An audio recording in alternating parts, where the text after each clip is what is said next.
All right, sorry, it takes a long time to set this thing up, these multi-feeds. So, again, thank you for coming to the live stream. And on this channel, you'll see the larger feed video, I guess, and then you can see a dashboard version on my other YouTube channel. All right, it'll look something like this. Okay, so you'll have the dashboard. I'm recording this and live streaming on November 26th. So we're going to go over the market. The market has already opened up, and then we're going to go over some of the news and my interpretation of it. In terms of the market, the S&P 500 is just under 6,000. Again, I have a target end of year anywhere from 5,800 to 6,000, maybe 6,100. But we're trading right now just under 6,000. And I said 600. You can trade the S&P 500 using SPY. So if you're trading it on SPY, it'll be 600. If you're just looking at the index, it'll be 6,000. So VIX is trading at 14, around 14. Oil's trading below 70. So it's trading at 69.28. And the Euro USD is trading at 1.049. Okay. When I started doing, about a week ago, it was trading at about just a little bit above 1.05. All right. So the dollar has been strengthening relative to the euro in the last several business sessions. All right, so I just want to make sure that everything is good here and the audio is good on the other channel.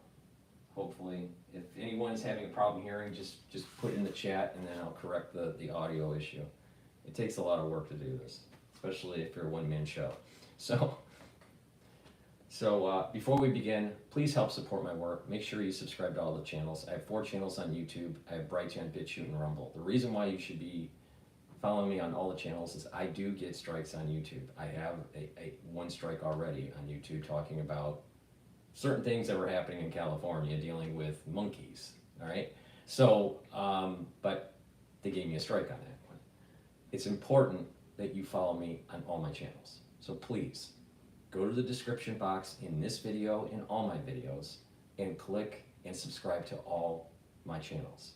Help support my work by going to my store, purchasing the products that I offer. If you follow my health protocol, you can get healthy, but it's up to you. And another way to help support my work is to donate. You can donate through Stripe, PayPal, or Buy Me a Coffee on my website. You just click the studio-reykjavik.com, go to the home page, and at the very bottom, you can donate through Stripe, PayPal, or Buy Me a Coffee, or be a paid member to my Patreon channel. The link is in the description of this video. By purchasing the products and donating and being a paid member on Patreon, that allows me to make these videos for free. All right, it's that simple. It's a really simple business model. All right, I have thousands of videos out there for free. All right, so by helping, you can learn about economics. You can learn about tactical trading if you want to do that. You can learn about domestic and foreign issues that are arising, especially about maybe World War III. It might be important to kind of pay attention. And how to improve your health. All right, I have gone through a very multi-decade journey to try to improve my health and to slow down the aging process. All right, and the ones that have been watching know why. I mean, my heart disease runs in the family. I've had many people in my family that died from heart disease, and yada yada yada. But I've learned on how to kind of tweak it, and then you add in preventative medicine discoveries and understanding and what these longevity and anti-aging experts are doing. And I'll tell you, we're on the cusp of something very big. All right, not only do we know how to stack certain types of supplements that help heal the body and slow down the aging process. But we have the telemetry to be able to monitor it, all right, by looking at different biometrics, at the proteomic level, at the genomic level, at the serum level. What's your, blood serum biomarkers? I mean, you can get pretty detailed and fine tune it. And by doing that, you are being able to improve your health the best that you can. All right. Modern medicine, they don't really. The medical industry doesn't care about you taking charge of your health. They don't. All they care about is you have a disease, they treat it, they make money. Next patient, 18 minutes later, next patient, 18 minutes later, next patient. That's medicine. All right. And if you think I'm wrong, then you need to wake up. All right. 18 minutes, next patient. 18 minutes, next patient. It's all about cattle herding and moving the cattle through, and just bill coding to the insurance company. All right. They don't really care. They don't spend the time. They don't really care about your health in general. All right. Those are the facts. That's the cold hard facts of modern medicine. All right. You need to take charge of your life. If you take charge of your life, in many cases, you can revert the diseases that are starting to pop up, like cardiovascular disease, diabetes. Now, not all diseases you can do that. I mean, some diseases are genetic and blah blah blah, all right, or epigenetic, right? But most of the problems in the United States, most of the reason why we have very expensive healthcare is because of lifestyle and the stuff that we have in our food and water. You start correcting that, your overall societal medical cost will go down. Those are the hard, cold facts. But people need to take charge of their life. People need to get informed and take charge of their life. If they don't, guess what? You're going to be on a statin. You don't take charge of how you eat, how you take care of yourself, you'll go on blood thinners and beta blockers and alpha blockers and alpha antagonists and beta antagonists, whatever your heart problem is. You will, if you don't take charge of your health, you will be on medications to control certain types of diseases. Fact.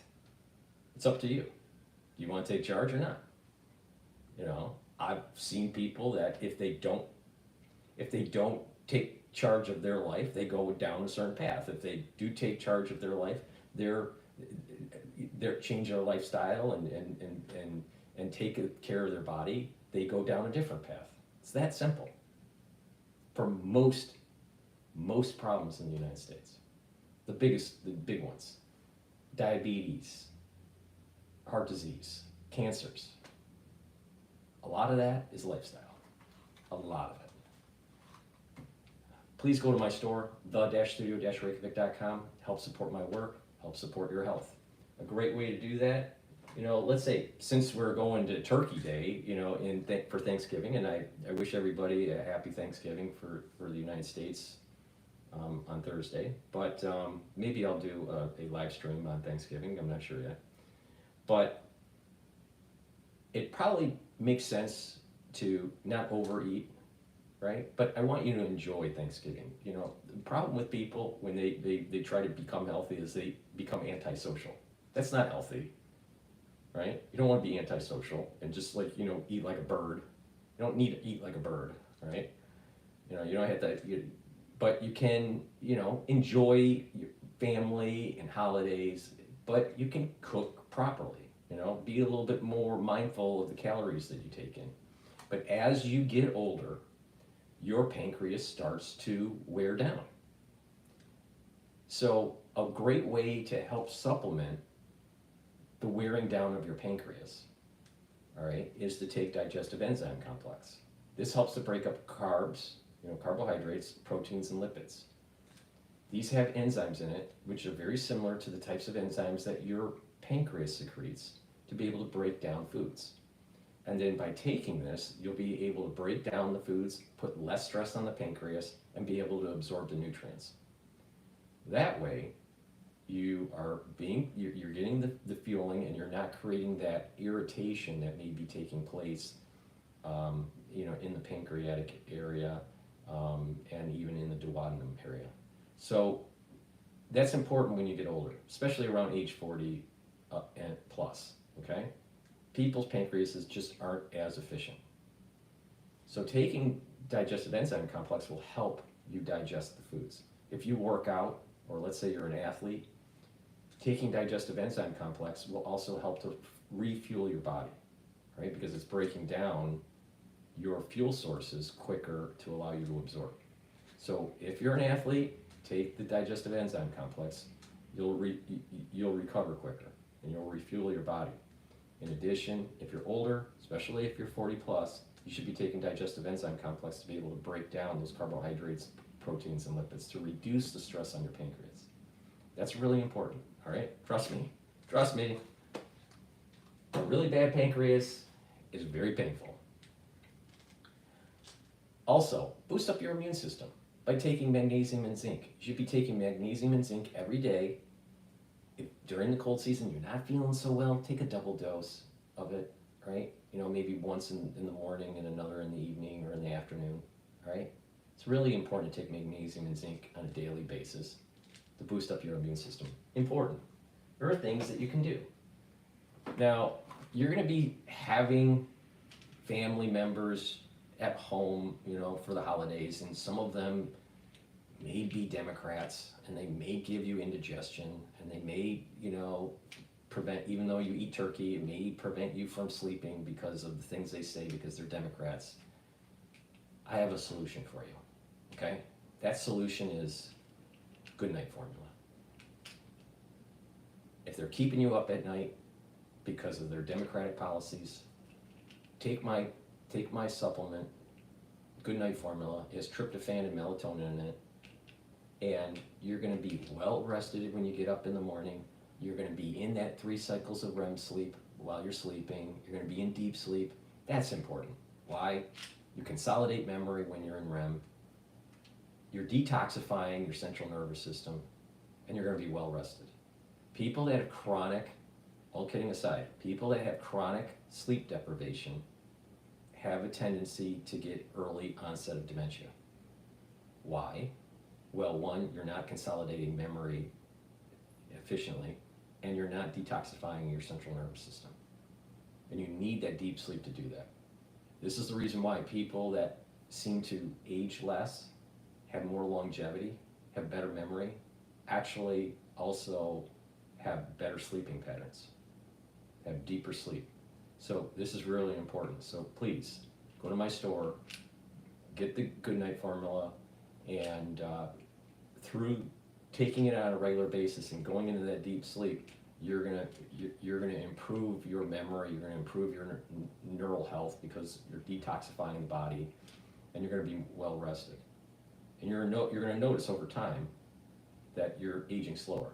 Sleep is very important. It's a part of a lifestyle change if you want to get healthy. You can get healthy, but you have to, it's not just popping one pill. If anyone says, just take this supplement and only this supplement and everything's gonna be perfect for you, there's no such thing, all right?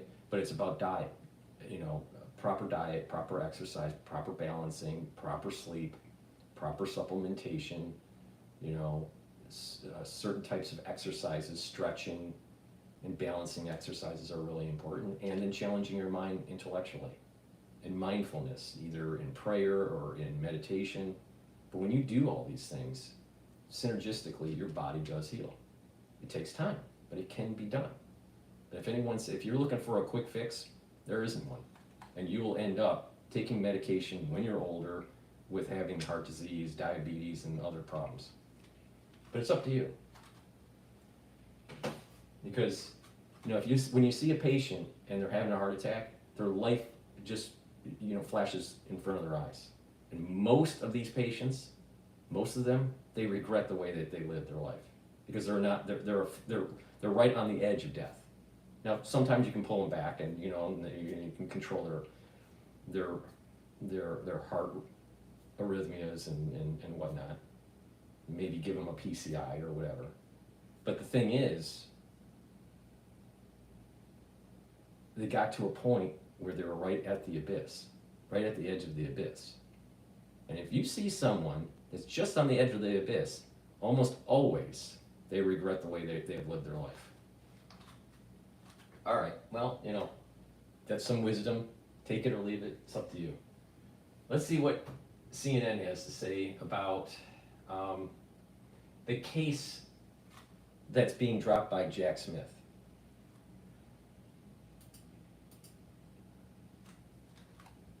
Both of those striking federal cases that made history against Donald Trump have now been dismissed, and the only U.S. president to ever be criminally charged is now fully reaping the benefits of winning back the White House.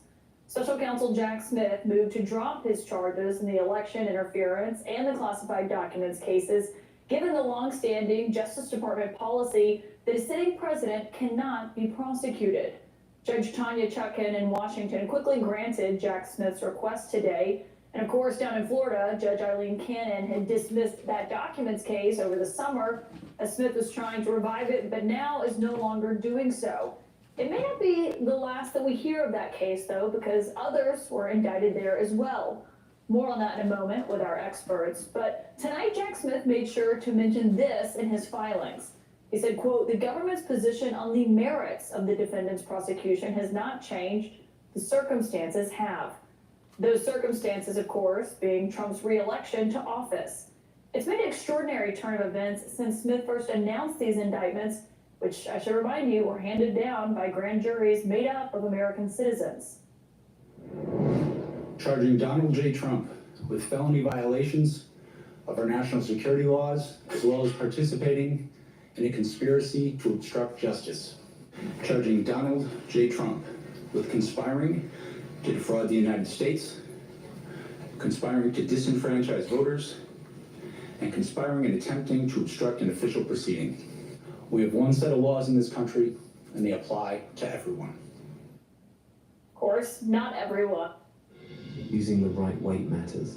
The Body Pod lets you easily understand what is the fastest way to reach your health and fitness goals at an accuracy of 98%. Of course, not everyone. The president-elect reveling in this major victory, posting, "I persevered against all odds and won." Now, Jack Smith left the door open for charges to be brought again in the future after Trump leaves office in 2029, when he'll be 82 years old.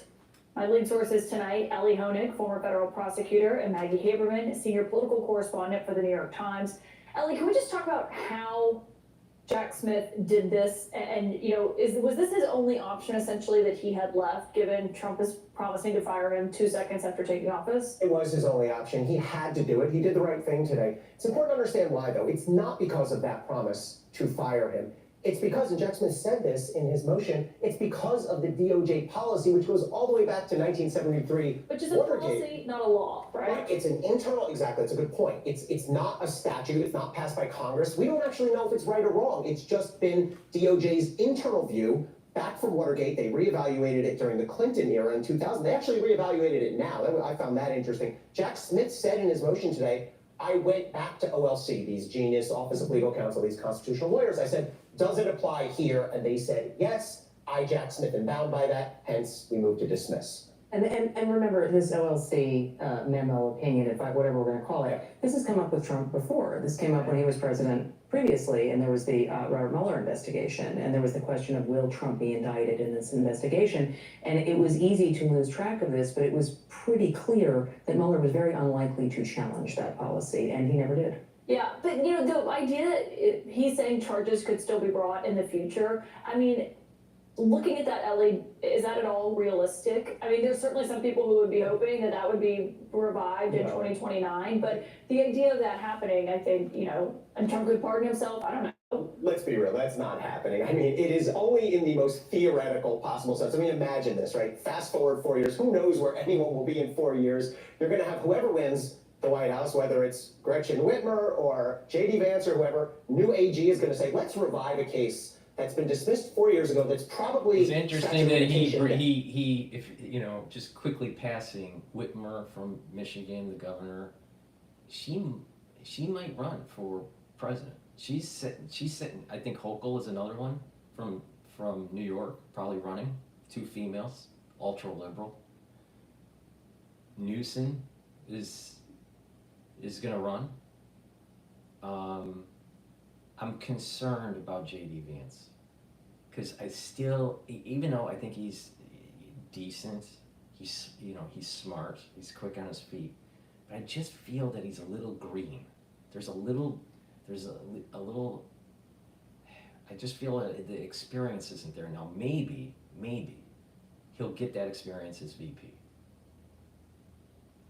But, if you really think about it in modern times, the only presidents that really had, the only VPs that really had some power was Cheney during Bush Jr., all right?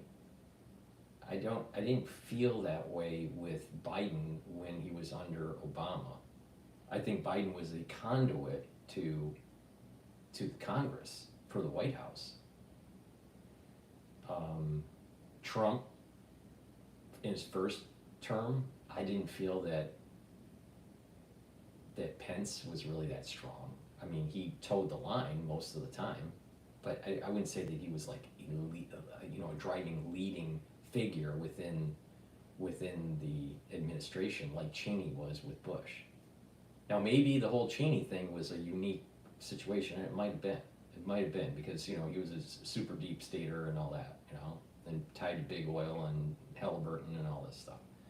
But I just don't see that. Where's the experience really going to be coming from for JD, unless he's really spearheading, the restructuring of certain agencies and working closely with Elon through this whole Doge kind of process.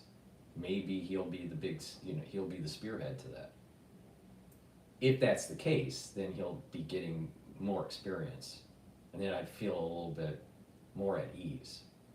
But when you're looking at people that are running states, governors usually win presidencies. Governors have strong executive experience, even though you may be against their policies, but just being a governor gives a lot of executive experience. I just don't feel that J.D. Vance has it yet. Now maybe, over 4 years he evolves, but I still am just not fully bought on J.D. Vance. That has to do with 20, it is over, people are clinging to that thin reed, it's not coming back. But what's not over is what happens after this. And this is what I'm really curious to watch when Trump does retake office, because it's how they handled this now when they're back in power. Dan Scavino is one of Trump's longest, most interject here. So BITO on the dashboard is the ETF for Bitcoin long, and the BITI is the ETF for Bitcoin shorting. Now, if you look today, right now, Bitcoin's going down, so the shorting ETF is going up. So just keep that in mind. Dollar is, still, around the 1.049 mark for Euro to USD. So as that number goes down, for the ones that don't know, that means that the dollar is strengthening and the euro is weakening. If that number goes up, then the euro is strengthening and the dollar is weakening. And the reason why I'm showing the Euro USD is that the Euro USD is actually the largest contributor to the DXY basket to evaluate the dollar. AIDS. And he tweeted just a few moments ago about many people's lives were destroyed over the past 4 years since we walked out of the White House. He said there was a relentless barrage of knocks on the front door at home, subpoena after subpoena after subpoena. over the last 4 years, I have lots of questions. Well, and they all feel that way in Trump's world. I mean, I think you have to remember that it is not just the January 6th investigation, which related to a lot of people who were in the White House, and we've obviously seen the fallout of that. Then there's the documents investigation in Florida, which related to a much smaller group of people, actually, who were around Trump, but they all feel as if their lives were turned upside down, and they were, they were hanging on in the hopes that he would win. I mean, Trump was very clear with a number of people back in 2023 when he got indicted that, if he won, this would all go away. That's obviously what happened. No, the Manhattan case doesn't magically go away that he was convicted in, but they're not sentencing a sitting president. We've seen that get delayed indefinitely now, and the Georgia case is a real question mark for me. He is articulating what they all feel. What that ends up looking like, Caitlin, I don't know, because there are civil service rules about the prosecutors who worked on these cases. And so the question becomes, Trump can't just fire them. He doesn't have that magic power. But it is very clear that his team is... Doge can go in and restructure the DOJ and make it more efficient. And it just so happens that certain, departments just get cannibalized. What's wrong with that? You know what it is that the government has just been growing and growing and growing and growing and growing, and they want to tax you more and more and more. Well, why not restructure the government and shrink it, make it more efficient? So it's, it's for the betterment of we the people, and not, the betterment of, the deep state, right? To think that, for sure, the last 4, I would say even the last 8 years, and if you really want to go back, go all the way back to just right after 9/11, there's been a weaponization of the FBI, of the DOJ against the people through different mechanisms. Even the NSA is involved. Surveillance of the society, manufactured consensus by propaganda through the media, improper search and seizure issues, viewing the American public as public enemy number one. That's wrong. Weaponizing the IRS. These are things that are out of control. We need a government that is efficient, and it's for we the people, and stop to demonize the different constituencies within the country. So I'm hoping that Doge goes in and, let's restructure. Department of Education, not working, make it work or kill it. Restructure the FBI, restructure the CIA, restructure the NSA, restructure what's going on at the DOJ. Make the country efficient. Stop demonizing the citizens. Now, it's obvious if someone has, an open mind, right? Even if you don't like Trump, you can't honestly say that you think that the DOJ, the FBI, and other agencies are not going after political opponents. I mean, how could you not? I mean, look at what happened with Roger Stone. Look at what happened with Stephen Bannon. All right, Stephen Bannon decided not to show up for a congressional hearing. He gets thrown in jail. Mayorkas decides not to show up and testify. He doesn't get thrown in jail. Hunter Biden doesn't sit for the hearing fully. He doesn't get thrown in jail. I mean, there seems to be a little bit of, if you're a Republican, we're gonna use the system to go after you. Well, that's a problem, because now Lady of Justice isn't blind. And just the whole problem with these agencies going after citizens. They've weaponized them. Now, people can use the term lawfare or whatever you want to use. But the thing is, it's happening. And it needs to stop. It needs to be restructured. And we need to hold the people that were doing this accountable. So through restructuring of agencies, yeah, I'm pretty sure you can get rid of these people. Because maybe you don't need those departments. Why do you need a department to go after your political opponents? I bet there is a department somehow, some way that's called go after your political opponents, department at the DOJ. Well, maybe you should, stop funding that. About this. Did they make their life hell though? That's what I was gonna say, and they can make it so miserable that in the hopes that they leave, that they just, go off on their own, and then if anybody is left, then they'll figure out what to do. Yeah, I think we need to, I need to throw a red flag here on this kind of comments by Dan Scavino and others, because we're seeing it regularly, these threats. We're gonna prosecute the. He's a referee? See, this is the problem with these mainstream media things. You got an anchor that's probably going to get canned, right? Because no one likes her. CNN is hemorrhaging money. All right. Then you have lawyers there just pontificating, and they always have a tendency, especially on CNN, to be anti-Trump. Everyone wants to be a talk show host.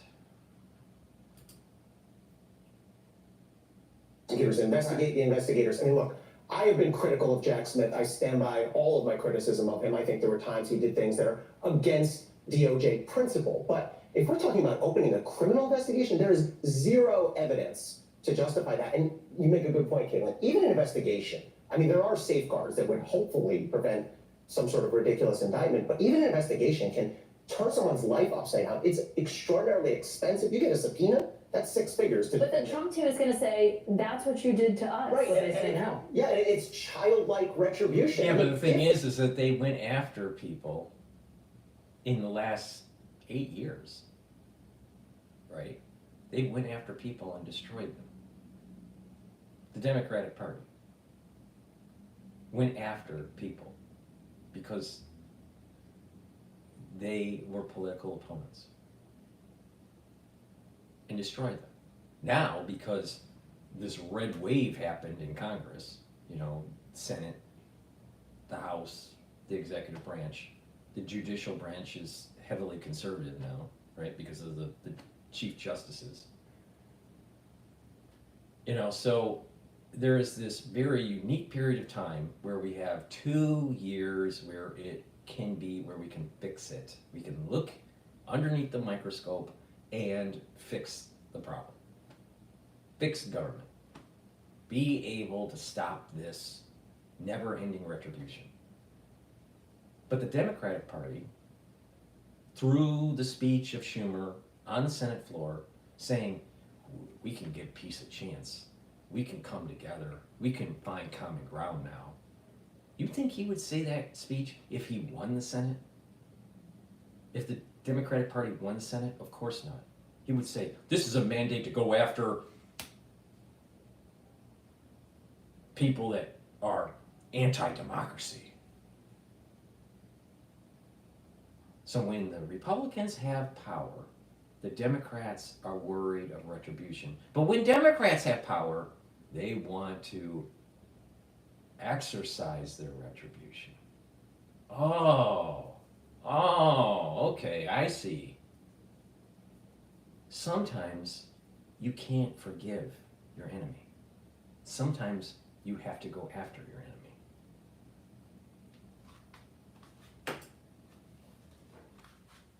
Was wrong. There is, an examination to be done of that. And I have no problem with the Inspector General, DOJ's internal watchdog, doing a dive and saying, Jack Smith stepped over the line here, here, and here. They did it to James Comey, a scathing report. But if you're talking about opening criminal investigations, whole different story. But that doesn't stop the Trump team. I mean, I understand that you're saying that's the norm. But Open that's up not- investigations to find out. Let's go a little bit deeper in what the national security state was doing to try to demonize Trump during his campaign for his first term in 2026.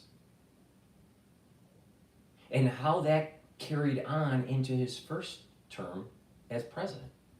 Trying to demonize him, trying to impeach him and blah, blah, blah. The problem, the root cause, The root cause of the problem is that the deep state, the national security state, has too much power, and it needs to be truncated.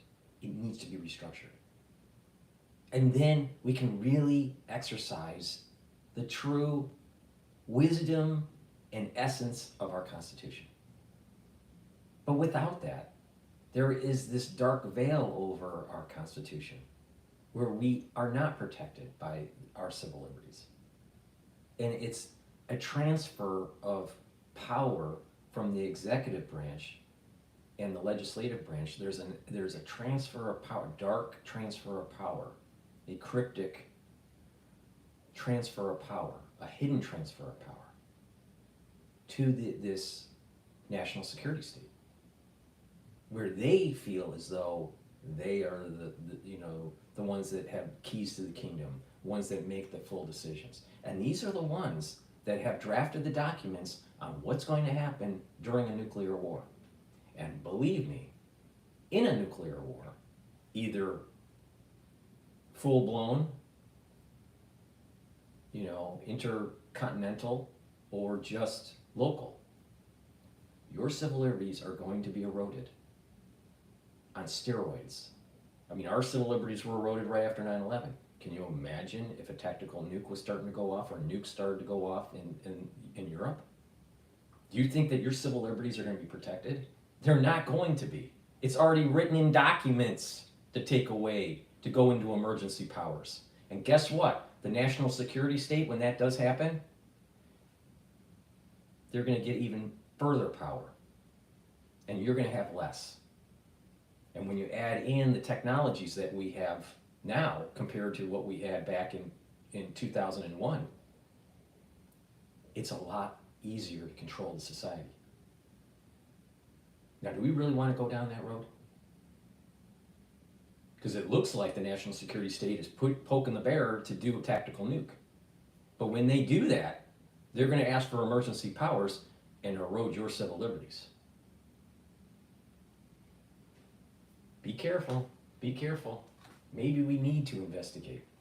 Because when you get to the root cause of what was happening in 2016 and all the way through the Trump administration, and even, during the hiatus between terms, when you dive that deep and you get to the root cause, you're going to notice you got a runaway national security state. Now that is an intellectual looking at the problem wide-eyed, not these pseudo-intellectuals that have law degrees. Pam Bondi is his new pick for Attorney General, and we were looking at what she said about a year ago on Fox Pretty News. blatant. Well, Yeah. listen to her in her own words. Yeah. The Department of Justice. If a man wears this, he's definitely getting lucky tonight. Most jeans are either super baggy, too stiff, or have a terrible. The Department of Justice, the prosecutors will be prosecuted, the bad ones. The investigators will be investigated, because the deep state, last term for President Trump, they were hiding in the shadows, but now they have a spotlight on them, and they can all be investigated, and the House needs to be cleaned out. I mean, what does Attorney General? That's exactly what a big part of America wants done. They know that something's not right. Fix it. So we can have a future, and future generations can have a better future, so America can fulfill its destiny. And it's a bright destiny. But we got to take charge. Just like I was saying early on in this video, you got to take charge of your health, right? Or you're going to end up on statins and having heart disease, right? Or memory loss, or whatever, right? You got to take charge of your health. We need to take charge of our civil liberties. We can't let them be trampled on. Don't tread on us. That's the ethos of America. And this is exactly what we need. We need to investigate to find out what the fuck was going on. Because what's been happening is that the national security state is out of control, and it's been out of control. I'll use the delineation point, 9/11. 9/11, post 9/11, it got really out of control. But really what's happened is that the moment that we learned on how to use nuclear nuclear power as a weapon back in World War II. The moment we learned that, it was the start of the national security state taking charge and trying to supersede the branches of government in kind of like some sort of like cryptic government. That's where it started. And so they want you to think, you know what, worry about climate change. Worry about climate change. Worry about the waters going up. Worry about the coral reefs eroding and, receding, and, worry about the forests burning down. They don't want you to ask the bigger question. Why the hell do we have thousands of nuclear weapons aimed at us? And why are we aiming thousands of nuclear weapons at our, quote, enemies? And that any given day you can wake up into a nuclear holocaust. And that has been going on since the late, 1940s, early 1950s. Why?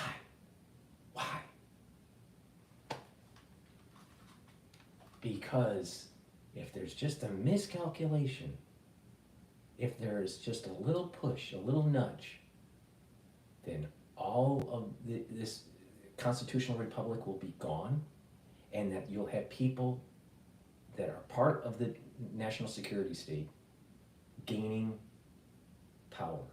They will gain their tyrannical power. They don't want you to complain about nuclear weapons. They want you to worry about climate change. They want you to worry about other things.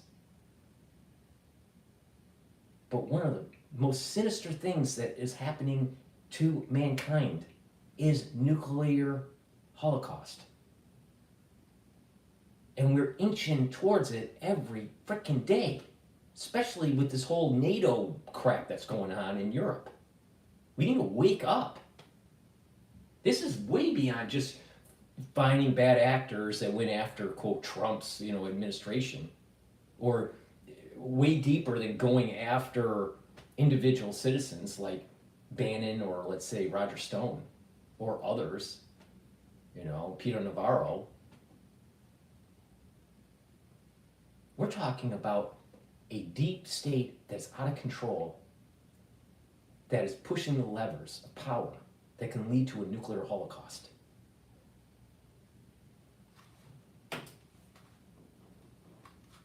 Bondi do if she's confirmed and the president calls her and says, I'd like you to investigate J.P. Cooney and Molly Gasson and these prosecutors who are on Jack Smith's team? I think you can expect that Pam Bondi and everybody else who has to go through a confirmation hearing are going to be asked by the Democratic senators about those comments, and it'll be very interesting to see what she says. I mean, to your point, there was a lot of celebration about Matt Gaetz not being in that role anymore, and with reason. Matt Gaetz was investigated by that department and has all kinds of baggage, but it's not as if the I'm going to clean this all out vow from Pam Bondi is especially different. There's so many unanswered questions, Caitlin, but if the idea is that there's lots of people around Trump in the White House who are going to try to prevent him from doing this, That's another thing that is a problem with New York, even though I live in New York.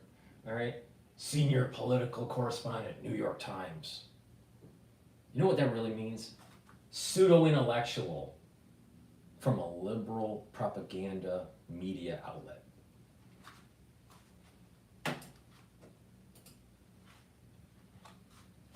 we're sorely mistaken. I think this Justice Department is going to look very different than the first Trump Justice Department, right? Jeff Sessions recused himself off Russia, and Mueller was appointed. Nothing like that is going to happen this time through, right? Pam Bondi is not going to be taking herself off big cases. There is not going to be a special counsel investigating the Rod administration. Rosenstein is not walking through that door. Bill Barr, even. I'll say, Will there be any he's special ready. counsels at all? I mean, they've spent months talking about how terrible Jack Smith was as a special counsel. It'll be interesting to see what this looks like. I think there is not going to be any special counsel in the traditional sense of investigating the administration, which is what we've seen historically. My question is, will there be a special counsel going the other way? The reason why that they've been pushing the whole drumbeat that Trump's going to go after you know, the ones in government that, you know, that were nefarious. The reality is that this deep state aligned itself with the media. So there are people on CNN, on MSNBC, even on Fox, there are people that help push this agenda against the will of the people, against, you know, the administration who tried to do certain things because it was against the deep state. You have media people, famous media people, that were on the take, that were part of the operation, you know, through this whole Smith modernization and this propaganda that was orchestrated domestically. So the media people are worried. Like, for example, I have seen at the Harvard Club, I have seen three major media people. Olive Velshi, when he was promoting his book, and he was anti-Trump during the, you know, the book signing and, you know, the book lecture. I saw Brian Stelter, all right, also anti-Trump, you know, and also, and you know, and he was a little bit more, both, how should I phrase this? Comparing Ali to Brian, Ali is a little bit more left. Brian is actually a little bit center to Ali, all right? But Brian still is, in terms of against Trump, right? Meaning right is like pro-Trump, let's say. Right leaning would be pro-Trump, left leaning would be against Trump, and then centrist would be ambivalent. All right, Brian is still left, but he's closer to center in terms of relative to Ali, all right, Ali Velshi. Now the other, actually I saw four media people. The other one, I don't remember his name. He was the one that was, I think, part of NBC. I think it was NBC. He was the anchor that was embedded in one of the roadside Army patrol units in Iraq. I think this was back in 2006. I think it was around 2006, and then they hit an IUD, and then he had brain damage. All right, I don't remember his name. I have to look it up. He was actually pretty phenomenal to watch speak, and he was very central. You know, he was saying, you know what? There's too much infighting that's going on in this country, but they do it because they want the ratings. They want the, you know, and they want the ratings, and by having the eyeballs and having the strife, then what will happen is that they can charge a little bit more because of the eyeballs for the advertising. But he himself was very centrist.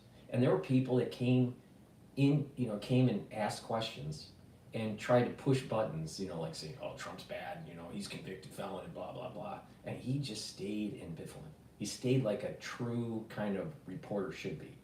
Like an ideal reporter should not give you their opinion, all right? You know, they should just say, these are the facts as we know it, it could change, all right? But this is, and that's journalism, right? But everything is op-ed now. Everything is op-ed. You know, opinion related. And unfortunately, that's where the society is starting to just kind of just get more and more riled up, and, you know, it's turning into WWF, you know, wrestling, and, you know, and just everything is getting really, right? We need to step back. Now the other anchor, and I'd have to look up her name. I actually did a video about her. She was from CNN, conservative, but hated Trump because of the abortion issue and blah, blah, blah, all right? She ended up having some sort of cardiac event because she was an avid runner in Atlanta. I think it was Atlanta where she passed away. But I'd have to look up her name. But so I saw four, in person, famous media people speak, all right? In the last, in about the last year or so.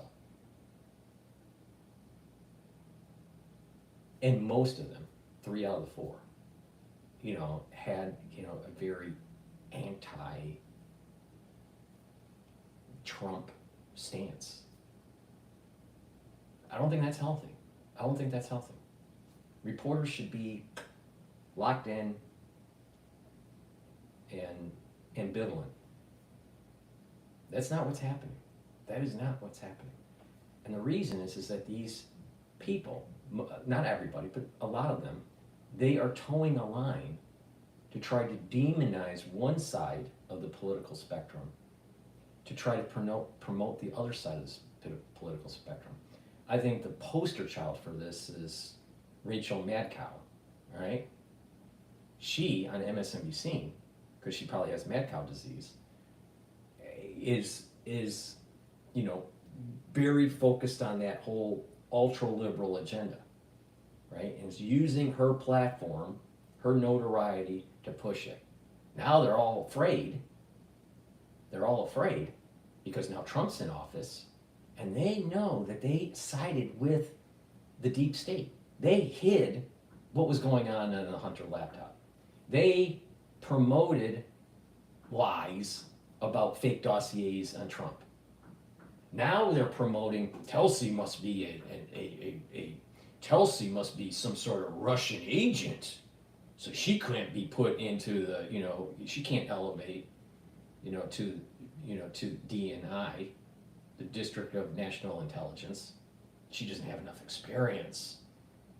She talks negative about the war in Ukraine.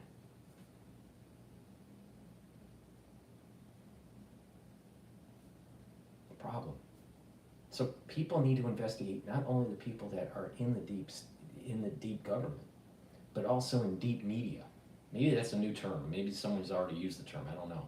But there is this deep media that's aligned itself with the deep state. They need to be held accountable, because what they did was they were lying to the American public through this Modernization Act. The CIA, the deep state, was using domestic propaganda through media to make you think that Harris was winning Iowa in the polls. Oh. And there's other, I don't want to get a strike on YouTube, but there are other things the deep state has been doing that, I had covered. That they promote harm, physical harm, when they say, believe the science on XYZ. Believe the science on global change. But let's not worry about nuclear war. What do we do with the nuclear waste even if we don't have a nuclear war? It's going to get so, clean energy, nuclear power. Really? Really? That's clean energy? Really? You look at the whole process, how it's mined, all the way through, creating the energy and then the waste products from it, and you add that all up, the net present value, you really can say with an honest face that nuclear power is clean energy? Really? If it's so clean, then why don't we put that radioactive material on Martha's Vineyard? Oh, no, we can't do that, because that's bad. That's nuclear waste. Oh, if illegal immigration is so great, why don't we just move them all to Martha's Vineyard? Oh, we can't do that. No. Not in my backyard, no. But it's clean. Yeah, right.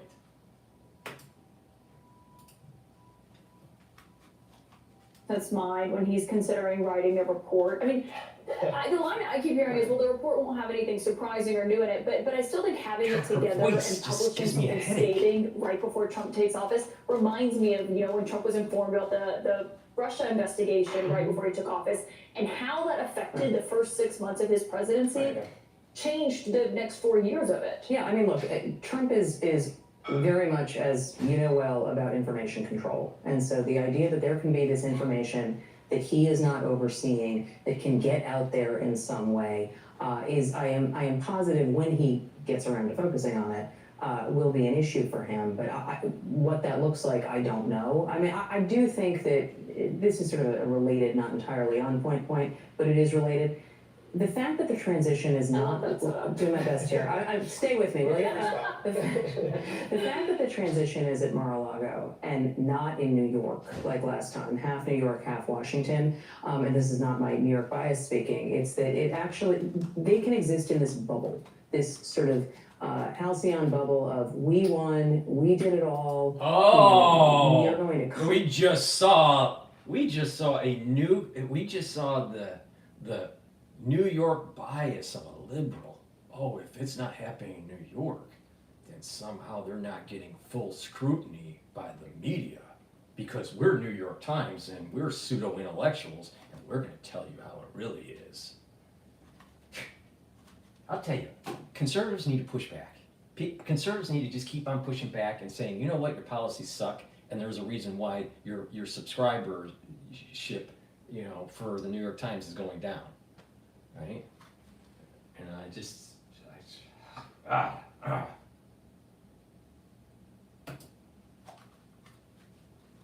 Then we're gonna shake things up, and Washington is not Mar-a-Lago, and it is a very big government, and so they are going to show up and they're going to want to do things a certain way.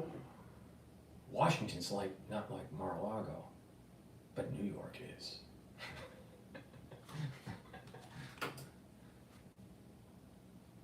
And he's going to want to control information and function in the way that he prefers functioning, and that will still be a challenge for him. Let's take a look. So what is Let's ClickUp? take a look ClickUp at is an some more news all-in-one- here, so we can, have fun with it, right? Look, why don't we go to Cash Jordan? We haven't done a Cash Jordan video in a while, and we want to understand what's going on with the immigrant roundup, right? Because it's going to literally look like the Wild West from the day one when Trump gets into office in New York City, which we probably need. Please go to my store, help support my work. All right, where else are you going to get, the plethora of wisdom, on YouTube? Please, all kidding aside, I want you to improve your health and also help support the channel. Please go to my store, the-studio-reykjavik.com. The link is in the description of this video, and get the great structural nano silver soaps that I have. They're very high quality. All right, I have them in 4 versions.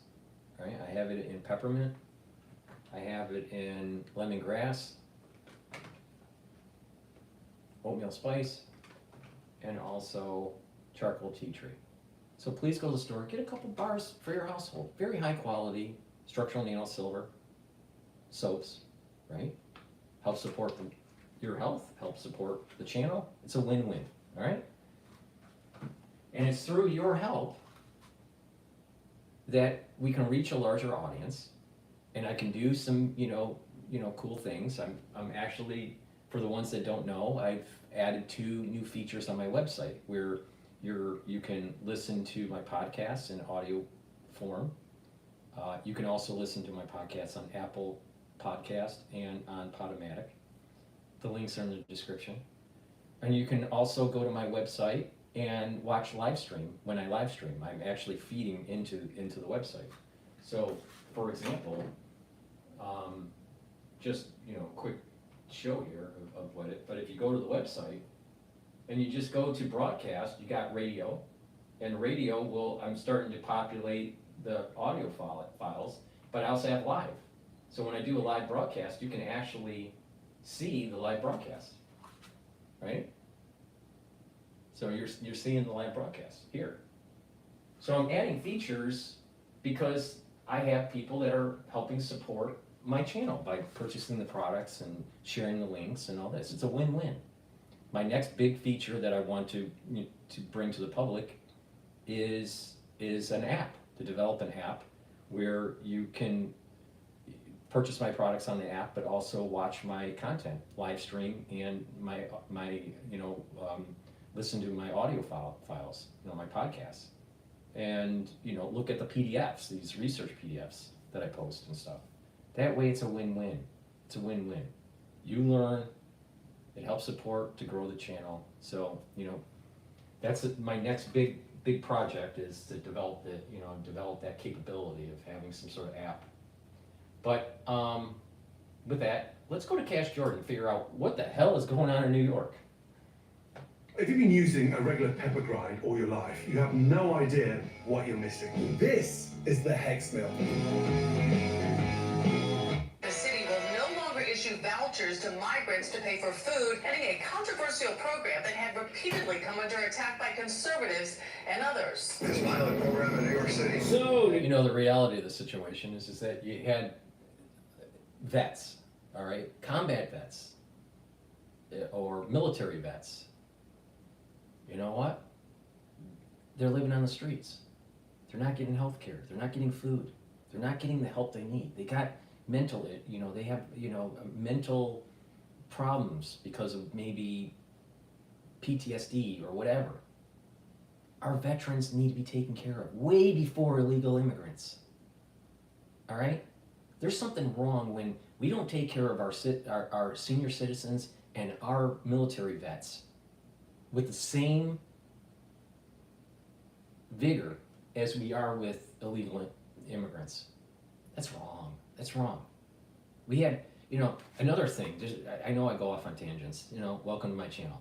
But, the thing is, you have these people that speak at the Harvard Club, that are people that are famous, all right? I'm seeing a lot of famous people, all right?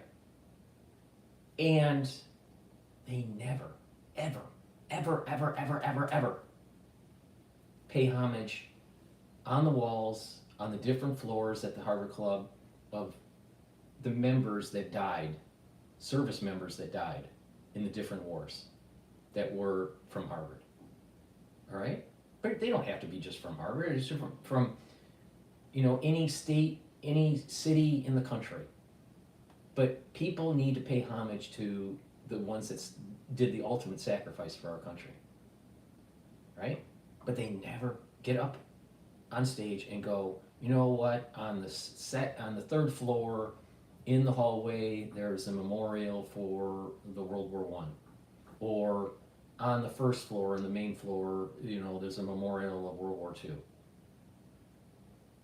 They never say it. But they'll always be focused on pushing their book.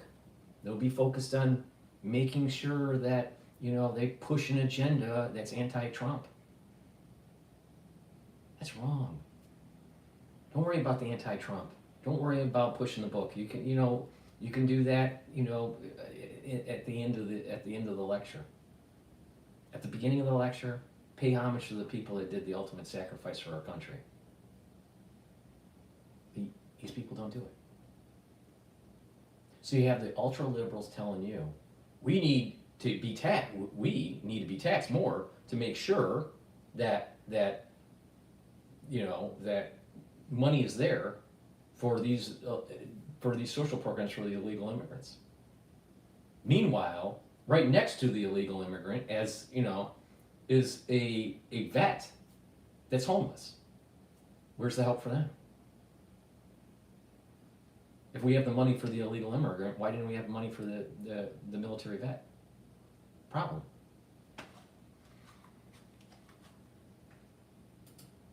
Oh, and to get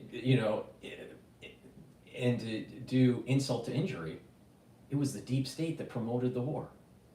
The deep state promotes the war that people serve honorably, come home, and then are now homeless, and the deep state doesn't even fucking care anymore. But the deep state will somehow orchestrate an effort to make sure that there's a flood of illegal immigrants coming over the Rio Grande. Really. Oh, and the deep state will figure out a way to make sure there's funding for those illegal immigrants. Why don't you put as much effort in creating wars and trying to orchestrate mass caravans over the Rio Grande? All right? Spend that effort in making sure that our senior citizens and our vets are taken care of. Pretty simple. Now debit card program that gave asylum seekers $350 a week for food. And with the price of groceries in this city way above average, the controversy over these cards was never ending. But they were canceled within a day of President Trump winning re-election in a landslide. And the cancellation of this program just adds to the uncertainty many asylum seekers here are already facing, with the new president promising mass deportations. The city began giving out 3,000 debit cards to roughly 900 migrant families in March. The cards, worth up to $350 per week, were designed to only be used for essential items like food and baby supplies. The one-year contract provided what the city described as culturally relevant food. You may remember the food the city had been providing in migrant shelters was seen as not culturally sensitive to the needs of some migrant groups. The influx of migrants is easing. In January, 4,000 arrived every week. Now, for every 600 who arrive, 1,400 leave. Many of them are actually getting out on their own within 30 to 45 days after being able to integrate and find their own place to, rent a room. We told you earlier about the expansion of the program in July to 7,300 migrant families, and critics argued the city-funded cards were unfair, and some Republicans expressed worries the debit cards would attract more undocumented immigrants to the city.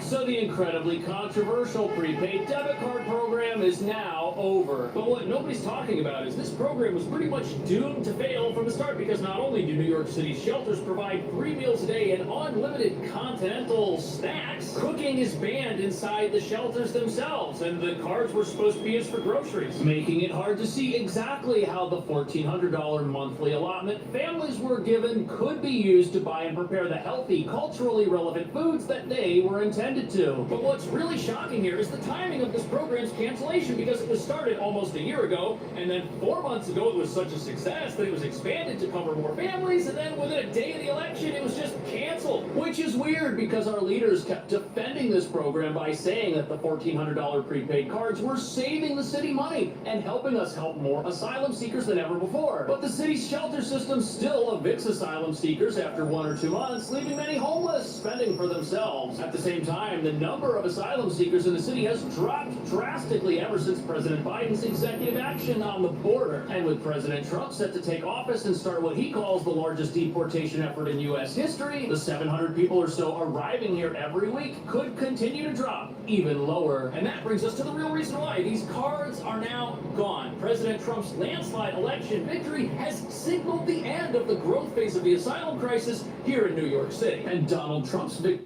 Why is everyone spiraling over YouTube banning ad blockers? Like, chill guys, just use Pi. It's a free Chrome extension that's actually made by one of the founders of Honey. I can't stand the ads. Here in New York City. And Donald Trump's victory is also a huge victory for our progressive leaders, because it gives them all the cover they need to cancel expensive asylum seeker programs which don't actually help anybody, while placing the blame for the cancellation of those programs on a guy who hasn't been running the country for the last 4 years. But at the same time, our leaders, who are in cahoots with the businesses getting rich off our asylum crisis, don't want that crisis to completely go away, because it's allowed a sprawling network of abandoned warehouses and factories to generate generational wealth for their owners as shelters that aren't helping to lift anyone out of poverty. And as you're about to see, there is so much money at stake here that resistance to President Trump and his new immigration plans is pretty much guaranteed.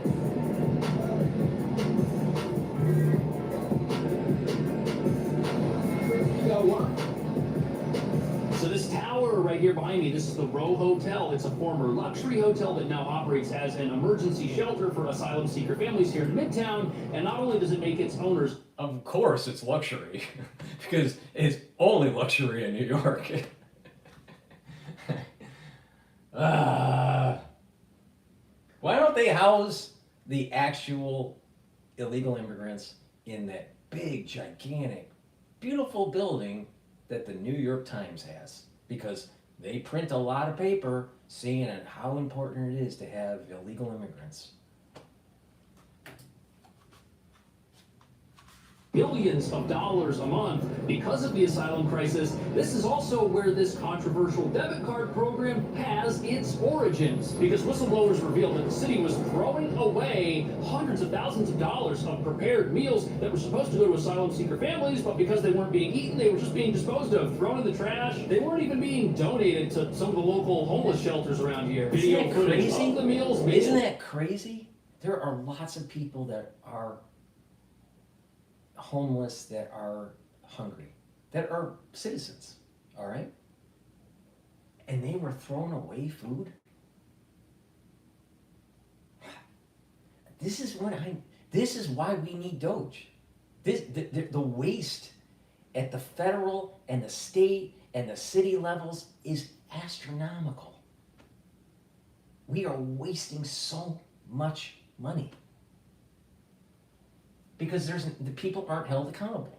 When you hold people accountable, when you say you need to do this and you create a monitoring system to see if they reach those goals, and if they don't, you hold them accountable, then when you do that, the society will be more efficient. But when you don't, then you have this runaway waste spending. Like they were absolutely unedible, and the asylum seekers said that the food made them sick. The city fired back by saying the meals were of perfectly edible and fine quality at $11 a piece. But because of all this food waste, the debit card program was conceived to lower the amount of food waste, because it was thought that by giving people a card that they could use to buy groceries, they wouldn't throw anything away that they just went out and bought, even though the preparing of non-ready-to-eat foods is banned inside shelters just like this. New York City Mayor Eric Adams announced an end to a program providing prepaid debit cards to migrant families Thursday. 1 year, that was what it was in place for 1 year. Now we have moved away from the emergency response because we have had a constant decrease in our population. So Mayor Adams is right. This was a pilot program and it is now over, but coincidentally it just so happens to have been canceled within a day of the election, and the entire time this program was operating, as controversial as it was, city leaders defended it as being necessary and as being great. And right before it was canceled back in July, it was expanded to cover even more families. So it looked like this program was going to go on forever, and then something changed. And observers are saying now that Donald Trump has regained the presidency, the asylum crisis may start drawing to a close as border security measures, which go beyond current security measures, are implemented. And as the number of new arrivals in the city starts to drop, the city will have every reason to say it doesn't need to maintain programs which are controversial and expensive. And by comparison, giving people a debit card they can use every week to buy maybe prepared food at like a buffet or something is much cheaper than throwing that food straight in the garbage and nobody eating it. And the meals that were going in the garbage were $11 a piece, which means one person, if they weren't eating any of this food, $33 in meals were going in the trash every day. A family of 4 who wasn't able to eat the food would lead to around $3,900 in wasted meals. Well, look at this. Those airline meals that everybody hates and still eats, those only cost $4 each. And if the city wanted to pay $11 per meal and have a multitude of options, they could have just signed everybody up for Factor. The point is the whole meal program that was initially instituted at places like this was an absolute scam, and that scam was used to justify this debit card program that was also kind of a scam, it turns out, because it didn't work even though we were told it was working. But now that this program is gone, a lot of unanswered questions are on everyone's mind, like what are these families who were relying on them to feed themselves going to do now? And does this signal a change in the city's stance towards being a sanctuary city with a right to shelter? After all, many of the asylum seekers who live in places like this, they were invited in by city officials who promised them the American dream, and now things that were supposed to help them are being canceled. Does that signal that the city will no longer be a sanctuary at some point in the near future? This is something a lot of people are wondering. The mayor called the program a success, citing reduced food waste and millions of dollars put into the local economy. We told you earlier about the expansion of the program in July to 7,300 migrant families. And critics argue the city-funded carts were unfair. Now, yes, this program was considerably cheaper than just throwing food straight in the trash. But one of the other criticisms of it was that it was so generous, there may have been people that said, gee, I'm going to go to New York to seek asylum instead of anywhere else because I can get the hotel and the debit card. And that kind of makes sense. Why would you seek asylum in a place that didn't provide those things, especially if you're fleeing poverty? And just as the program was called by some to be extremely unfair, it's also unfair for the city to set asylum seekers up, tell them they're going to take care of them, and then to cancel all of that stuff suddenly, after saying that it was working, revealing that New York's asylum crisis, it's not managed in a way that is going to improve the lives of anybody except the people who run the businesses that are helping with the whole situation. For example, the owners of this hotel, they're making millions of dollars. The worst thing for them would be for the asylum crisis to end, because then the hotel wouldn't be fully booked for years on end. But as an emergency homeless shelter, it's not actually that great, because an emergency homeless shelter is supposed to be part of a larger goal of getting people back up on their feet. But after you move into a place like this, after 1 or 2 months, the city evicts you because it doesn't have unlimited space, and an unlimited number of people are coming here and also need a place to stay. And many of the folks that are here, yes, they're moving out, but to where, we don't truly know. We know some people are living in tents. That's not a great system. And now there's speculation that the cancellation of this program is pure politics, because had the election results been different, the number of arrivals in New York City would likely remain unchanged, and this program that was billed as the greatest thing since sliced bread would have probably been maintained. But with the electorate changing its mind about what it wants national immigration policy to look like, the program has suddenly disappeared. And the people in the shelters, they're starting to disappear as well, even though about 58,000 are still in the city's care. The Merit is one of 2 shelter sites now closed down because the influx of migrants is easing. In January, 4,000 arrived every week. Now, for every 600 who arrive, 1,400 leave. So, yes, 1,400 people a month are leaving, but that's not some magical success story. The city has admitted they don't keep track of where people go, just that they were living in a shelter and now they don't. They don't know if these people are better off. They don't know where they're living. They have no idea. But obviously, if the city expected to continue receiving high numbers of new arrivals, they would not be closing down facilities that are meant to house those people and take care of them, because that's what the law here says we have to do. Yet the city is taking this opportunity to drastically decrease the number of shelters that it has. They're even closing down the massive 3,000 person facility. When they're pushing out some of these illegal immigrants out of these shelters, and they're dispersing in the city or in the state or even, you know, somewhere in the country, it's going to be harder to round them up when Trump gets into office. I mean, just keep that in mind, all right? If they're centralized, it's easier to round them up. If they're decentralized, it's harder to round them up.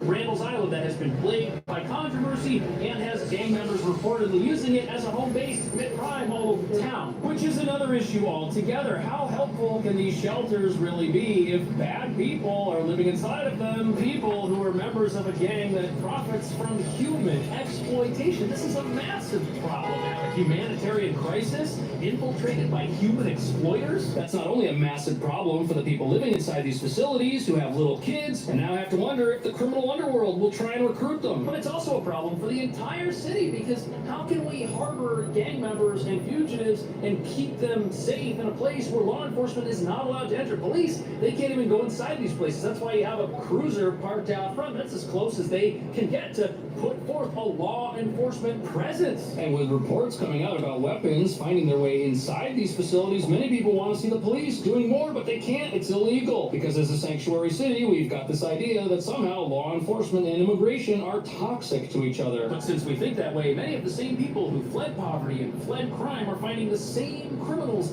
in the places that are supposed to help them get back on their feet. That's not a good system at all for anybody. Nobody should have to live in a place like that that is actually more dangerous or just as dangerous as where they came from. Yet now, because of who it is that wants to do something about this, local opposition to any new immigration efforts is growing, without realizing that these resistance efforts are really just supporting the criminals who are ruining the lives of asylum seekers who this crisis is named after.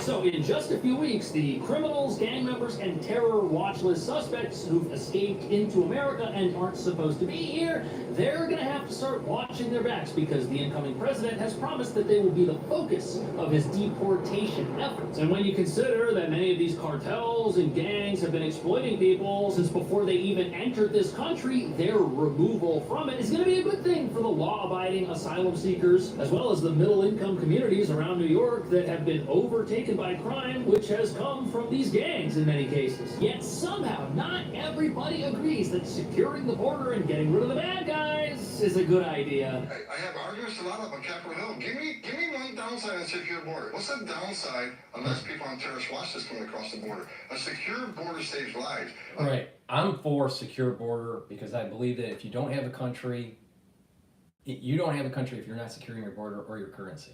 All right. And the globalists want that to the globalists want you to have porous borders and destabilized currency so you lose power, you lose your sovereignty, and you get plugged into this Uber government.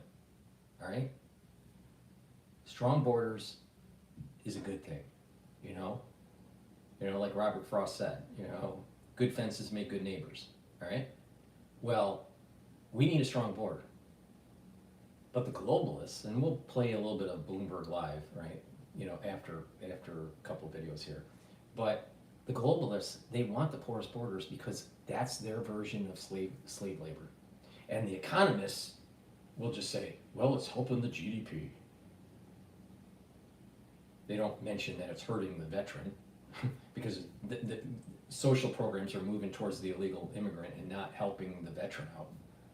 But the economists will say, it's helping our GDP, so we should bring in illegal immigrants because who else is going to, you know, work for $10 an hour cleaning toilets? You know, it's a problem. It's a big problem. The elites that are liberal, they keep on promoting this policy, but really, if you want to go down to the root cause of it, it's slave labor. It's slave labor.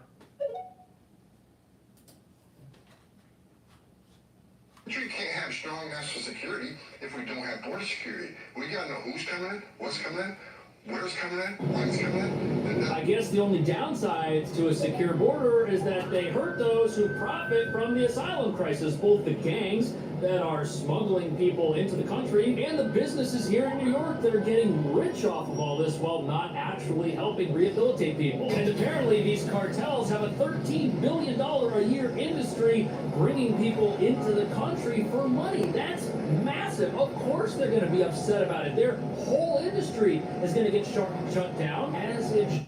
This space heater is being called the Tesla of heaters. It can warm up houses for practically zero cost. This game-changer invention will keep you warm without costing you a fortune. It can crank up the heat in any room in seconds, and get this, it does it while barely sipping any. Is going to get shut down as it should. And it's providing our local criminals here who profit off the exploitation of their fellow asylum seekers with an unlimited number of potential victims and new recruits for their gangs. Because every week you've still got 700 to 1,000 people arriving here who need a place to stay. And they're going to get it because right to shelter is the law of the land. And what's crazy is even though New York City has all of these laws that were set up in the name of compassion and caring for people, they created an environment which does the opposite of that because criminals are exploiting these sanctuary city policies that hide them from the federal government and our soft on crime laws that release criminals when they do things like shoplift or rob and assault others. At the same time, we've already had our fair share of protests from people claiming that the new president's plans are anti-immigrant plans. And these protesters make no differentiation in between people who might be here in a law-abiding capacity and people who might be gang members looking to prey upon those who have nothing. And that's just the gang portion of this. You've got people getting off buses here at the bus terminal who are on terror watch lists. Who knows what their plans are? And it's a good thing that someone's finally going to try to track these folks down. The priorities for the deportation operation are public safety threats and national security threats. Last time I looked at the data, we have over 700,000 that have a criminal conviction and a final order that are walking the streets. So, you know, we got that. That's a priority. And national security threats those. So when this deportation agenda kicks off, families and the law-abiding will not be the focus of it because there aren't the resources available to focus on every single person who might be in the country in a capacity that is not 100% official. ICE only has around 6,000 agents who can act in a deportation capacity at this moment. And with some experts saying there are over 700,000 criminals in this country, they're going to be busy for quite some time. But here's what most people don't know. This could pose a risk to New York City because as this crackdown begins, certain areas of the country are going to cooperate with it, and other areas of the country, like this one in particular, are going to resist it at a local level. And you may have people who are wanted by the federal government who specifically try to come to New York because it's a place where they can kind of hide out and avoid federal law enforcement. That would be a bad thing, and it would probably be a really bad thing considering that this city has decided it's going to remain a sanctuary and may end up protecting people who want to do harm to others in some manner. All the while, protesters who claim to have the best interest of asylum seekers and law-abiding immigrants at heart are giving cover to these criminals by protesting on their behalf because they're the ones that are the target of this new deportation effort once it starts. What do you think about that? Would this end up being a good thing for New York City to get rid of some of the criminals that live in our shelters and live next to families who have small kids who may be approved for asylum and may be on their way to beginning new lives in this country? Let me know what you think. Thank you so much for watching. I will see you in. Big problem in New York. Also big problem in Little China. Please go to my store, the-studio-reykjavik.com. Help support my work. Click the link that's in the description box of this video and all my videos. Go to my website, the-studio-reykjavik.com, and get the health supplements that I offer to help support this channel and to help support your health. A great way to bring down inflammation and help to improve your immune system and your cardiovascular system is to take turmeric, because it will bring down pro-inflammatory cytokines, but also it is an antioxidant. It brings down inflammation. Ashwagandha root, you should take it together. Ashwagandha root helps to control your blood glucose levels, but also your cortisol levels. And by doing that, you're bringing down that inflammatory response and you're improving your cardiovascular system because you're bringing down that inflammation and reducing the irritation in the intima of your blood vessels, right? You need that irritation. Irritation and inflammation has to happen to allow for plaque buildup. The first stage of it is irritation.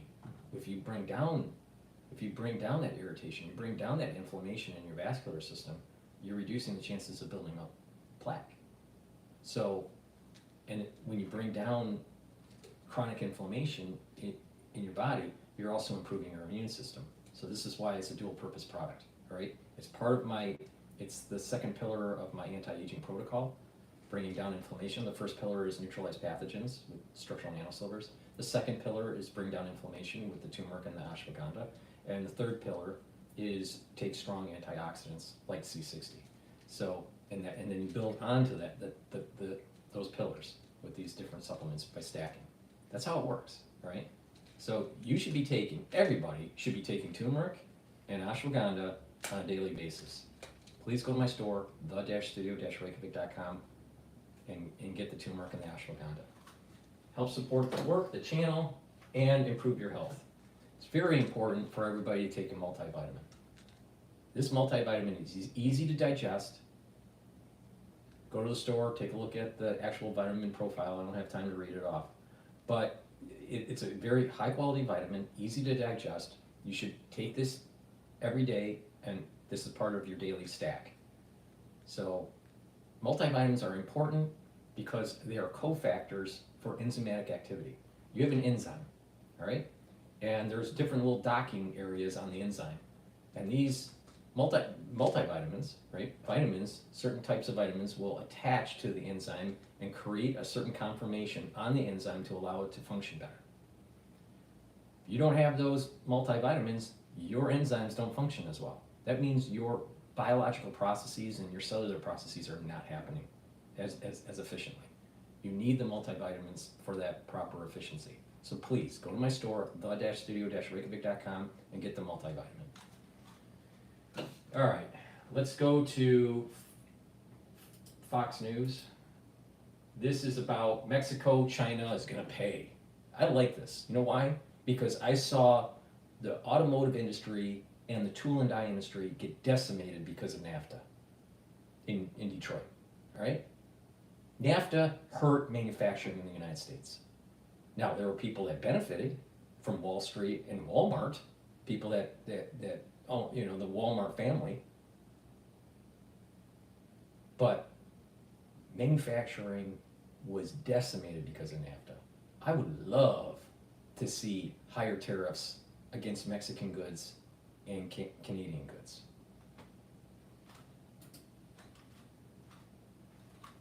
Time for the hot topic of the hour. President-elect Trump says he will issue a day one executive order slapping tariffs on Mexico, Canada, and China until they stop the flow of illegal immigrants and fentanyl into America. Fox News' Madeline Rivera is live in Washington this morning with more. Madeline. Hi, good morning, Maria. This could all have a major impact on trade. The threats are also the biggest indication yet that President-elect Trump intends to move forward with the tough talk he espoused during the campaign trail. He wrote on Truth Social, as one of my many first executive orders, I will sign all necessary documents to charge Mexico and Canada a 25% tariff on all products coming into the United States and its ridiculous open borders. Trump also says we will be charging China an additional 10% tariff above any additional tariffs on all of their many products coming into the United States of America. He's accusing Chinese leaders of failing to follow through on its promises to impose the maximum penalty for drug dealers. Canada, Mexico, and China are the top 3 largest trading partners of the United States, so the tariffs could have implications for several industries like automakers, farmers, and food packagers. The reaction from international leaders was swift. A spokesman at the Chinese embassy in Washington says China believes that China-U.S. economic and trade cooperation is mutually beneficial in nature. No one will win a trade war or a tariff war. It's unclear, though, if Trump intends to follow through with the tariffs or if the rhetoric is intended as a negotiating tool. Canada's Deputy Prime Minister says they'll continue to discuss immigration with the incoming administration, adding Canada places the highest priority on border security and the integrity of our shared border. It's an example of how governments and companies are rethinking their strategies in the wake of Trump's re-election. Maria. All right, Madeline, thanks very much. Maddie Rivera there. Here's what Trump's incoming Treasury Secretary, Before we continue with Fox Business, I just want to do a market update here. So the S&P 500 is trading above 6,000 right now. The VIX is trading at about 14, so risk is lower in the equity market. The dollar is strengthening relative to the euro, and oil is still trading below $70 a barrel at 69.60. And Bitcoin is trading lower.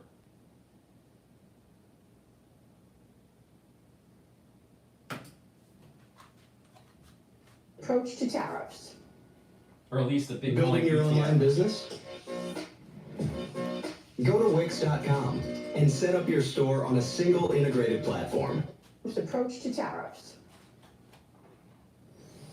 Donald Trump's ready on day one. When he wins, January 20th, he's going to hit the ground running, and it's going to be a growth agenda. Tariffs are going to be part of that. I'm not a big fan of this guy, what is his name, Bassinet. He's a Yalie. I don't trust him. I don't trust him. I didn't trust Mnuchin either. Why? Because he was a Yalie. Original tariff man, and he did it to raise revenues and to protect American industry. Donald Trump has added the negotiating leg, and I think given Donald Trump's credibility on tariffs from Trump 1.0, he will hit the ground running on 2.0, and world leaders and business executives will know he means business. Oh, yeah, and he's keeping that promise with this announcement overnight, Chris, that he's going to be slapping. These are additional tariffs that we expected anyway on China. And of course, Mexico and Canada, he's got the USMCA deal in place, but he's got the right to renegotiate that, and it looks like he's going to do just that, Chris. As he should. It's already working, Marie. We already heard that the Chinese car company saying we don't want to build another factory in Mexico because we're concerned how Trump will perceive it. It's showing us that he's using it as a negotiating tactic. It's working extraordinarily well. And frankly, if the U.S. cars are having 100% import in China, it's still disproportionate. This is going to tighten up the border. This is going to stop that flow of illegal drugs. These things that he ran upon. And he has the power to do it, and I think he's willing to use this stick, and I think we'll land at a lower percentage rate, but I think some tariffs are completely appropriate. Jonathan, it's amazing to me how everybody's getting in line. Even before Trump gets in office, you're seeing a think twice about having a Chinese factory in Mexico. Narrative going on there in Mexico. You've got the Russians saying, I'm ready for a reset with America. You've got a handful of companies in America saying, I'm going to take my supply chains out of China and build everything in America. Yeah, it's interesting. I mean, there's all these people, particularly on the left, that look at President Trump and say, oh, wow, he's lost his mind. What is he doing? He's doing... Dr. Paul Cottrell, what would you do to help create a better America? Manufacturing. We need to manufacture in the United States. Very important. It provides jobs, it creates economic clustering, it creates innovation. We need to stop having our children going into being lawyers. We have too much of a litigious society. We need to design, manufacture, build stuff.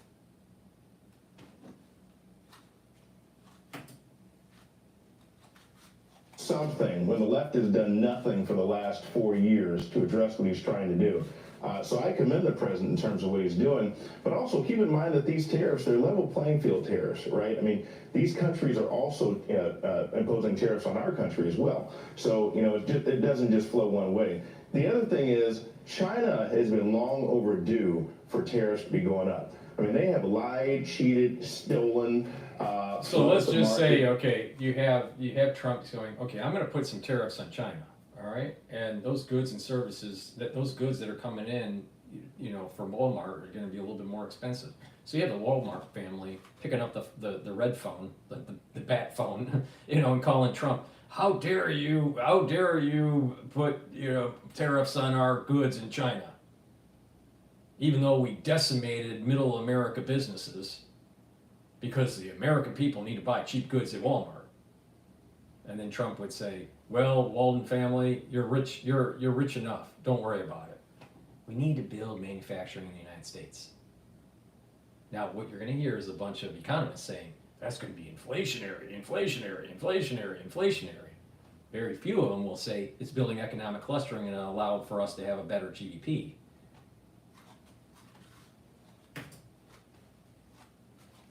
Since 1999 at least, they need to be held accountable. I don't think 10% is high enough, Maria. Wow, Cheryl, what do you think? Look, 80% of exports from Canada and Mexico combined come to the United States. To say that these two countries are concerned about these threats is an understatement of the morning. But I will also add that it's reported that Justin Trudeau actually called Donald Trump yesterday, about 2 hours after this announcement. They've got to be very nervous, and they should be. As far as China, look, China has continued to sell the chemicals that make fentanyl. They sell to the cartels. The cartels move to the United States, and we have a fentanyl crisis and more than 200 deaths per day in this nation. It has to stop. Enough is enough. And if this is the way to do it, whether it's a threat or whether it goes through, fine. The other component of this is the price, the consumer prices. Are they going to go up? Yeah, you know what? Maybe they will. But I think it's up now to these two countries and to China as well to come back to the negotiating table. And by the way, does Mexico really want to continue to be the back door for China? Ask yourself that. Or are you more concerned about the neighbor right to your north, the United States of America, who now have a new administration who is done with you and your border situation? Well, we'll see. I mean, Cowan and Company is writing about how Trump did it. I mean, he announced it in a post last night. Trump, once he gets into office, needs to do scorched earth, man. He needs to do scorched earth when it comes to these unfair trade agreements. He needs to do scorched earth with NATO. He needs to do scorched earth with the deep state. Because once Trump gets out of office, the chances are you're never going to see another Trump-type presidency. maybe for another 250 years. So we got to get the job done now, all right? Everything that we need to do to clean up the house, to make the society more prosperous, more efficient, it's about God, country, and family, right? I mean, you look at it, God, country, and family. Why do I say that? You need to have some sort of morality, so that's tied to God, right? You need to have an affinity for your country, all right? You got to embrace the country and try to make the country as prosperous as possible.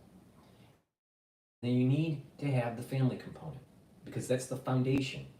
So you have morality, and you have you have security and constitutional freedoms, and you have an affinity for country, right? And trying to do the right thing, and then also the importance of family and family creation. And when you have that, you're going to have a society that is going to be more in line with being prosperous, more in line with being ethical, right? It's when you destroy the family unit. Oh, old people don't matter, right? No, old people do matter, all right? Veterans matter, right? But when you have a liberal agenda that's saying, the old people, just push them aside, we don't need them anymore, they've already done their GDP, purchasing power and all that. When you have a society that just throws away the elderly, just throws away its veterans, it's a problem. So you have to have a strong affinity of this God, country, and family to build the ethical framework to move the country forward into prosperity.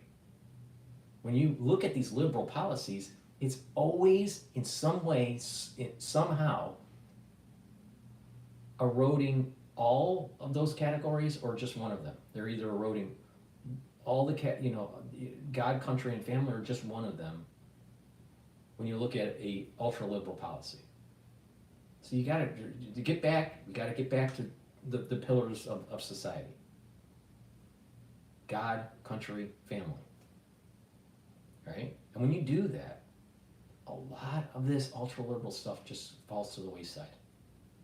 It's tainted with evil. That this ultra-liberal is tainted with evil. And when that happens, it erodes the fabric of society. It erodes us being cohesive.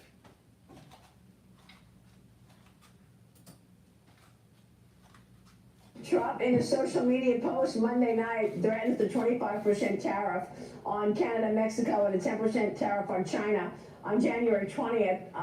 Scott Bessent has talked about this on many times that he's joined us on this program. And he also discussed the lawfare against then candidate Trump and the impact on the dollar after Trump's former chairman of the Council of Economic Advisors, Kevin Hassett, told me nobody will want to buy treasuries in America if Donald Trump is found guilty in these legal cases and handcuffed. Watch this.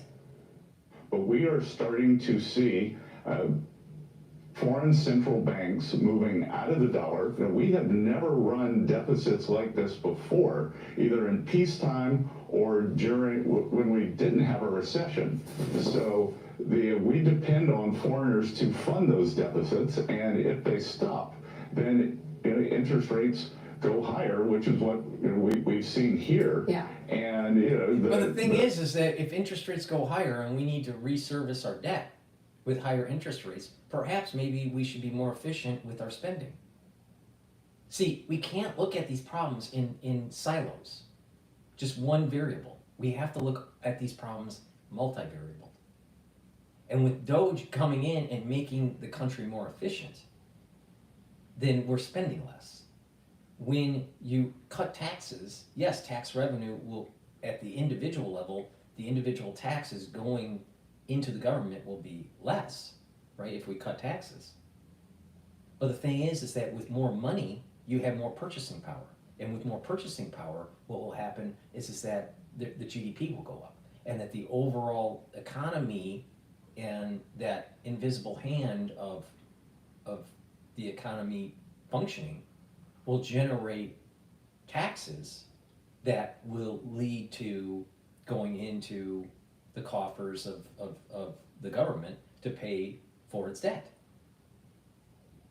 So it's a combination: issue less debt, make the government more efficient, and give the people more money by reducing its taxes, and then put tariffs on foreign goods so it pushes companies to build and manufacture and design in the United States, so it revs up our economy, not someone else's economy. See, for the last 30 years, because of NAFTA and this whole push for globalization,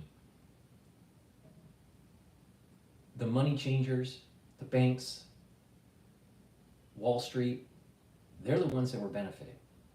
Middle America was not really benefiting. They were getting by. They were slowly getting better, or they were stagnant. And in some communities, it fell to the wayside, especially like Flint, Michigan, where the economic clustering was large when the plants were there, but once the plants left Flint, the tax revenue left, the water ended up becoming poisonous for the population, and you know, the whole society was starting to spiral downward. But when you have manufacturing in the United States, when you're creating jobs at different levels, right? There's economic clustering, and the economy is more vibrant. That's more important than this quick fix with, well, just import cheap goods.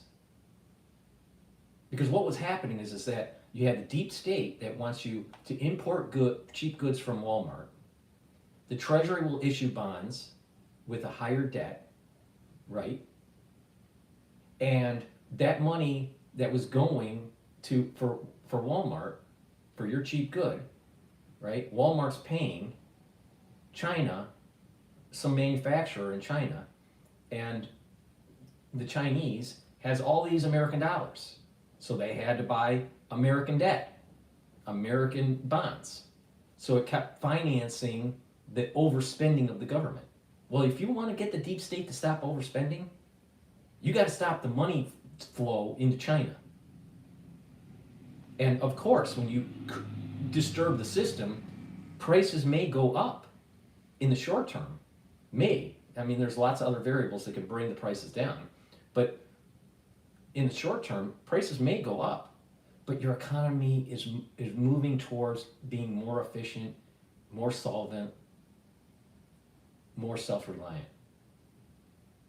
And so when you do that, you're weakening the deep state. You're not strengthening the deep state, you're weakening it. You want to keep on importing cheap goods and having foreign countries buying our debt? You're strengthening the deep state, because now they have a buyer. They have a buyer of the government debt. And that's the majority of the people on Bloomberg. They're trying to promote the deep state. They want to keep the status quo. We need manufacturing. We need to drill, baby, drill, but we need to manufacture, baby, manufacture.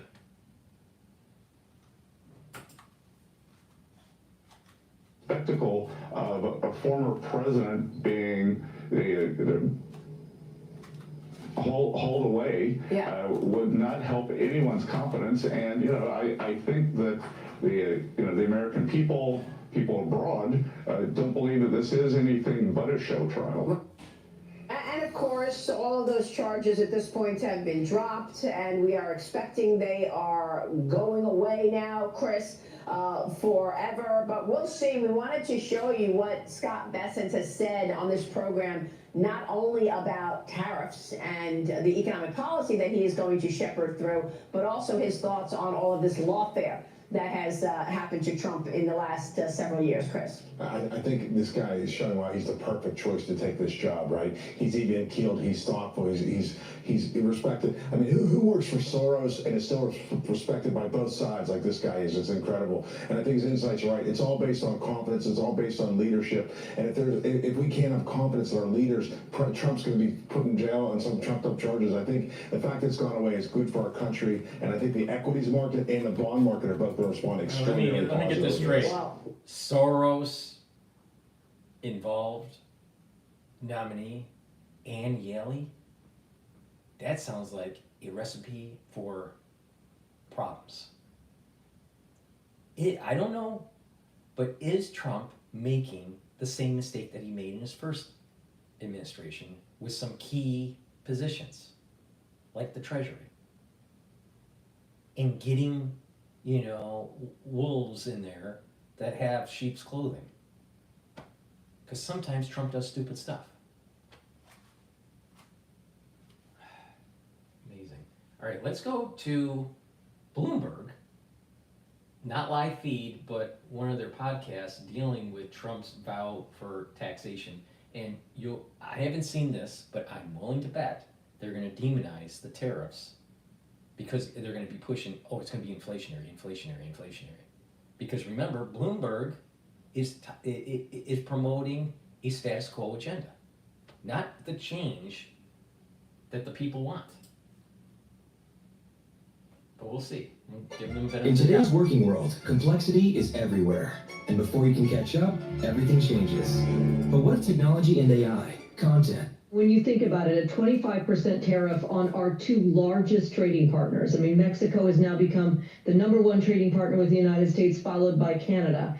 And part of it is the markets are highly, highly integrated. Particularly, I would say, the two sectors that have sort of already been touched on, autos and energy. I mean, autos is one of those industries where they're highly integrated because we allowed NAFTA to just keep on going and cutting jobs and cutting jobs and cutting jobs and cutting jobs to the point that you have to rely on the international community. Doesn't that sound like a long-term, multi-decade process to weaken the country so it loses its prowess and its self-determination and its sovereignty? Seems to me that's what was happening. I am so tired of these people that are just like, well, we're integrated now. Well, why don't we ask the question, why don't we disintegrate? why do we unravel the damage that NAFTA and this global trade has happened to U.S. manufacturing and go towards localization, not globalization? The auto parts literally crossing the border 8 times before they ultimately get developed into a car. So when you start to then put a tariff of 25% on each one of those parts each time it crosses the border until it ends up becoming developed into a car, you start to see how incredibly significant this idea of a 25% Okay, so tariff. you're gonna go buy your Bronco from Ford. Let's say it costs $35,000 right now. I don't know how much it costs, but let's say you option it out to $35,000. All right, Trump throws in these tariffs, and now your Bronco is $40,000 or $50,000, and sales go down. Guess what? You know what Ford's going to do? They're going to get on the phone and they're going to go to their local manufacturers in the United States and go, how long is it going to take for you to start moving the manufacturing back to America? Because Ford isn't going to put up with declining sales. So you need a president that's willing to play chicken with these big manufacturers like Ford Motor Company and go, move the fucking stuff back to America and make it.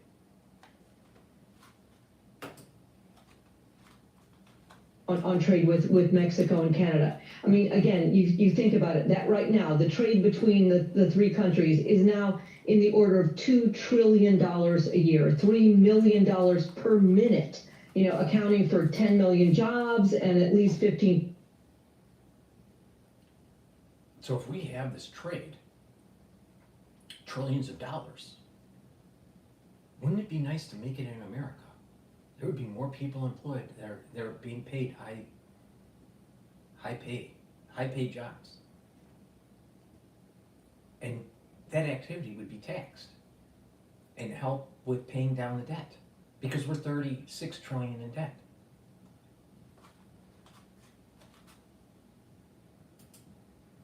See, it's just, The global trade. So this idea of hitting our 2 largest trading partners again, with this somewhat unusual notion of using tariffs, a trade tool, again, an economic trade tool, in order to fight something that is not particularly trade. The globalists are like vampires. Literally, they're like vampires. And with vampires, you show some light and they're afraid of the light. Or you show them, I don't know, a crucifix and or holy water or whatever, right? There's certain things that vampires are really afraid of. Well, globalists are really afraid of the word tariff. And you're seeing an economist, former U.S. International Trade Commissioner, I'm assuming she was an economist, but someone that's pro-globalization, all right, trying to demonize tariffs because she's a vampire and she's afraid of the word. Because you know what? Tariffs do work. But it's as long as you also pull the other levers. Manufacturing has to come back to America. And the globalists do not want that. They do not want to hear that. Because the overall strategy is to integrate the northern and southern hemisphere in the Americas. Basically strengthen, with NAFTA, it was basically strengthen the United States, Canada, and Mexico. Get that, and then the next phase would have been strengthen that, the northern trade bloc, with the southern trade bloc in South America, and have this turn into kind of a economic region using a common currency, right?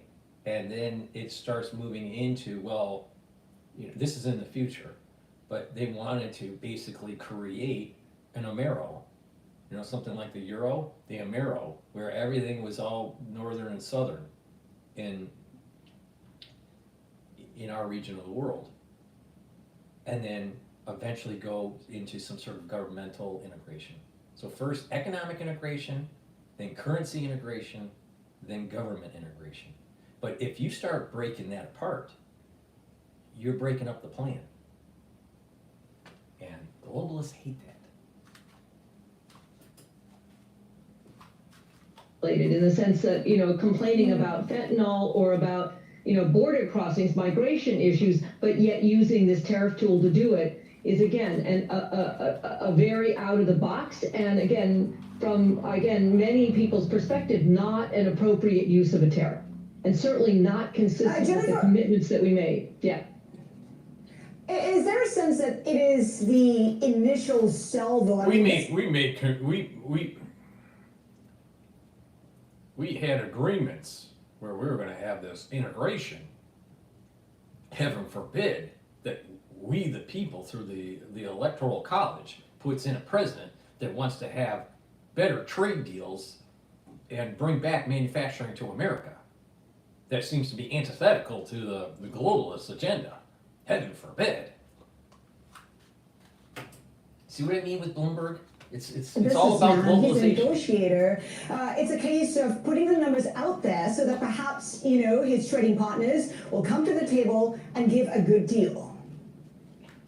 Oh, absolutely, yes. I think control and domination, that's the goal of all power systems. They can be resisted, and should be.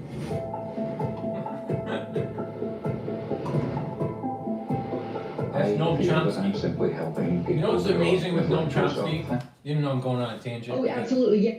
I know I'm going on a tangent, but it's my show and I can go on tangents. But, the thing is with Noam Chomsky, he hated Trump.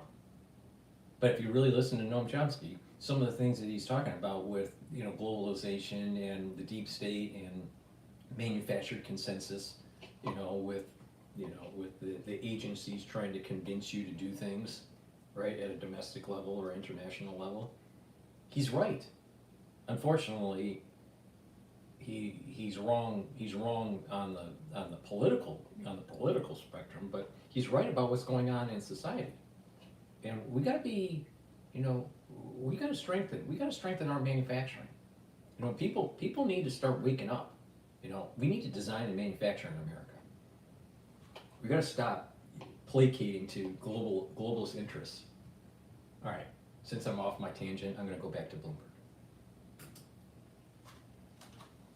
I think, again, you can expect this to be very, very transactional. And I think that's part of the reason for announcing it well before he's even in office. I mean, he is clearly looking for, and I would say, Canada and Mexico to come to him with offers of things that they can do. And I think you already heard a little bit of the flavor of what Canada is going to say, which is, why are you coming after me, Canada? With respect to fentanyl and with respect to migration issues, that's really not been the issue that the United States is seeing is, again,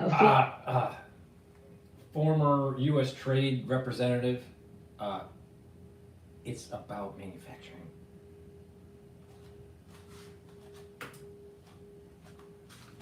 Across the border, coming across the Canadian border. And the issue is whether this is partly trying to divide Canada from Mexico and have them be treated differently. But there's no question that this is an opening salvo of a negotiation to try to get, again, and the problem is a little bit of an unclear result.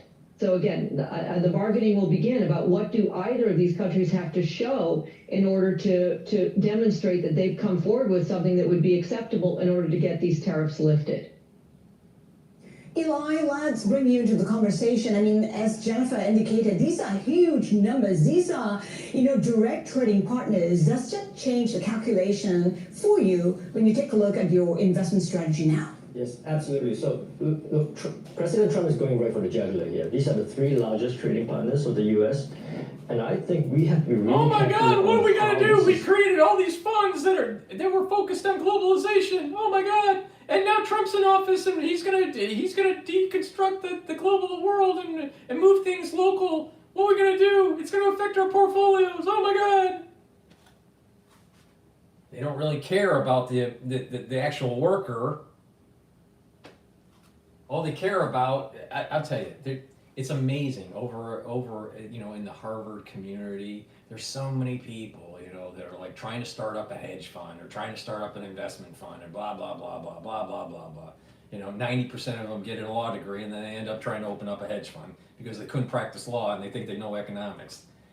And 90% of them blow up their fund.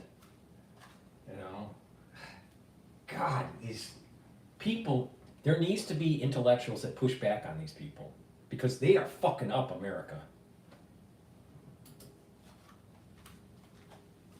Probably going to reset inflation expectations. I think the general consensus for Trump's 2.0 so far is that it's good for equities, it's bad for bonds, and we've seen bond yields on the long end come up as well. Now there's a limit to how much bond yields could come up without scattering the equity rally. Now we think that if inflation expectations starts creeping up, the Fed stops cutting rates. We could see the 10-year move towards 5%, and history shows us that if it goes beyond that, then that starts to be a problem for the equity uptrend that we're seeing. So this is something that we have to be real careful of. Yeah, but what if you have localization where you have more manufacturing? You're increasing your GDP in the United States because of just investing. Companies are saying, why would I want to put a plant in a high tariffed area? Why not put it in Arizona instead of Mexico? And then eventually you have these workers and you're making something and it's being produced in America and there's some taxes off of that production and there's consumer goods that are provided and people have jobs and have money. The middle class was created because of the automobile. Why? Because there was wisdom from Ford realizing the person working on the line should be making enough to be able to buy the product they're making. Oh, and that's how the middle class was created. Before the car, there were the rich and the poor. Well, if you throw away manufacturing, don't you think that the middle class starts to get weaker? Yeah.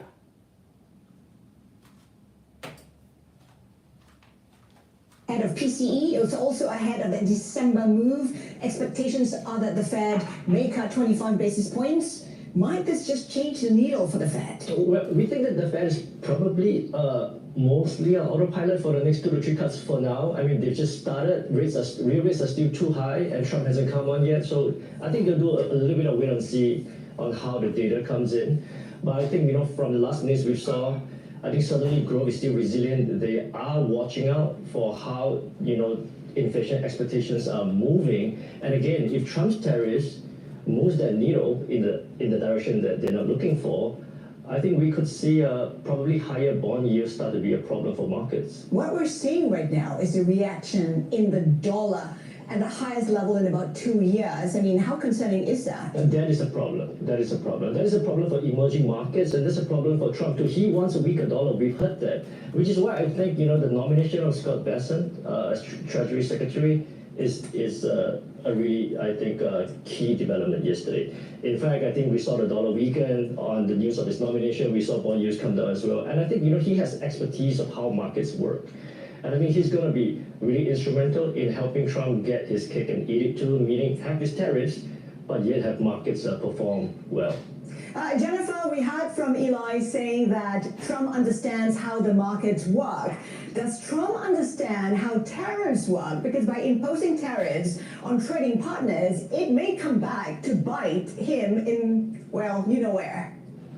I would say many people would argue that he does not, because certainly he kept saying again and again on the campaign trail that it was China that was paying the tariffs or Mexico that was paying the tariffs, when obviously the reality, it is the American... Have you noticed that not once did these, quote, experts in economics and in trade policy and in debt issuance, not once have they talked about bringing back jobs to America and how that may be actually good for the economy? Oh, wow.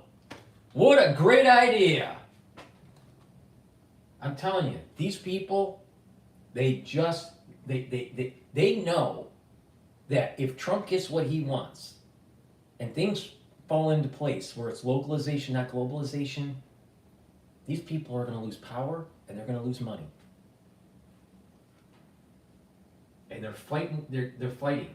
The same thing that was happening with CNN and with the deep state when it comes to the lawfare. They know that with Trump getting in, there's going to be investigations, and they did nefarious things, and they may get prosecuted. Now, from the economy side, you know what? Trump is coming in, lifting the veil over the Wizard of Oz, and showing the American public, you know what's been going on for the last 30 years or so?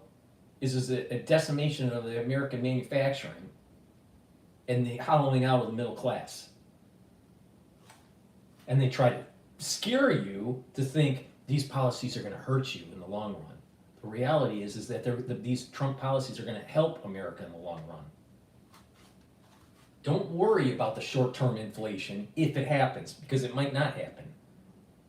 But building economic clustering in the United States is by far better than building up China.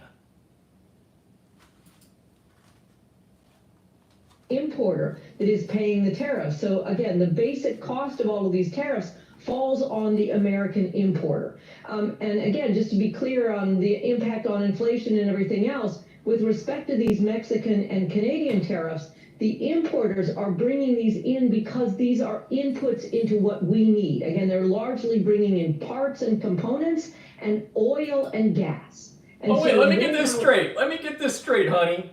We have more oil and more gas than anywhere in the fucking world. If we drill, baby, drill. And if we need parts for the Bronco for Ford, why don't we make those parts in Arizona and ship them over to Michigan to assemble? Great idea. Importers now have to pay a lot more for all of those components. It makes everything that they make using those imports much more expensive. You know, again, if you flip over to what's going to happen with respect to China, again, they're going to add an additional 10% tariff on top of already all of the existing tariffs. I mean, to me, what's really significant there is what does not right now have an additional tariff coming in from China. It's largely a lot of the kind of retail-ready products that are sold at Walmart and Target and all those places. It's electronics, it's computers, it's watches. The most powerful thing that an American can do is stop buying these products. and force the manufacturing to be in the United States. You know, like, look, for example, let me give you an example. The power of the consumer. When the wokeism with the advertising with Bud Light happened and people stopped buying Bud Light, guess what happened with Bud Light? The price went down, and it kept on going down. And eventually, Budweiser kicked out their whole woke marketing staff. All right? Because they destroyed the brand. You're seeing something very similar with Jaguar right now. They're destroying the brand because of wokeism.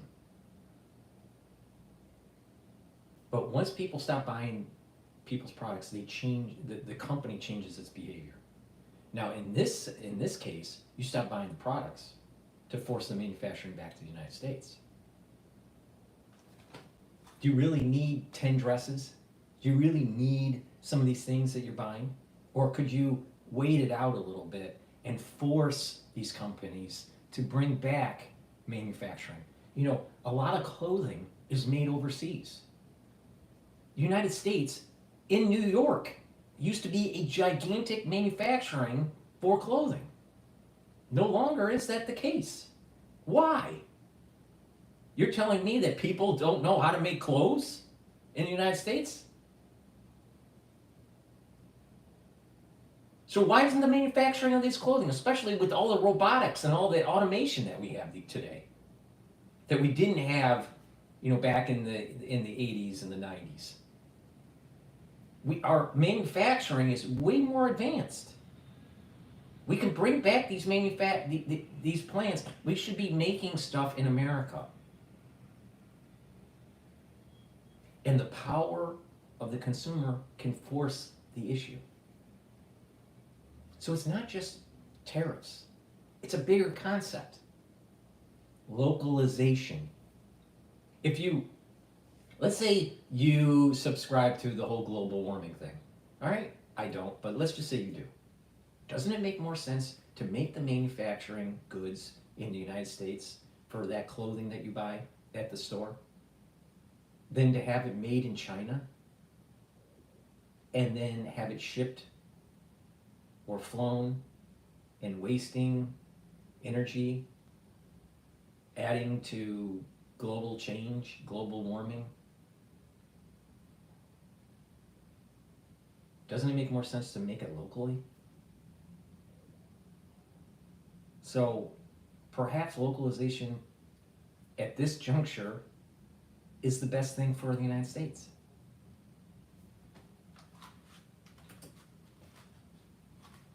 Appliances, it's clothes, it's shoes. Those have largely been spared from these extra China tariffs, but now they are going to get hit by this additional 10% tariff. Heaven forbid that, you know, Susie, the shoe buyer, goes to the shoe store and can't get her cheaper shoes because of the tariffs. But perhaps maybe Susie should have been more cognizant of what she buys at the store and buys American made. Or maybe Susie should wake up and say, I'm not going to buy any more shoes because I have 300 pairs in my, closet. And forces manufacturers to move back to the United States where their customers are. Why are we shipping all these goods? I mean, if you're in a port city, all right, you look at how many goods are being shipped into the United States. It's phenomenal. And all those things could have been made in the United States. And look at all the jobs that could have been created. But again, the deep state wants you to believe that you're going to get cheap goods. So our government keeps on funding crazy wars in Ukraine. How do you think these wars in Ukraine are funded? We issue bonds. Who's buying the bonds? The foreign people. The foreign nations that are making our goods. You want to stop the war effort? Bring back manufacturing.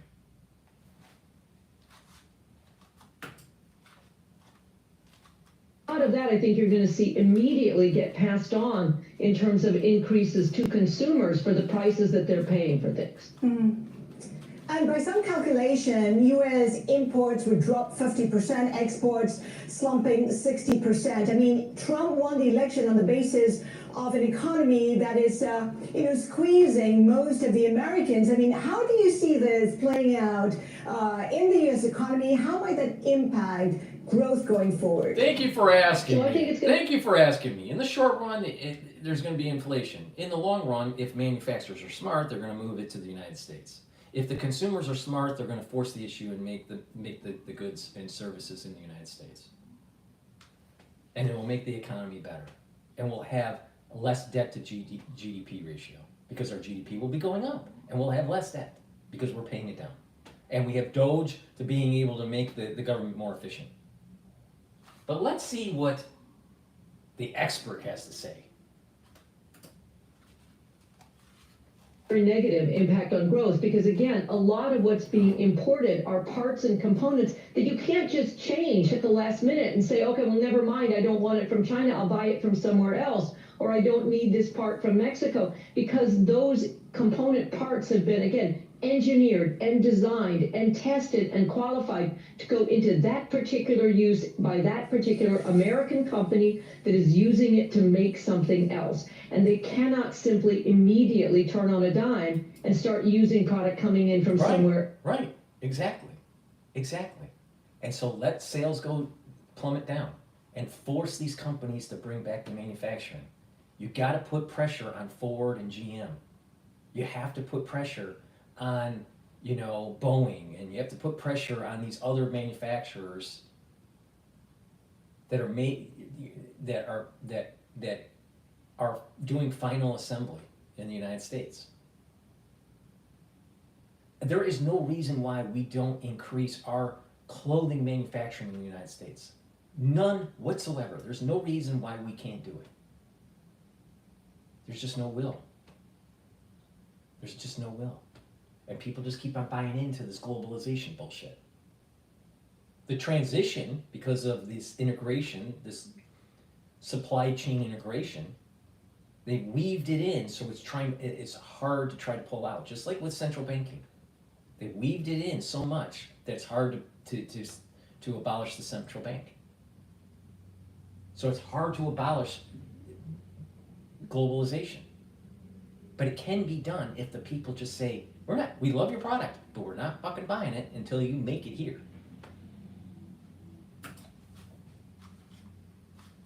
So it will have a downward pressure on, again, U.S. production. It will have an upward pressure on prices, and overall, again, a downward pressure on economic growth and activity.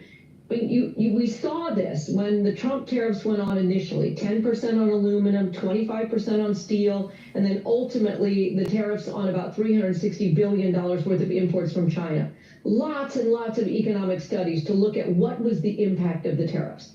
And the stated goal was to return manufacturing and to return jobs to the United States. And if you looked at it and said, did it do that?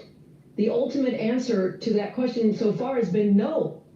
Because those tariffs hurt so many of the downstream users of steel and aluminum that there were job losses there. There was retaliation, again, heavily by China, affecting lots, for example, of agriculture exports. Their data set doesn't make much sense because we had a roaring economy from 2017 into the beginning of 2020. Then we had the crazy stuff that happened in 2020, right? So you had roughly 3 years, right? And then a major event that shut down the global economy. So you're looking at a data set that didn't really fully appreciate a 2-term Trump economic agenda. The data is too weak to even look at, to understand the long-term effects. I mean, you can't build a complex plant for automotive in 1 year, all right? But if you have a policy that forces the issue over a 6 to 8 years, it forces the companies to start building these more complex manufacturing facilities in the United States. That's cars, all right, where there's homologation and you got to do a lot of road testing and all this stuff, right? Now, take something a little bit more simple, like making shoes and making clothing. You could easily set up shop in a light manufacturing area that's already built, because there's lots of light manufacturing facilities in the United States that are empty, that are vacant, all right? And you could easily set up shop within months. So it depends on what kind of manufacturing.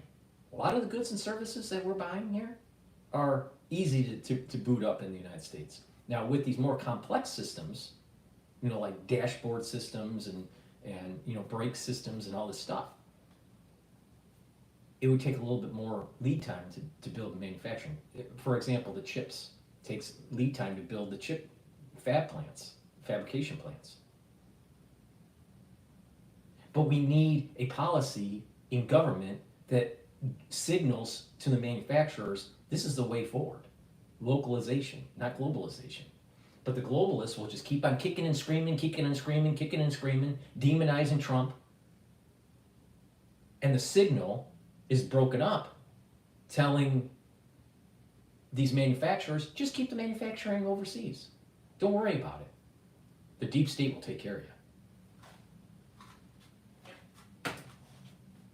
The data set she's looking at is lots of people that had been exporting lost their jobs.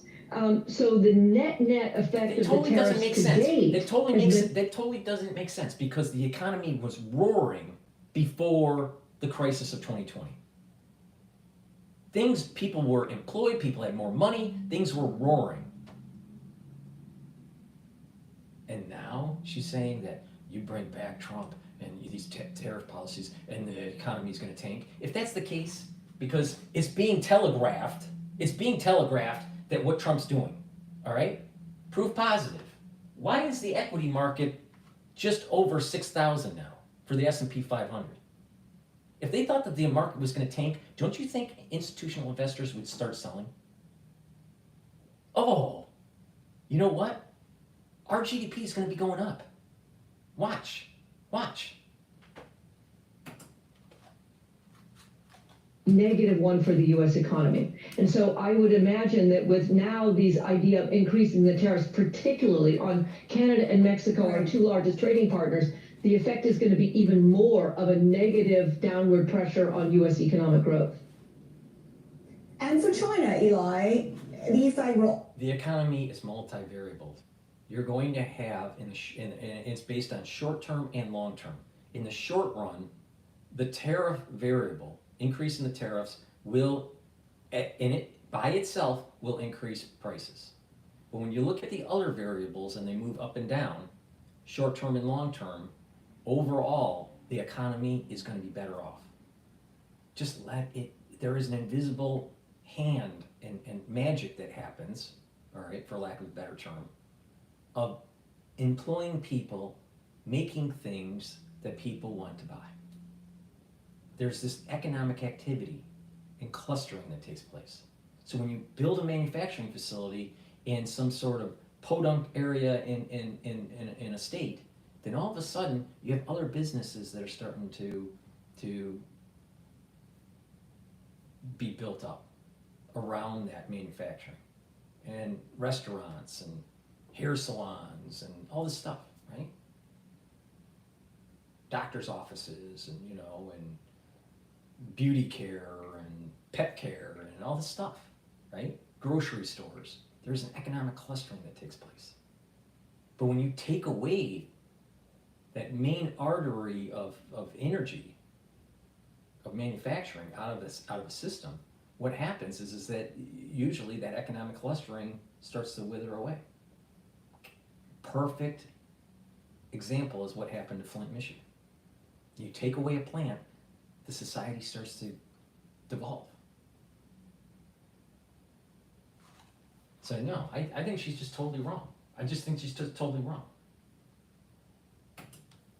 Globalization is not the future of America. To be negative, this is an economy that's just experiencing nascent growth. Yet, when it comes to the markets, you say that you're pretty constructive, China, that you should be overweight. I know I'm going on. We'll see if he says the same thing I have to say. You know, right now, because we're doing this live, equities are at 6,005, almost 6,006. All right, but that's the S&P 500. All right, if these policies for Trump are so bad, equities should be selling off. Relative to the euro, which is the most weighted of the commodity basket, relative to the euro, the USD is strengthening. Interesting. And oil is trading below $70 a barrel. All right, it's trading at 69, around $69 a barrel for WTI. And what's happening is you're seeing a signal that's in the through this telemetry, right? You're seeing a signal of Trump's policies. Economic growth in equities, a strengthening of the dollar because things are going to be moving back to America, and it's drill baby drill, and our energy costs are going to go down. That's what is being signaled in the market right now. You listen to the female that just spoke, former trade expert, and you know, it's the apocalypse of unraveling, you know, globalization and trying to turn it into localization, and how bad tariff policies are. Think back on where you were right before the crisis of 2020 economically in the United States, for the ones that are watching that are from the United States. And I'm willing to bet that almost all of you would say that you had a good economic situation.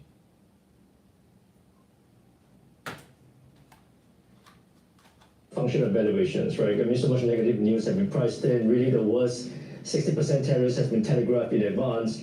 And I do think that the Chinese authorities are much better prepared this time to deal with what's coming. I think, you know... What's in the toolbox? How can they counter this? That's interesting because what's in the toolbox? It's amazing. Everyone's saying what's in the toolbox when I started saying it. You know what? I'm a little worried about what's happening in Wuhan. That's a tool in the toolbox. And quite a fair bit in terms of the monetary side. They've tried to do a lot of restructuring in terms of local government financing as well. Now the last arrow to come will be fiscal. Right, and you know, China has been running on a dual-track economy over the last decade. One is focused on exports. That's going to be in real trouble with Trump's tariffs to come. But the internal economy, the domestic side, now that's struggling right now, and we think that let's get this straight here. China was supposed to be the 21st century global power. You know, it was going to be the 21st century was going to be China's, not the United States. And once America says, you know what, we're going to raise some tariffs and we're going to start moving manufacturing to other countries or back to America, then all of a sudden China starts to implode. Interesting. And then to try to boost up their economy, they have to try to boost up domestic spending and create all these fiscal policies and go into debt. Have you noticed the pattern here? If you don't make stuff in your country, your economy sucks. If you don't make stuff in the United States, our economy isn't going to be as robust. Now, there was a unique thing that was going on with the United States because we are the risk-free rate, because the dollar is, has that hegemonic power, through the petrodollar. We were able to finance our debts because of a runaway deep state. But just imagine if we didn't have a runaway deep state and we had manufacturing in the United States, and how powerful that would be.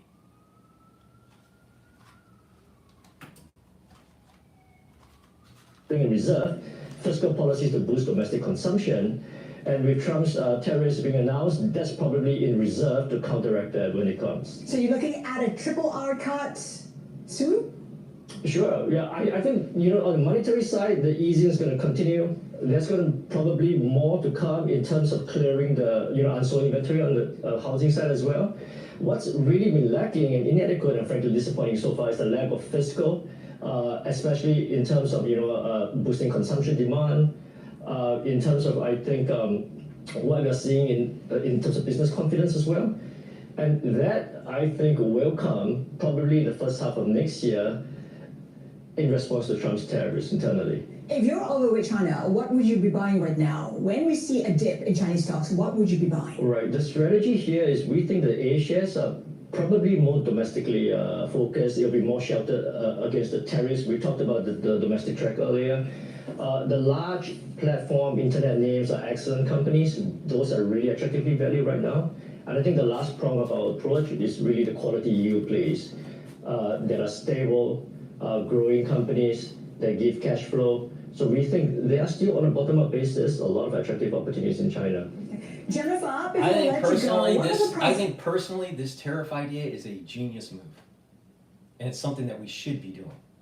And if you hear, quote, an experts trying to demonize it, you need to start diving in and explaining, trying to find out and investigate why is that individual pushing in a global agenda. Do they, do we really want China to take our money to build up their navy? Do we really want to do that? of a trade war, an extended trade war? Yeah, exactly. So just to understand it, I mean, obviously, all of these tariffs break the U.S.'s commitments. I mean, under the USMCA agreement with Canada and Mexico, we committed to. But if the trade agreement isn't working for the betterment of everybody, perhaps the trade agreement needs to be broken. And we definitely have a border problem. There's definitely a fentanyl problem. There's definitely a problem with the growing tensions in the Pacific theater with China and the United States, especially in relation with Taiwan. But this woman wants you to be able to buy cheap shoes at Walmart.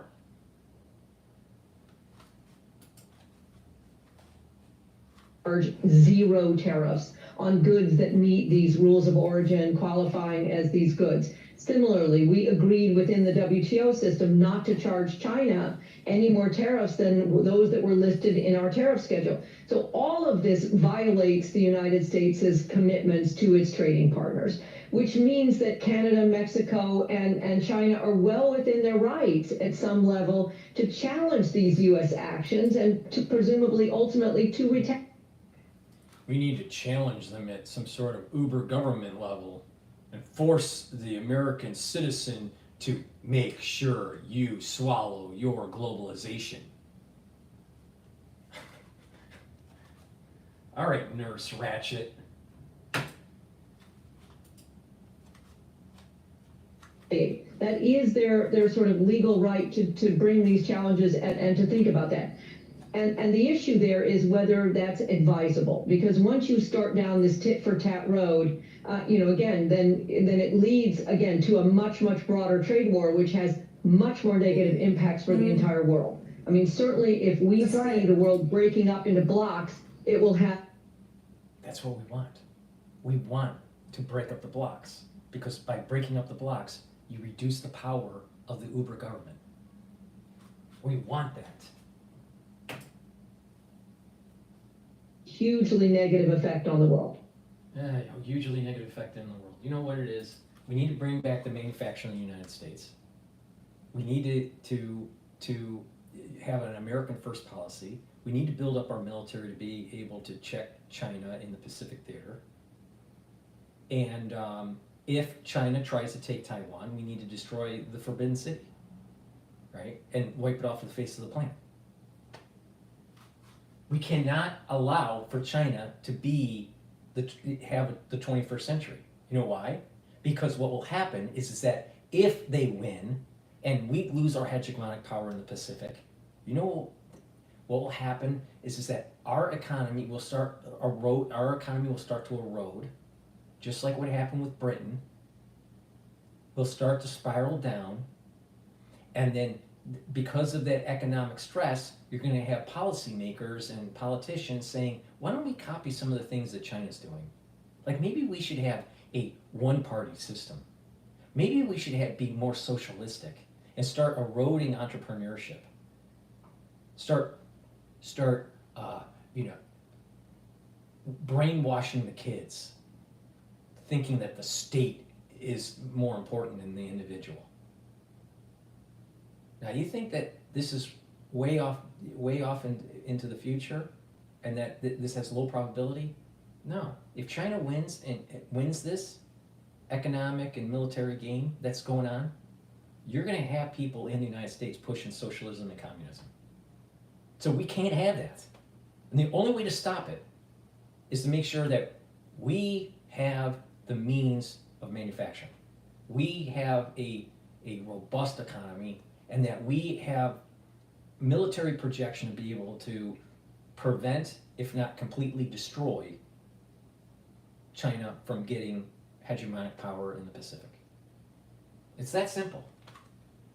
Now, you know, you might call me a warmonger, but I'll tell you, America will lose its prowess in the world if China is elevated. It can't be elevated.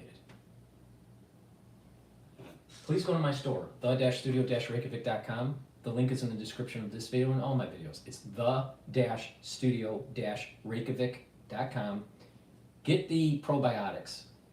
The powder probiotic is what I take. You just saw me eat lunch, because this is a really professional, you know, broadcast. This is a powder. You just mix it with your food or with filtered water. It's a great way to take the probiotic, or you can take the veggie cap version. So it's up to you. But taking a probiotic is really important. It reduces inflammation in your gut. It improves your absorption of your foods. It's improving your metabolism. It's improving your skin, your hair, and your nails. Having a good gut biome also improves mood and mental clarity. A good gut biome can really put you on the path of proper health. So please go to my store, the-studio-reykjavik.com, and get the powdered probiotic that I have or the veggie cap version. Take it every day. You're going to need it. Good gut is a really important thing that you need to do to slow down the aging process, improve your immune system, and to improve your metabolism. In terms of the immune system, taking vitamin C every day with the magnesium is something that you should do. Go to my store and get the vitamin C and the magnesium supplement that I have. If you're not feeling well during the cold season, take a double dose. Make sure you drink it with water. Vitamin D3, really important. It's a dual purpose type vitamin. It helps with soaking, it helps with absorbing calcium. It's a gene expression cofactor, really important for cellular processes. And D3 helps to get rid of cells that need to go into apoptosis. Please go to my store and get vitamin D3. Stack it with K2. It works really well with vitamin K2. And olive leaf extract, dual purpose product. Improve your immune system and your cardiovascular system. How does it work? It brings down inflammation, and it also improves your lipid profile by lowering LDL levels and increasing your HDL levels. Really important to take every day. It's a great way if you're, you know, let's say you're tight on money and you want to do two things, improve your immune system and your cardiovascular system, take the olive leaf extract. Go to my store, the-studio-reykjavik.com. And it's through you going to the store and purchasing the products and getting healthy, it helps this broadcast. It's a dual, it's a win-win, right? You're getting healthier, you're listening to, you know, me pontificate about the economy, and, you know, hey, you know, you're getting entertained too at the same time. All right, let's go to, all right, Bloomberg Live is going on commercial here, so let's take a look at what's going on with Al Jazeera.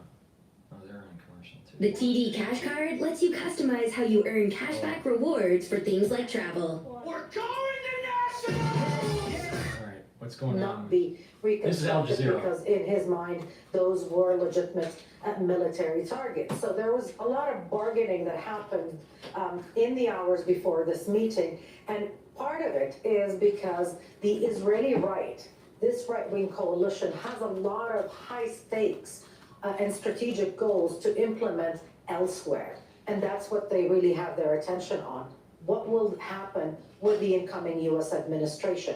Will it give them the green light to implement one of their top priorities in the coalition agreement, which is to annex the occupied West Bank? Will Trump allow them to stay in Gaza, to possibly annex a part of it, or even establish settlements, as Bezalel Smotrich and Itamar Ben-Gvir, the Minister of National Security, and even some in the Likud want to happen? So those kind of very strategic goals are what these ministers have in mind when they draw that bargain with Netanyahu over the ceasefire in Lebanon, which I have to say was the subject of a lot of debate. No apologies, I'm just going to jump in there because we're going to return now to Antony Blinken in Italy. And that goes to the work that we've done on getting more humanitarian assistance more effectively to people who need it, to trying to get better protections for civilians who are caught in this. And while we absolutely must see more done on that front, it's also fair to say that what we've seen to date would not have happened without U.S. engagement, without U.S. determination. So we're intensely focused on this. We will be till the last day of this administration. On Ukraine and on Europe, look, what I continue to hear, I came from NATO meetings not so long ago, a few weeks ago, G20 meetings, and particularly here at the G7, is enduring European support for Ukraine. I also believe that's reflected in my country because we have a bipartisan majority in both houses of Congress who supported the supplemental budget appropriation for Ukraine. You see support on a bipartisan basis among the public for continuing to support Ukraine. But this has always been not just us, not just about us, not even just about Europe. This has been, in many ways, a global effort. We have more than 50 countries who have been supporting Ukraine. And I believe, based on everything I'm hearing, we'll continue to do that. And what we're determined to do in the remainder of this administration is to do everything possible to ensure that Ukraine has what it needs to be able, as I said, to fight through 2025 if necessary, or if there's a negotiation, to be able to negotiate from a position of strength.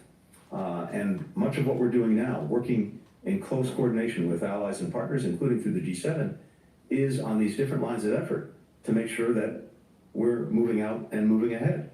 Again, money, munitions, mobilized forces, and the training and support that they need. All of this, we've been working, we'll continue to work over the coming weeks so that Ukraine is on a clear trajectory. And I'm convinced by everything I've heard that European support beyond Europe will remain strong. And I'm hopeful that the United States will also continue the efforts we've made. Final thing on this. I've never seen a better example of burden sharing in my 32 years of doing this. The United States has made significant investments in supporting Ukraine, about $100 billion over the last 2.5 years, but our partners and allies around the world have contributed more than that, close to $150 billion. And of course, the investments we've made actually redound to our benefit in so many ways. Investments that are made in the United States in terms of investing in our own defense industrial base to produce what Ukraine needs to deal with the Russian aggression. And that actually means more jobs in the United States. It means a stronger industrial base for the United States. And at the same time, our European partners are doing the same thing. And the reality is this. Let's bring in our correspondent. Really? We need more manufacturing in the United States. Amazing. Habara, he's in Fuji in Italy, where Antony Blinken is making that statement there to a room of journalists, making the statement to the press following the G7. You notice they did the segue. They did that segue right when he was starting to talk about bring back manufacturing. Yeah, we can't have the globalists, promoting localization, could we? Actually, much of this meeting was focused on Ukraine, as we just heard Blinken talking about, but of course much of it also very laser focused on the current situation in the Middle East, the current developments of a ceasefire in Lebanon that's currently being discussed in Israel by the Security Cabinet right now. What are you hearing there from these G7 foreign ministers about the potential ceasefire? Well, Laura, very interesting statements coming out now from the U.S. Secretary of State Antony Blinken, who says that the efforts to bring about a deal in Lebanon have reached a final stage, and that he hopes that the agreement, which many believe could be announced tonight, will lead in the future to another ceasefire agreement in Gaza, and that there is another effort which is underway now with all the key players taking part in it, which is to put together the elements of the post-war plan in Lebanon and in Gaza, where he says they're going to put together elements for a new Gaza where people can live together without the presence of Hamas. Now, he has been referring to the latest uptick in airstrikes targeting different parts of Beirut, saying that this is an indication that should push us towards having an agreement implemented as soon as possible, so that people in northern Israel can go back to their homes and that people in southern Lebanon could live safely in their own areas. But from an American perspective, the ceasefire agreement can only happen when Hezbollah is further weakened and isolated. And the key elements of this agreement basically is for the Lebanese army to deploy in the southern part of the country, and for an international committee to monitor all the different aspects of the ceasefire agreement the moment it is announced. France is going to be a key player in the implementation of that agreement. Okay, Hashim Al-Habara brings the latest lines there from Italy at that G7 Foreign Ministers meeting. Hashim, thank you. Let's bring in Elijah Magnier now. He's a military and political analyst, joins us from Brussels. So Antony Blinken, US Secretary of State, hopeful of a ceasefire being announced in the coming hours. But that in some ways is the easy part, isn't it? What about its implementations? How are the logistics of this ceasefire going to work when you're talking about Hezbollah moving north, potentially, of the Litani River and being replaced by the Lebanese army in this southern Lebanon area? How is all this going to work? Well, it is easy and very difficult. It is easy because the Lebanese army can go to the south of Lebanon and add to the already existing force, because the 1701 United Nations Security Council stipulated that there should be 15,000 men south of the Litani River deployed, and then that will mean that Hezbollah can pull back. However, there is a part of the UNIFIL, and UNIFIL forces also, they should be 15,000, and that is also included in the 1701, and they have not reached this number, neither the Lebanese forces nor the UNIFIL. The third point is Israel. Israel is going to withdraw only when UNIFIL and the Lebanese armed forces will reach the desired number. If that is going to be accepted by Hezbollah.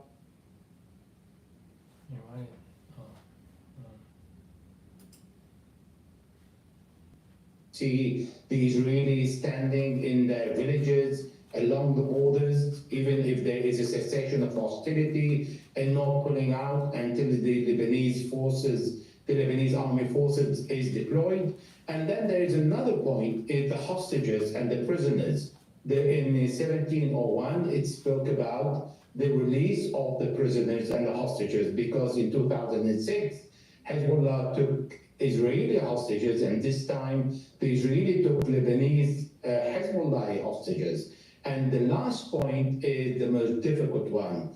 It is where the Israelis should respect the sovereignty of Lebanon, should not fly and violate the Lebanese sovereignty, and above all, withdraw from all the Lebanese territory occupied by Israel, and that is including the Shabbat. Elijah, just before, because we've only got a minute left, I just want to get an idea of what the Israeli side is going to be, how difficult it is to get those people back into the villages in the north of the country near the border.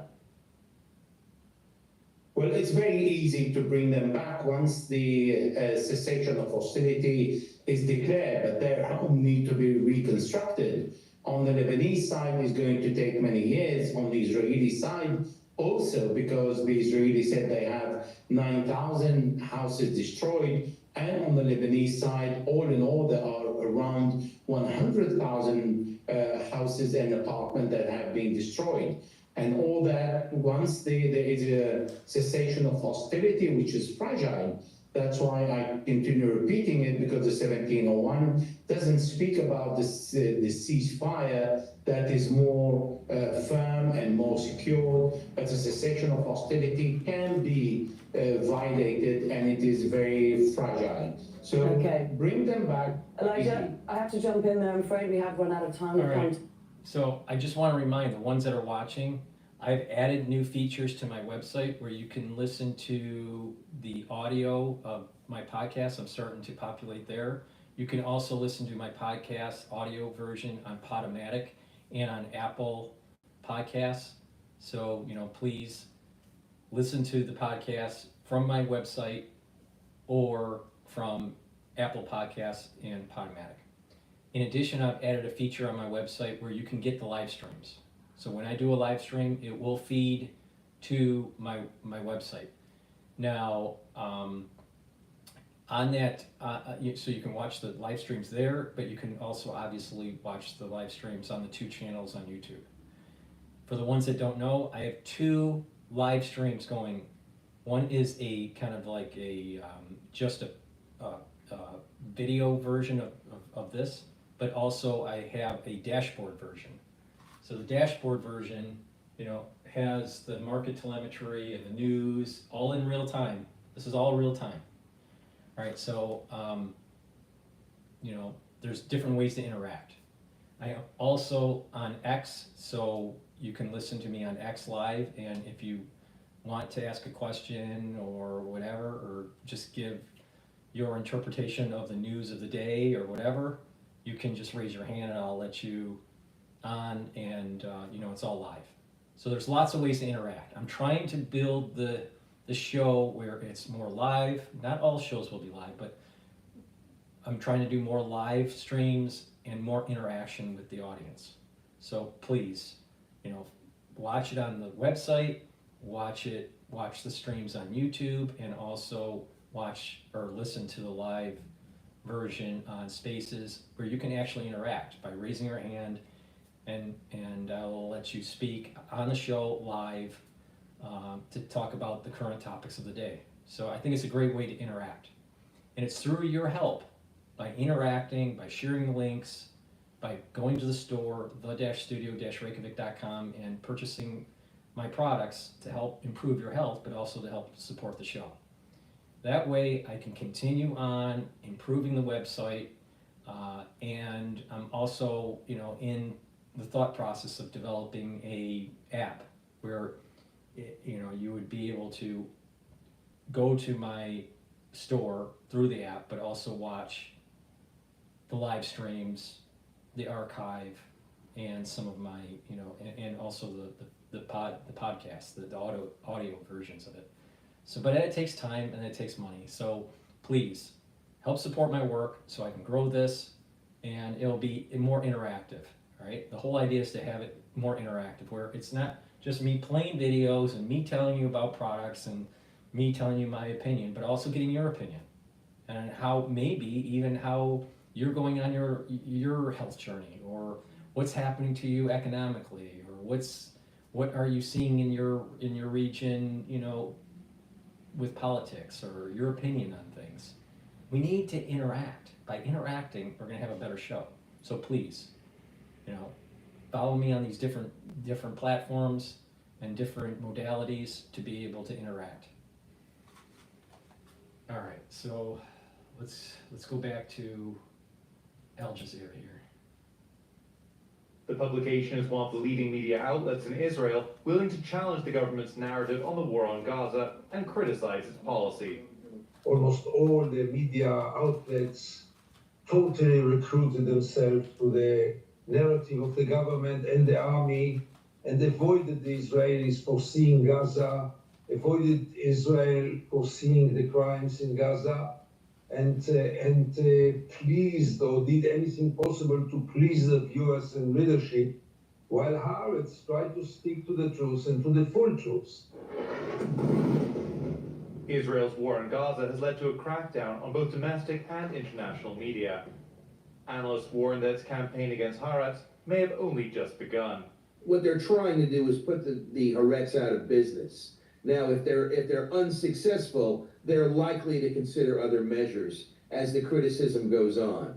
Because what they're really trying to do is shoot the messenger. Israel's war on Gaza has killed more than 40,000 Palestinians, sparking condemnation from around the world. The government's response has been to attempt to control the narrative and silence dissenting voices. Policies that may lead to the truth in Israel becoming another casualty of war.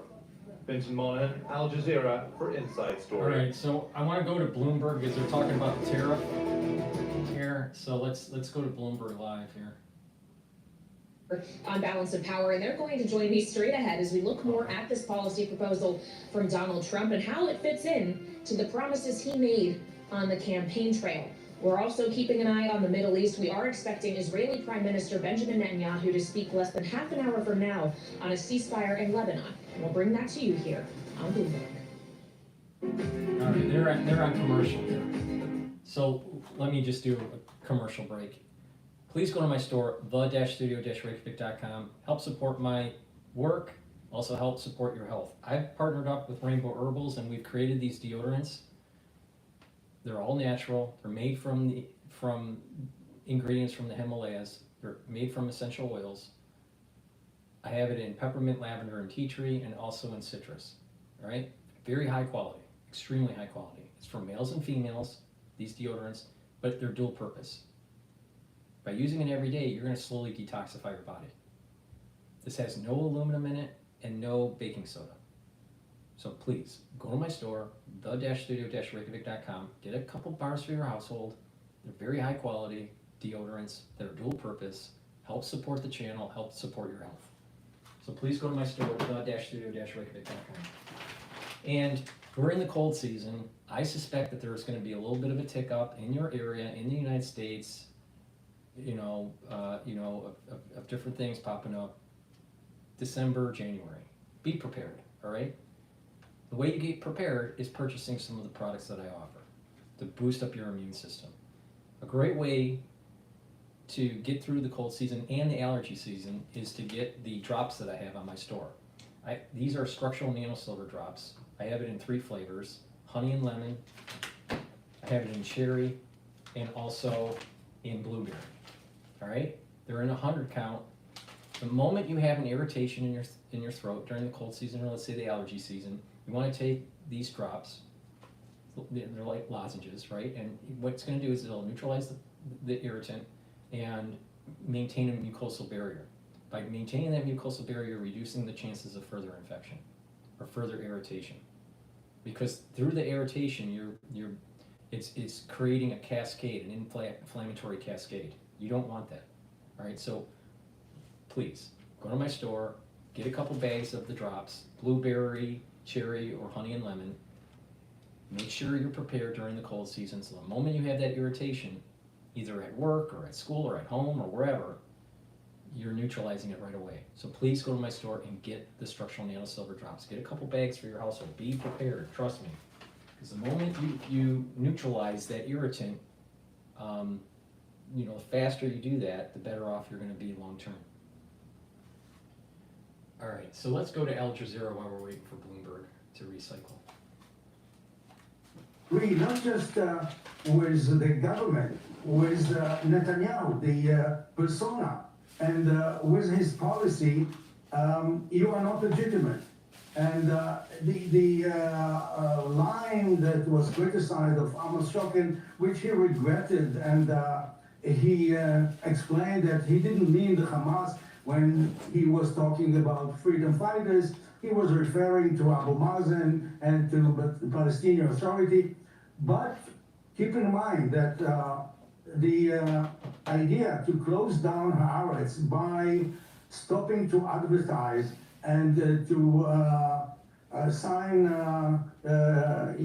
for government workers the prescription for Haaretz, this was lying in the drawer for more than a year. The Minister of Communication, who now initiated this project, this campaign against Tariffs, was on record talking about an embargo campaign to close down Haaretz, and actually Amos Shokin unfortunately played right into his hands.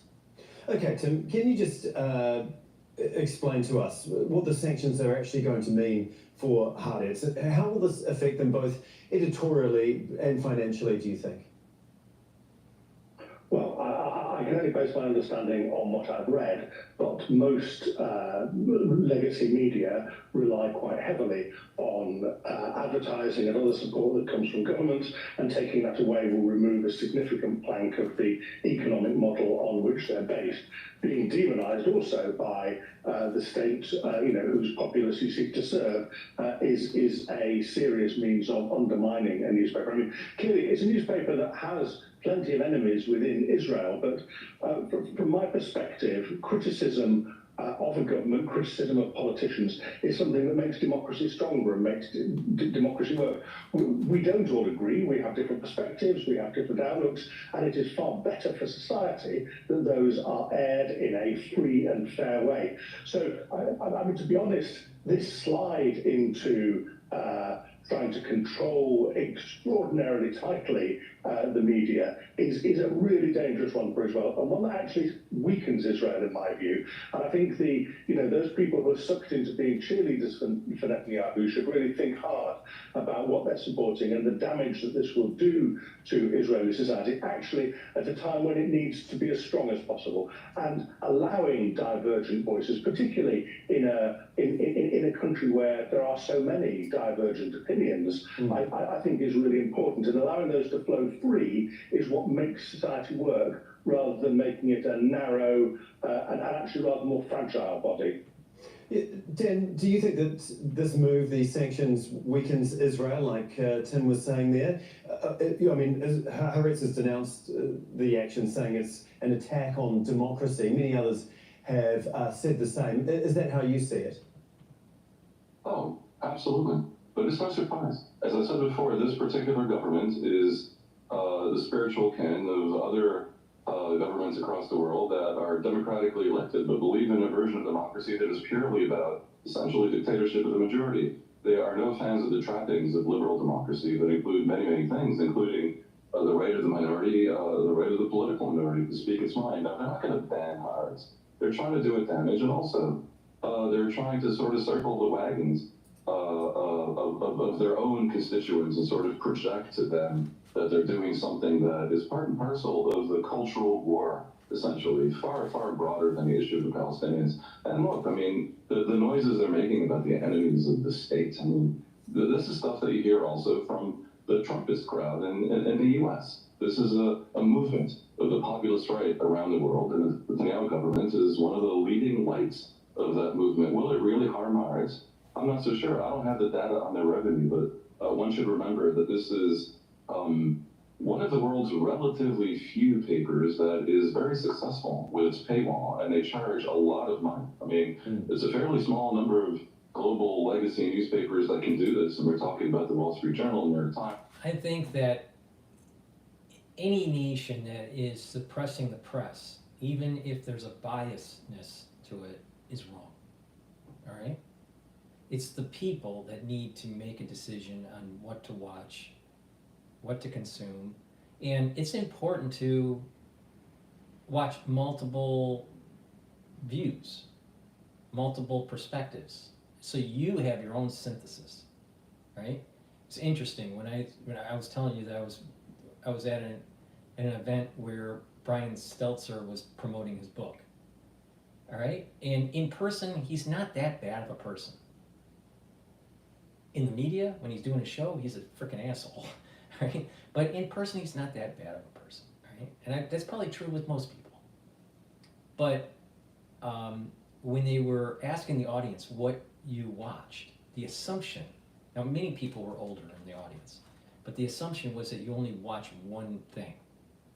So, they asked, do you watch MSNBC? Or do you watch CNN? Or or do you watch Fox, or do you watch whatever, right?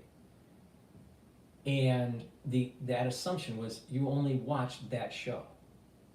But the smarter ones are watching everything and getting the metadata, all right?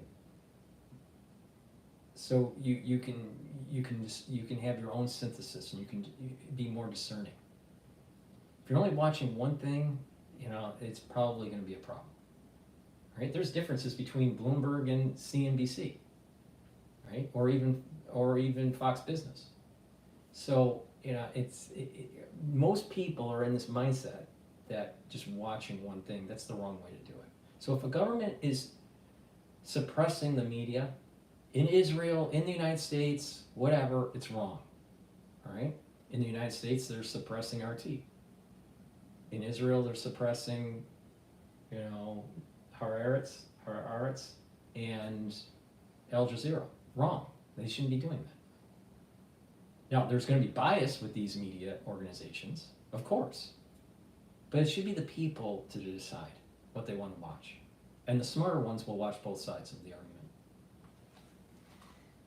All right, I want to go to Bloomberg here, talking about this tariff plan. For years, and it is, though, a bit different from what we heard in the transition to the first Trump administration. We all remember that transition as he paraded people through, Trump Plaza, and he had them go through this stream of reporters, and it was very kind of traditional media oriented. Now, of course, Donald Trump, I don't think he has talked really through the traditional news media much at all since he won the election. Every single thing he has done has been via social media, either Truth or Twitter. And I think that is indicative of what we're going to hear as we go forward. He will be governing in this way. Well, and as we consider the way in which he will govern, Rick, in part you could take these statements on True Social as him just saying, what I said on the campaign trail, I actually meant it. He intends to make good on the promises he made, and tariffs are included in that. Well, it's about time a politician says what he I think says. this is not to be surprised by anybody. I think just the speed with which he's starting to act, both in assembling his cabinet and making these pronouncements, are catching people by surprise, but it's everything we heard on his administration. He wants to use tariffs both to raise capital, for his intended extension and additional tax cuts, and he wants to penalize countries for things that he believes have been slights to the United States. Obviously, China's role in the fentanyl production and Mexico's distribution lanes are one of the things that he is particularly angry about. And I would say it shouldn't shock anybody that one of the very first things he says about a public pronouncement, it relates to the border. And the fact that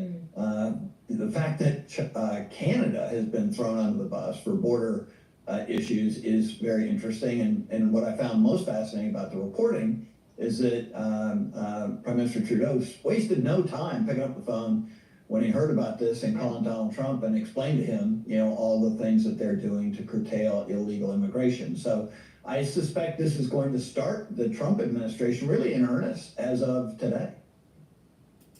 Well, and it is fascinating, and Rick... Not once did he say bring back manufacturing. Amazing.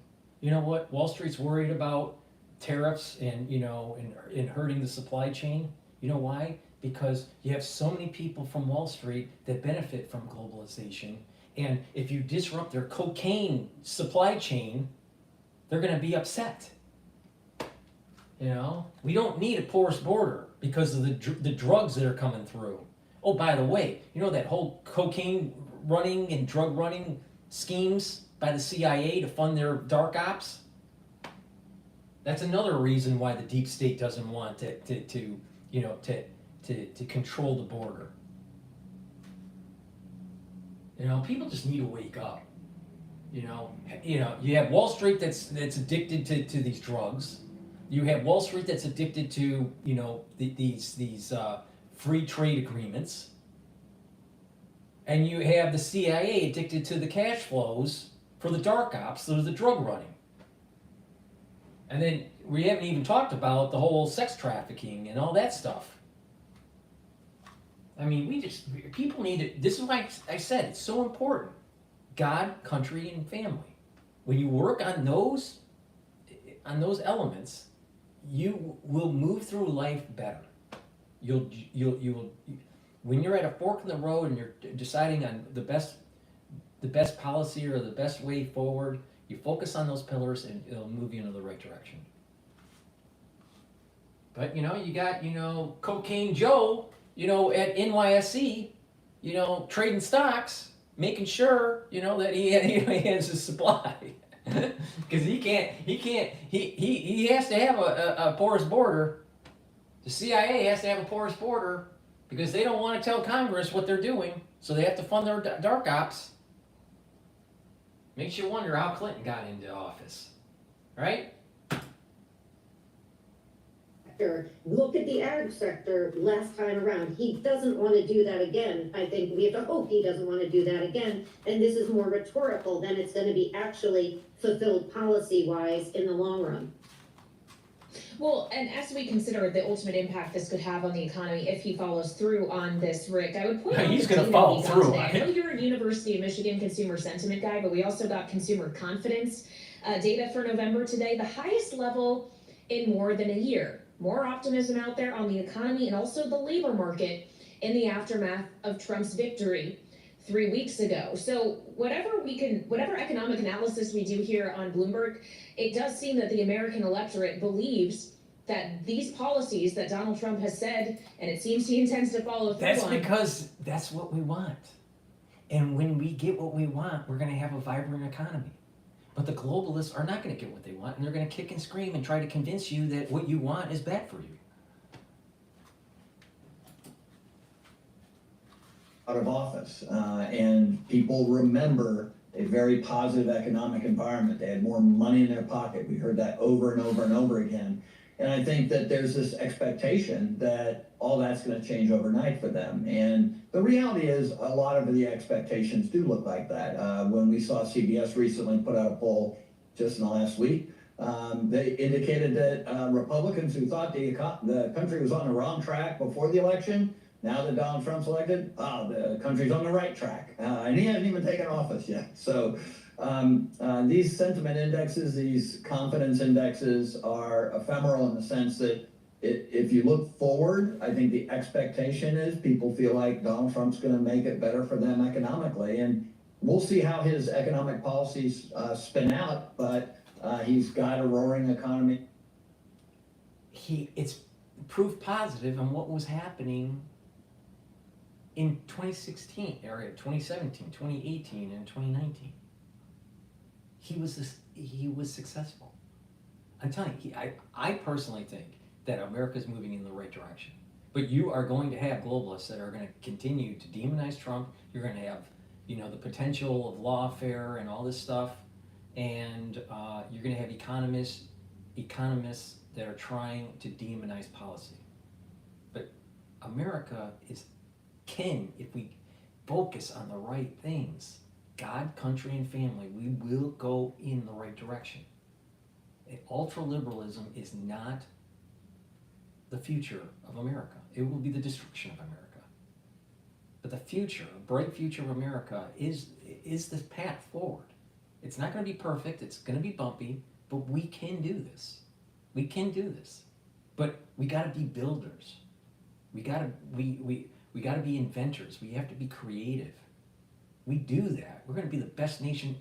We have been the best nation in the world, in world history. But we can be so much farther ahead. So much. There will be a major blessing that happens. But if we keep on, demonizing God, country, and family, we're going to end up in a shithole. Tensions, what's happening on the markets. And so you're hard pressed to imagine that this is going to be more than rhetorical. Will he impose tariffs? I believe he absolutely will. He says he will and he'll do it. But they won't be quite as extreme, or hopefully extreme enough, that they cause inflation, because Donald Trump knows Everything else he wants to do is gonna fall by the wayside if the market and people start to respond negatively to what he's doing. So I think he'll listen, he'll make a decision, and the markets speak loud to Donald Trump. I would argue. So what even louder. she's saying is that if you're a market participant and you're a globalist, you don't like his policies, you need to push back. So you convince Trump to dial down his rhetoric, dial down the tariffs. If you're the Walmart family, right? And you don't like the higher tariffs because you're importing more expensive goods for your stores, and people aren't going to your stores anymore, then you have to raise hell and convince Trump that, that these tariff policies are bad. Bad man. Trump tariff bad. You know what? These globalists, they have a rude awakening. If the American public in general, the middle class, wakes up and pushes back, you can hurt the globalists. Because the globalist Achilles heel is the infrastructure and the flow of money that they have wired up the last 35 years. That's their Achilles heel. Mexican trade agreement was the first thing he did on trade when he first got elected. All right, Rick Davis and Jeannie Shanzano, our signature political panel, thank you so much. They'll be back for more in our second hour of Balance of Power. Just 5 minutes from now, we are expecting a televised news conference from Israeli Prime Minister Benjamin Netanyahu. We'll have more on the prospects of a ceasefire ahead on Bloomberg. Can you imagine me on Balance of Power and how I tell it the way it is? Please go to my store, the-studio-reykjavik.com, and get the NAD+. This is a supplement that I've added to my store, and I have added to my personal stack. The reason why I've added it to my personal stack is that it boosts up energy levels, and it helps with repairing the DNA mechanism. All right, as we get older, especially when you hit about 40, all right, as we get older, we have a buildup of DNA damage. We have repair mechanisms within our cells to repair that DNA damage, but as we get older, that accumulates and it's harder and harder to repair because there's more damage that's being created. All right, so you need to take supplements to help the repair damage out. So NAD+ builds up helps with the energy levels, but also it helps with repairing DNA damage. Okay, so with that, it also, NAD+ helps with neurons, neural health. So it's neuroprotective, right? When you get older, you need to kind of start taking supplementation to protect your neurons. Now you have central nervous system and peripheral nervous system, right? And you need to protect both, the peripheral nervous system and the central nervous system.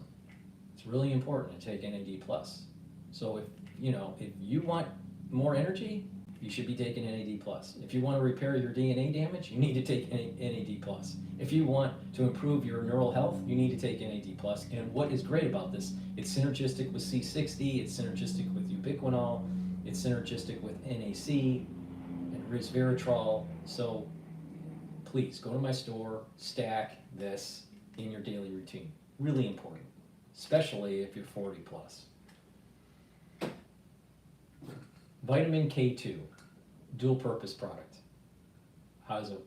Why is it a dual purpose product? It helps with bone health and also cardiovascular health. You stack it with vitamin D3. All right? So please go to my store, the-studio-reykjavik.com, get vitamin K2. This is the MK7 molecule. So please go to my store. It's very high quality. Take this on a daily basis to improve your bones and to improve your cardiovascular health. And lastly, vitamin B complex. Important to take, helps with cellular metabolism. The first few B vitamins helps with your mitochondria. That's where you produce the ATP. You need lots of energy for your immune system and for other cellular processes. Also, vitamin B complex helps with your neuron health. So it is synergistic with NAD+ and ubiquinol and NAC. So taking vitamin B complex is important for neural health. So when you get older, you need to take supplements to improve that neural health. So please go to my store, the-studio-reykjavik.com, and get the vitamin B complex. It's the-studio-reykjavik.com. The link is in the description of this video. All right. Oh, they still haven't gone back. They're still in commercial break. All right. Let me plug one more. Sorry, I don't like plugging products, honestly, but that's the only way to inform the public of what I have and how to use it. And the way the brain works is you have to repeat yourself to tell people how to use these products. Omega-3, really important for cardiovascular health. This helps with your lipid profile. All right. Omega-3, taking every day, will help to lower your LDL levels and increase your HDL levels. So it's improving your cholesterol profile. Really important. All right. When you stack this with certain things, you can actually reduce plaque that has built up and reduce the chances of building up new plaque. All right. I have a box. It's called the Longevity cardiovascular box, I believe it is, on my store. It's a stack for how to improve your vascular system, and omega-3 is in there. So please go to the store, get the omega-3 as an individual product, or you can go to my anti-aging and longevity boxes and pick the system that you want to improve. Like I have a brain system that you can improve, I have a cardiovascular system that you can improve, immune system, right? So I have lots of different systems that you can target that are curated stacks that you can take to move into this health journey. So please go to my store, the-studio-reykjavik.com, and get the omega-3, or get it in one of my longevity boxes. All right, what's going on? I'm going to go to Al Jazeera here. For a desperate search for shelter worsening. Shut. And Pakistan's army fires live ammunition in Islamabad, where supporters of former Prime Minister Imran Khan demand his release from prison.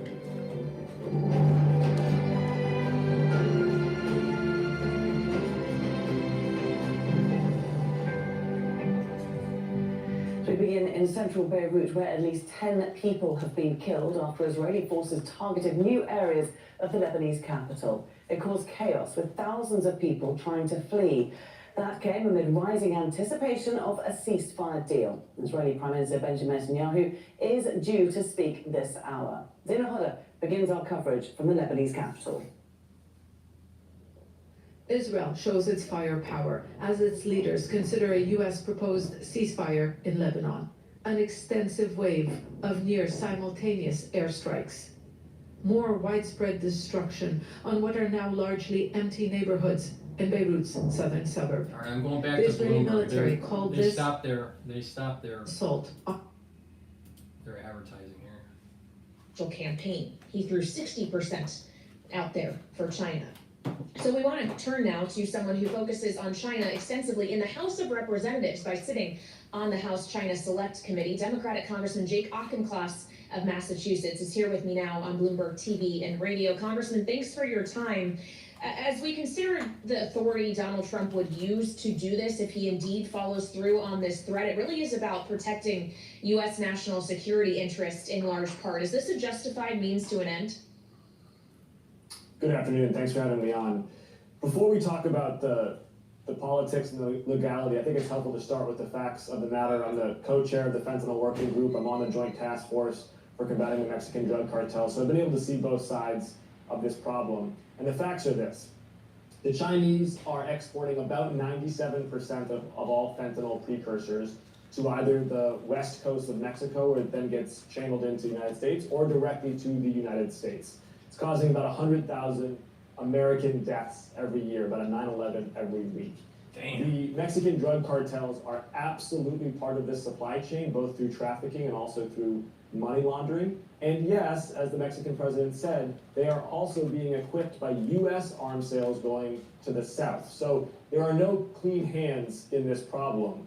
But what is for certain is that Donald Trump's knee-jerk approach to using tariffs right off the bat does two things. One, it removes his most potent leverage, as opposed to using an escalatory ladder, starting with other more targeted reprisals to Chinese exports. And two, it's going to raise prices on Americans. It's going to raise prices on Americans for car insurance, for housing, and it's also going to compress wages for American employees who are working for companies that now have smaller end markets.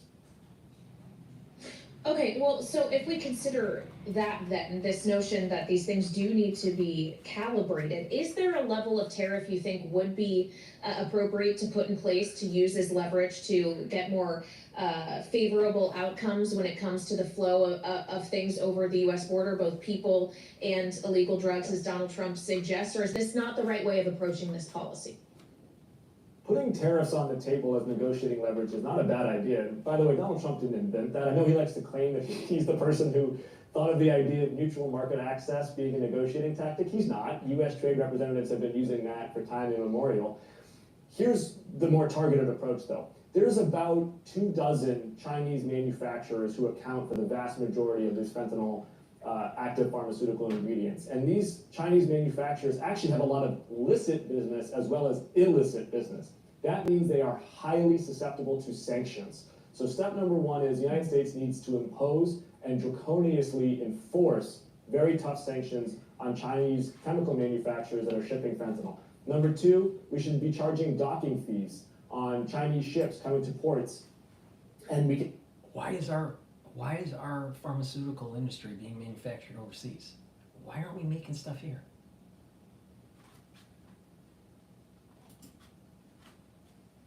Our intelligence, law enforcement, customs, immigration, to targeting fentanyl shipments into the United States, whether by air or by sea. And finally, we should totally get rid of the de minimis exemption that Chinese, both licit and illicit manufacturers have been abusing to ship in projects to the United States. All of these things that I just said don't raise the price of car insurance for the average American family, don't raise the price of housing for the average American family, but they still get the point across to China. Well, and many of those things you just said also involve other cabinet officials, presumably, or other departments at the very least. Treasury for the enforcement of sanctions, tariffs obviously there as well, the Secretary of State potentially to handle with the diplomacy aspects. And when we consider the individuals that the president-elect has selected for those posts, does that give you more confidence about the way China policy is going to be approached under this administration? Well, as I look at the opioid epidemic cascading over the United States, and then I look at the nominee for Health and Human Services Secretary, no, that doesn't fill me with confidence, because he starts by looking at problems from a position of conspiracy, not from a position of science. RFK is somebody who doesn't believe that AIDS is caused by a virus. He thinks that high-speed internet causes leaky brain syndrome. He thinks that COVID was ethnically targeted to spare Jews and Chinese and target Black Americans. So this is not an individual that I trust to look at the evidence and take a rational and science-informed view of how we reduce opioid deaths and how we tackle fentanyl imports to the United States. But this is why it is so critical. I'm pretty sure that RFK Jr. isn't well liked in Big Pharma. All right? And since Big Pharma advertises on Bloomberg a lot, don't you think that they'll find people to demonize RFK Jr.? Arab groups in the Middle East. We can accomplish those two things in the first year, but not if Donald Trump punishes American citizens with higher prices as opposed to punishing China. Well, I'm glad, Congressman, that you raised the Middle East, because we're watching that as well today. In fact, any minute now, we're expecting we will hear from Israeli Prime Minister Benjamin Netanyahu, as we've been made to understand both by Israeli officials, but even the U.S. Secretary of State Antony Blinken as well, that a ceasefire agreement with Lebanon, or with Hezbollah in Lebanon, is within reach. We've talked to you extensively about the conflict between Israel and these proxies on this program, Congressman. How do you feel about the prospects of this being done, and what it might mean for a potential ceasefire in Gaza as well? Well, as I look at the partnership, Arab groups in the Middle East, we can accomplish those two things in the first year, but not if Donald Trump punishes American citizens with higher prices as opposed to punishing China. Well, I'm glad, Congressman, that you raised the Middle East, because we're watching that as well today. In fact, any minute now, we're expecting we will hear from Israeli Prime Minister Benjamin Netanyahu, as we've been made to understand both by Israeli officials, but even the U.S. Secretary of State Antony Blinken as well, that a ceasefire agreement with Hezbollah in Lebanon is within reach. We've talked to you extensively about the conflict between Israel and these proxies on this program, Congressman. How do you feel about the prospects of this being done, and what it might mean for a potential ceasefire in Gaza as well? we should be cautious that they are distinct issues. What's going to be critical for any ceasefire agreement with Hezbollah, in my view, is that these Israelis who have been displaced from their homes and communities in northern Israel because of indiscriminate Hezbollah rocket fire need to be able to return back to their homes. And we also need to see that Hezbollah is not going to relocate to the southern border of Lebanon and be able to continue their launching of precision-guided munitions, but rather that the Lebanese army will gain operational control of that area so that the 2006 agreement can really be honored, which is that there needs to be that buffer zone. The Gaza really remains a separate issue, and I think we should be cautious about interlocking them too much. Of course, every ceasefire agreement is progress, but in Gaza, it still comes down to those hostages. We have human beings held underground in terror tunnels, and they need to be released home. And Israel has every right to continue to operate against Hamas until those hostages are home. Well, and we know that's something that the president has been advocating for the last year or more, Congressman. He has 55 days left to go before Donald Trump takes over. What would it mean if some form of ceasefire agreement, at least a greater degree of peace in the Middle East, can be achieved before President Biden leaves office? Every president has aspired to that since Jimmy Carter and onwards, right? So of course every president views that as a golden ring to furnish their legacy. What would be really critical for Joe Biden, I think, is a hostage deal for Gaza that got these hostages home, and that also transition towards Palestinian-led, Arab-financed, Western-backed reconstruction of Gaza that respects Israel's security. That is the pinnacle of a Israel-Gaza accord. I think the second thing that he can do within these next 55 days is enforce the oil export sanctions against Iran with more muscle and vigor. Iran is exporting about 90% of its oil to China, and it's using that hard currency. Israel one, to keep its own is just regime doing afloat, but two, to fund these proxy terror groups across the Middle East. a live statement, Prime Minister. Until we achieve all our objectives, including returning all the people of the North to their homes safely, and this will happen. Same as we did in the South.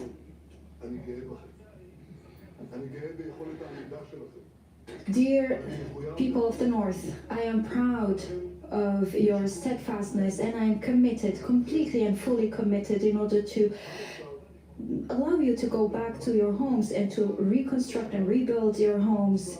Thanks to the heroic acts of our people and our army and the police forces, we were able to achieve many of our goals during this war, this holy war.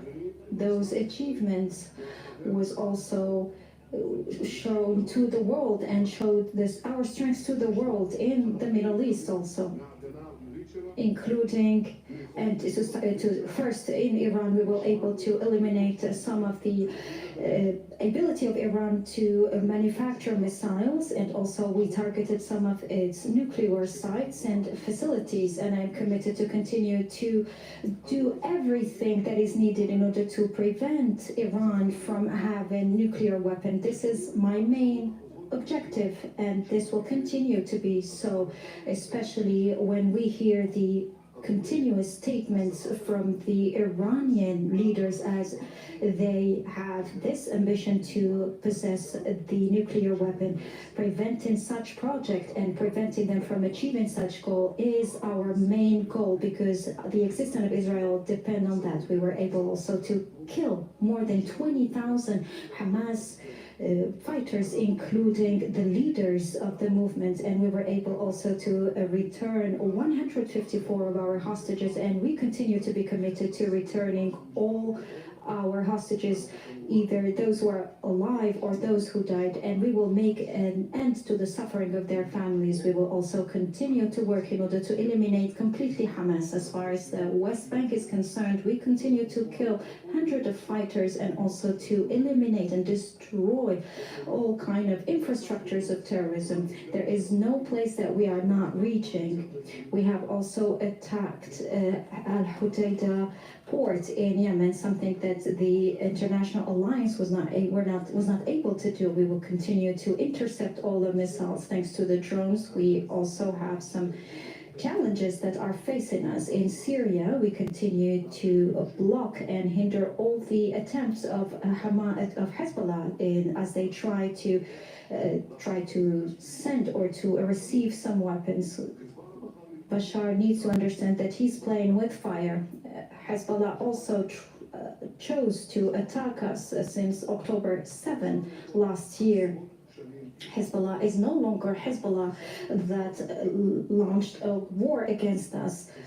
Nasrallah was killed. We have killed Nasrallah, who was the head of this axis, and we have also killed most of the leaders, and we have also killed thousands of their terrorists. We also destroyed all the infrastructure and the parallel underground and tunnels that have been built throughout the past years. We have also targeted different strategic goals and targets in Lebanon. We have also destroyed many places in the southern suburb of Beirut.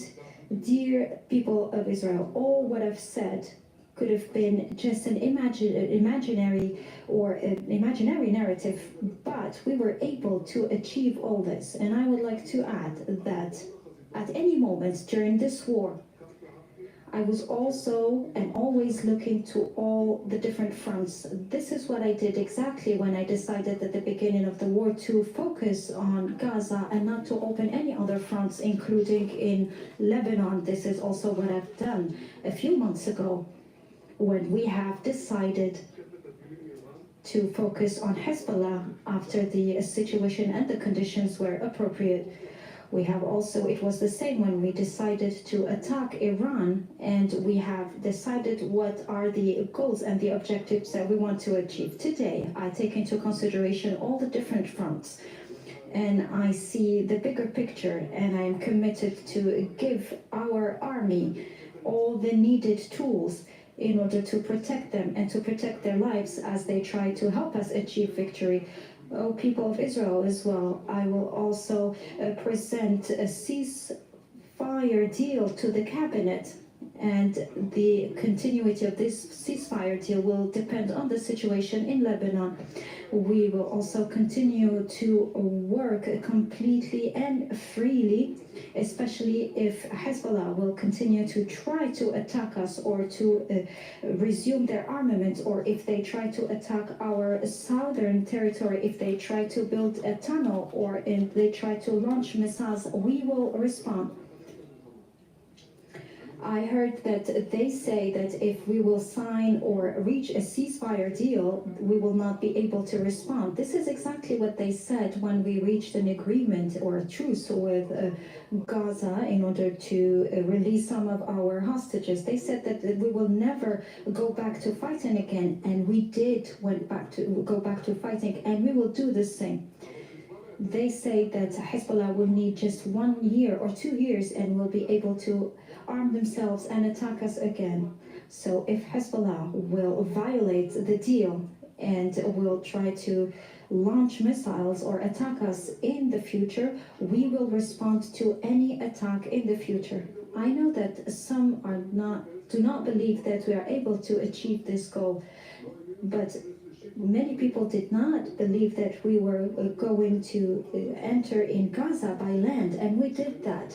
They thought that that because of the international pressure, we will not enter the Philadelphia Axis. Not only that, we were able to do so, and we were able to attack and to have some operations there. Some people thought that we were not able to attack Lebanon or Beirut, and we were able to do so, and we surprised the world. So after all this, maybe it's now time that you believe that we do everything that we say and our commitment to achieve a victory. So why did we decide to sign a ceasefire deal? First, we would like to focus on the Iranian threat, and I will not go through the details. The second reason is that we will try to give time for our army to be able to rest and also to mobilize more soldiers. It is true that there was some delay when it comes to weapons equipment, and I think that this delay will stop soon. We will receive all the needed equipment and developed equipment that will help us to be stronger in order to continue our missions. The third reason for this ceasefire deal is that to be able to isolate Hamas. Since the second day of the war, Hamas relied on Hezbollah in order to continue to fight on their side, and now that Hezbollah is out of the picture, Hamas remains alone, and this will isolate it more and will help us to achieve our goals, especially to free all our hostages. People of Israel, during the last year, we were able to change the equation. And today we are trying to change the face of the Middle East and the reality of the Middle East, and all this is done and achieved thanks to our soldiers and our army, thanks to your strength, and also thanks to the wisdom of our cabinet in managing and running this war. I said that a good deal or a good agreement will be an agreement that will be put into practice, and we will do so. And with the will of God, we will continue to work in order to save and to... And that was the end, abrupt end to the Israeli Prime Minister Benjamin Netanyahu's address to the nation. He was very much talking about a ceasefire deal that has been agreed there, talking specifically to the people in the north, he said, of Israel. He said that you can go back to your homes. We will return all citizens to their homes. Of course, this is one of the key aims for Netanyahu, to go to war against Hezbollah and launch a ground offensive in Lebanon. He also said that the war has shown our strength to the world.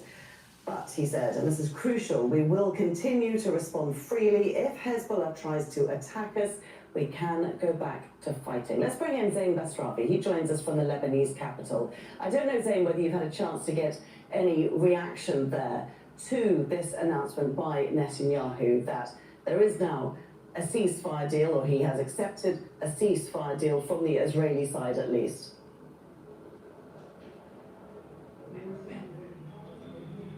Well, certainly the people in Lebanon were waiting for this speech. Strangely, people here have been saying for days that they were waiting for the Israeli Prime Minister to speak. And despite the fact that this speech was still talking about a ceasefire, saying that they could cease the ceasefire anytime they wanted. All right, I'm going to go to Bloomberg on this topic.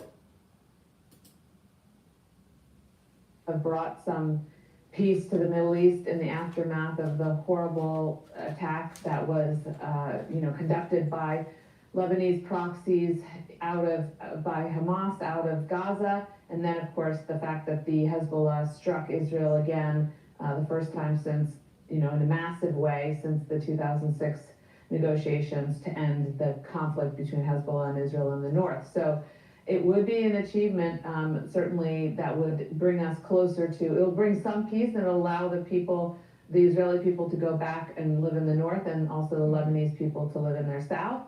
But it wouldn't solve the Hamas. It might make it easier to solve Hamas, but those are very different situations. So I'm a bit skeptical as to whether that would open the door wide enough. All right, Evelyn, appreciate you joining us as we work through these headlines from the Israeli Prime Minister Benjamin Netanyahu. Evelyn Farkas, Executive Director of the McCain Institute, as we await as well, of course, remarks from President of the United States, Joe Biden. And on that note, we want to assemble our... All right, so the market right at this moment in time is, the equity market is trading at 6,010, 6,011 now. And oil is trading below $69 a barrel at $68.53, and the dollar is trading at 1.04 relative to the euro. So the euro USD trade is 1.046. VIX is trading at 1394. So this news is actually positive for equities.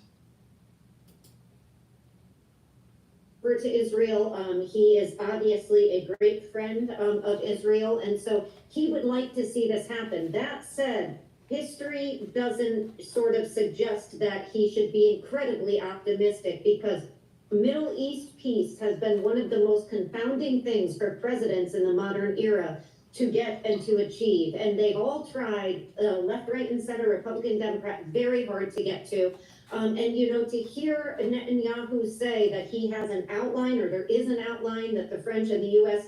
diplomats were able to negotiate, and he's bringing it to the cabinet. I just keep wondering, in the back of Joe Biden's mind, is he thinking he is the next Jimmy Carter with the Iran hostages, that he is going to work this hard and Donald Trump will come in and on January 21st, we will see an agreement? You know, it's hard to say, but that's got to be weighing in the back of his mind. It's going to be curious to see how he handles this when he speaks in a couple minutes. Yeah, and we actually do have a correction here on the timeline. He'll be speaking now at 2:30 p.m. Eastern time from the Rose Garden at the White House. So just over 1 hour from now is when we expect those remarks. Rick, I'd love for you to weigh in on this kind of legacy shaping question as well, because we all remember when President Biden came into office, he was suggesting America's back. He made foreign policy a really key pillar of his presidency. Is it going to end on a foreign policy oriented note?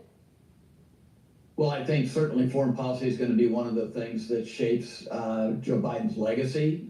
You know, starting with the withdrawal from Afghanistan, you know, a horrific outcome for him, and something that actually hurt his standing amongst the American people, that sort of lasted all the way through to the election. But then, you know, the vexing war in Ukraine. And even though many observers will say that Joe Biden's been a staunch advocate and supporter of Ukraine and fighting a war of Russian aggression, you know, there are just as many who will say he hasn't done enough, quick enough, to really end the war, but has now resulted in a prolonged conflict with no end in sight.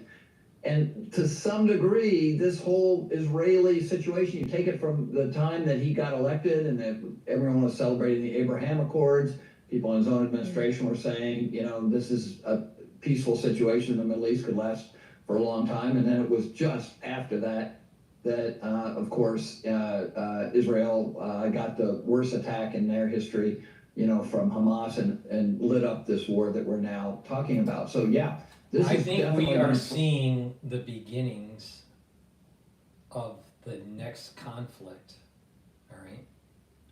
The job wasn't done. Hamas wasn't completely destroyed. Hezbollah wasn't completely destroyed. And Iran's theocratic regime wasn't taken out.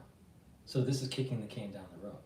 Now, what does that mean? Does that mean there's going to be another flare-up during the Trump administration, and then it's full on-board war in the Middle East? Who knows? Who knows? We don't know. But this sounds like kicking the can down the road. His office could be unwound over the course of the next 4 years when Donald Trump gets his term again. Yeah, that's the big fear of every president, and it is absolutely possible. You know, as we think about Joe Biden talking at 2:30 or when he comes out, I'm reminded that he was at the G20 and he did not speak to the press for like almost a week.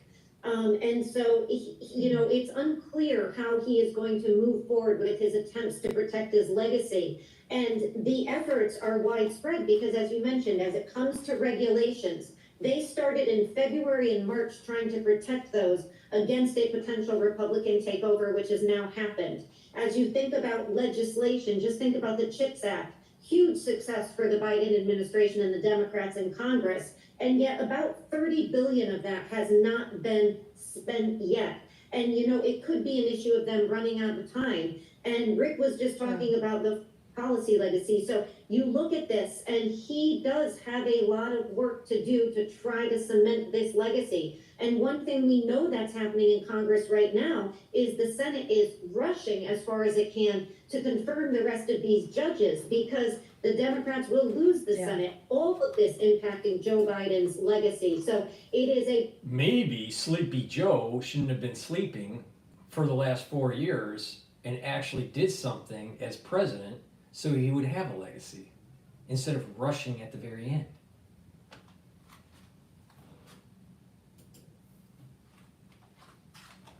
Well, and something else President Biden has focused on is lowering the cost of prescription drugs. And we actually have a new proposal on that from the administration just today, Jeannie, proposing a rule that would require both Medicare and Medicaid to cover obesity drugs, the weight loss drugs we all have heard so much about in recent years. The White House says this will give more than 7 million people access to weight loss treatment, but it also could add potentially $40 billion in costs over 10 years in the process for these programs. So clearly he's trying to lower more prescription drug costs, Jeannie, but does he still have time for it? This is the reason why I said even at the very beginning of this broadcast, if you take charge of your health at the beginning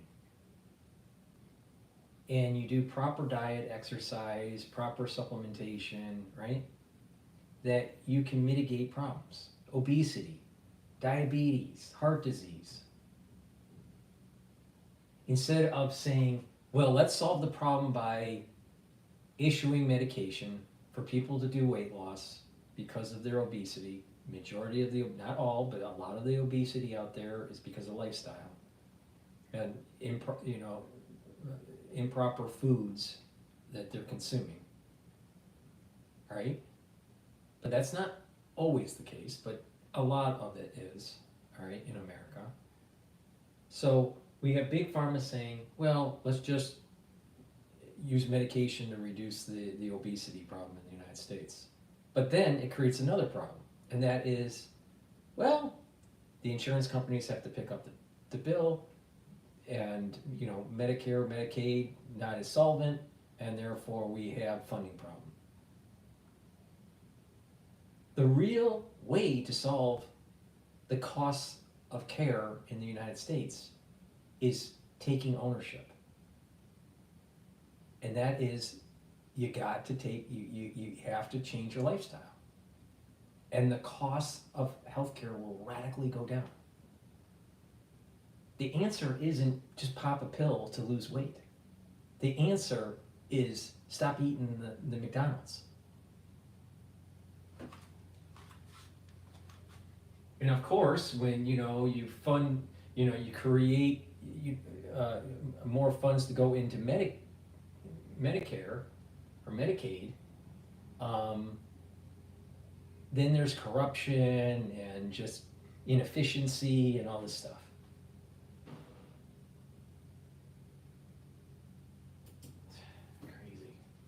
Is if people want their drugs, we should give them to them. And so I think that this is going to be a administration that makes decisions out of the White House, and they will be implemented in their agencies, not the other way around. Well, Jeannie, I wonder if you agree with that, as we've talked about all of these various cabinet level selections and otherwise we've gotten from Donald Trump the degrees to which they will have influence on policy. Is it that shapes policy, the White House approves it, or the White House originates it and everybody else just has to act on that desire? I think what we're seeing clearly from what Donald Trump campaigned on and the folks that are in the cabinet. These people are, this is the thing that I keep on saying. The agencies that are ruled underneath the executive branch, all right, are beholden to the policies and the vision of the president. If the president wants to shift policy that seems to be antithetical to the agency's bureaucracy, then that agency needs to follow suit of the commander-in-chief of the executive branch, which is the president, all right? It's not the other way around. The deep state wants the agencies to have more power and to have individuals that have been inculcated to just circumvent the policy of the president. Because if you decentralize power through these agencies and you compromise or capture the ones that are running the agencies, then the lobbying groups from K Street can get whatever they want. And that's exactly what's happening at the FDA, the CDC, right? HHS, all these different agencies, all right? Well, to stop that is that the policy comes from the president or the White House, and it is implemented at the agencies. That's the way it's supposed to work. Now, of course, the globalists will say, well, that's just a dictatorial. officially being confirmed for their roles. That's right, and that could take a while, right? We know that it's taken some time in his first administration, although he's ahead of schedule at naming these individuals. None of them have been through proper background checks, and the vetting process hasn't even really begun on Capitol Hill in the Senate. So it could take a while. Maybe some will get through quickly. I don't know about how the Senate Committee on Health is going to work as far as bringing up these nominees, but it's going to be a high priority this administration the first quarter of this year, but we could be still talking about this in March. All right, Rick Davis and Jeannie Shanzano, I look forward to talking about this with you in March and in the months in between. Our signature political Yeah, let's panel just here slow on Balance roll. of Power. Let's just slow roll the nominee confirmation so we can prevent Trump from actually instituting policy at the agency level. See how the deep state works? See how the deep state just finds a reason to slow walk anything that Trump has? Please go to my store, the-studio-reykjavik.com. Help support my work and your health by going to the store and getting the resveratrol. I've been taking resveratrol for decades, all right? Resveratrol is important to get rid of senescent cells. It's an antioxidant, and it's synergistic with many of the products that I offer. You can stack it really well with C60, NAD+, NAC, right? So, you know, CoQ10, ubiquinol. When you stack it like that, you're improving your mitochondria, you're boosting up your mitochondrial health. So please, go to my store, the-studio-reykjavik.com, and get the resveratrol. Lignans, extremely important. This is a powder. You mix it with your food or with filtered water. This helps your immune system. It brings down inflammation, and it's an antioxidant. So it's a great way to boost up that immune system. You want a good immune system, because with a good immune system, you can fight infection. With a good immune system, you can fight cancers. With a good immune system, you're slowing down the aging process. If you notice, people that have bad immune systems age quicker. You ever wonder why? Well, because when you get sick, even if you clear an infection or clear, you know, the disease of whatever, it takes time to remodel your body. And when you get older, it's harder and harder to remodel. So if you're chronically sick, that chronic inflammation and remodeling ends up aging you faster. You don't want that. So go to my store, the-studio-reykjavik.com, get the lignans, slow down the aging process, and boost up your immune system. And it's very important with modern society, with the chemtrails and with the pesticides being sprayed on our foods and on our gardens and on our lawns and everything. The food, the processed foods that people eat, the unfiltered water, you know, there are toxins and chemicals that are just in our everyday life that need to be purged from our body. So you need to detox, right? A great way to detox is first stop putting them in your body, all right? Filter your water. Eat better quality food. Stop eating processed foods, all right? Start there. Then take a look at the chemicals that are in your house, cleaning solutions and stuff like that. Try to use stuff that's more natural. Okay? A lot of people don't realize that if you have a paint can in your basement or in your garage, the fumes of that paint can do slowly leak out, and you're breathing those chemicals in. All right? So you don't want that. All right? It hurts your body. So you need to rid yourself of the source. Now, once you do that, then you need to detoxify your body. Now, I have zeolite on my store, the-studio-reykjavik.com. Zeolite is a negatively charged molecule that will attach to positively charged heavy metals, toxins, and chemicals, including forever chemicals. You can take this zeolite every day as a maintenance year-round. To do that, you just put 2 drops small drops underneath your tongue and drink filtered water. Do that year-round, and it's detoxifying your body. It's attaching to those chemicals and toxins, and it's allowing you to urinate them out in about 6 to 8 hours. All right, and you do that year-round. For the ones that only want to detoxify their body once or twice a year, take a few drops, maybe 4 or 5, underneath your tongue and drink it with filtered water. Just small drops, all right?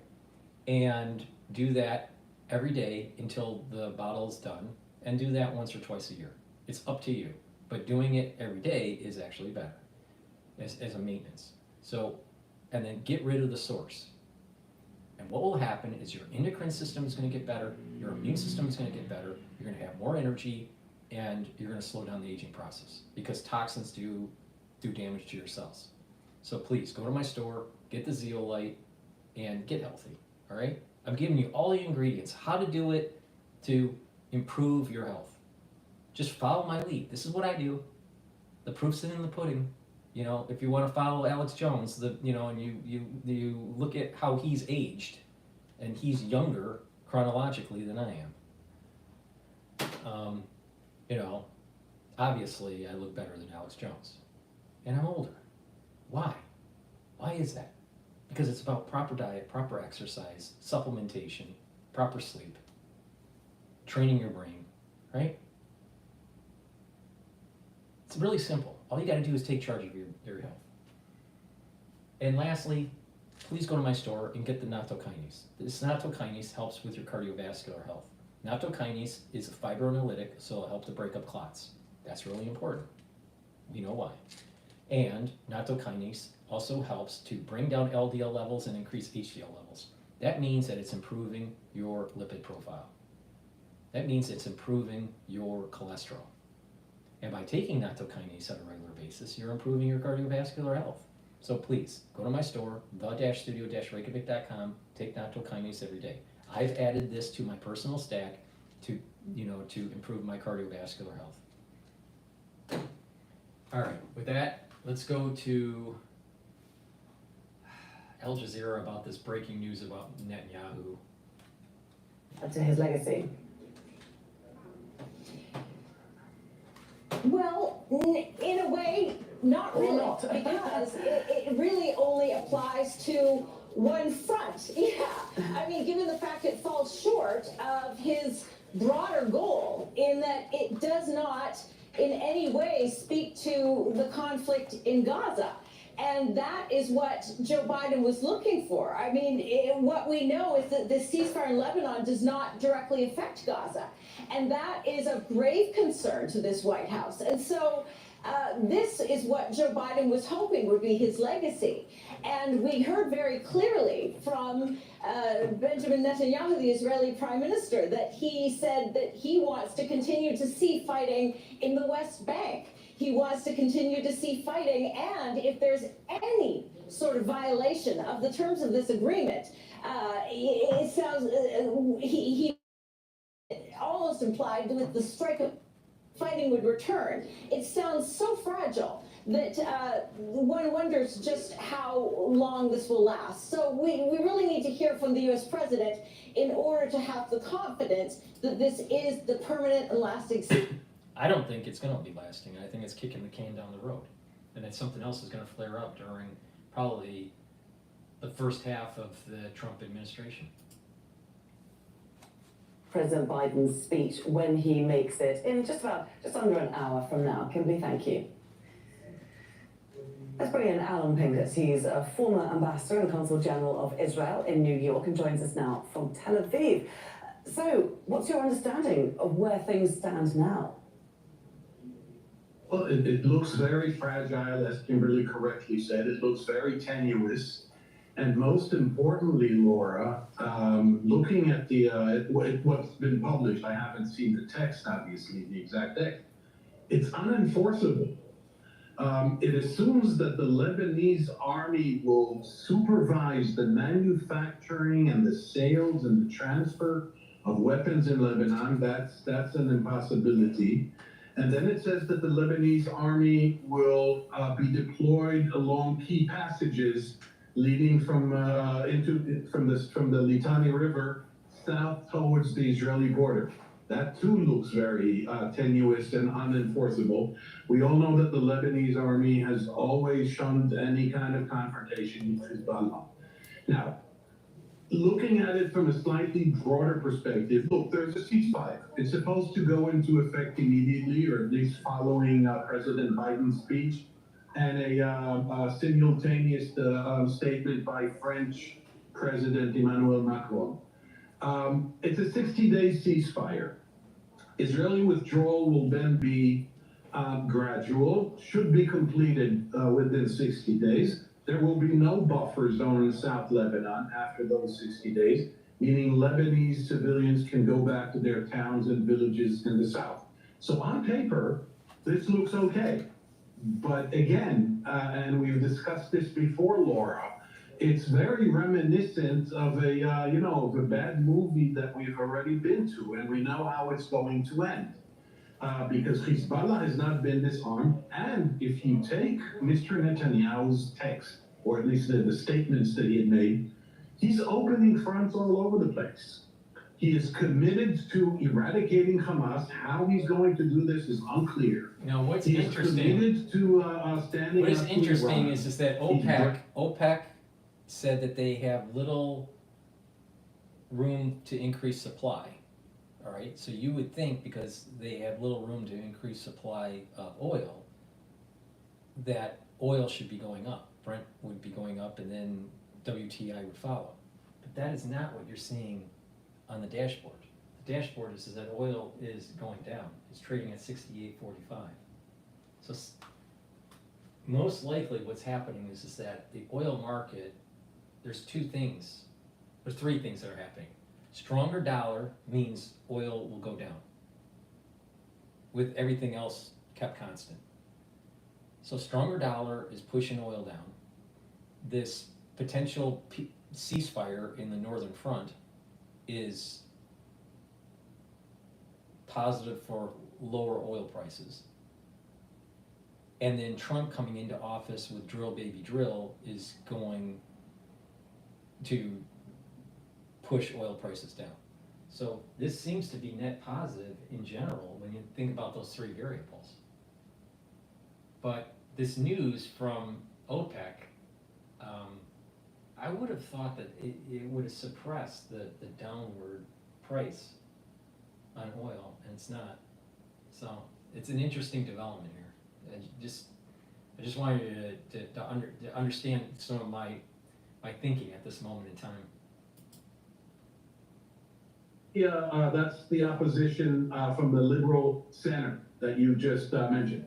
Then there's opposition from the right wing, saying, Hezbollah should be eradicated, we should pursue this. Hezbollah will have a chance now to regroup and reestablish its leadership, be rearmed by Iran or from or friendlier militias in Iraq and in Syria. And we should continue on and at least create a buffer zone. And then you have an opposition for former Israeli generals who argue about the tactics of it all. And then you have an opposition from former diplomats, my present company excluded, that are saying, we've been here before, we've done this, we've signed similar agreements, going back to what you just mentioned, 17 UN resolution, UN Security Council resolution 1701 from 2006, and look where we are today, with a stronger Hezbollah, with a weaker Lebanese state, and with the Israeli north being bombarded at will. And so you take all these four oppositions, and you see where it's coming from. But if you look at the differences between 20 years ago, when Resolution 1701 was first tried to be implemented, and today, one might say that Hezbollah is not stronger and is being severely dismantled by a lot of the Israeli strikes. And also, we've got a US-led monitoring group due to be stationed in South Lebanon. Is that not a sign of more positive implementation of this resolution this time round? It absolutely is, hypothetically. Seeing is believing. I'd like to see American monitoring, or French monitoring for that matter, or a combined American-French-Lebanese task force monitoring this.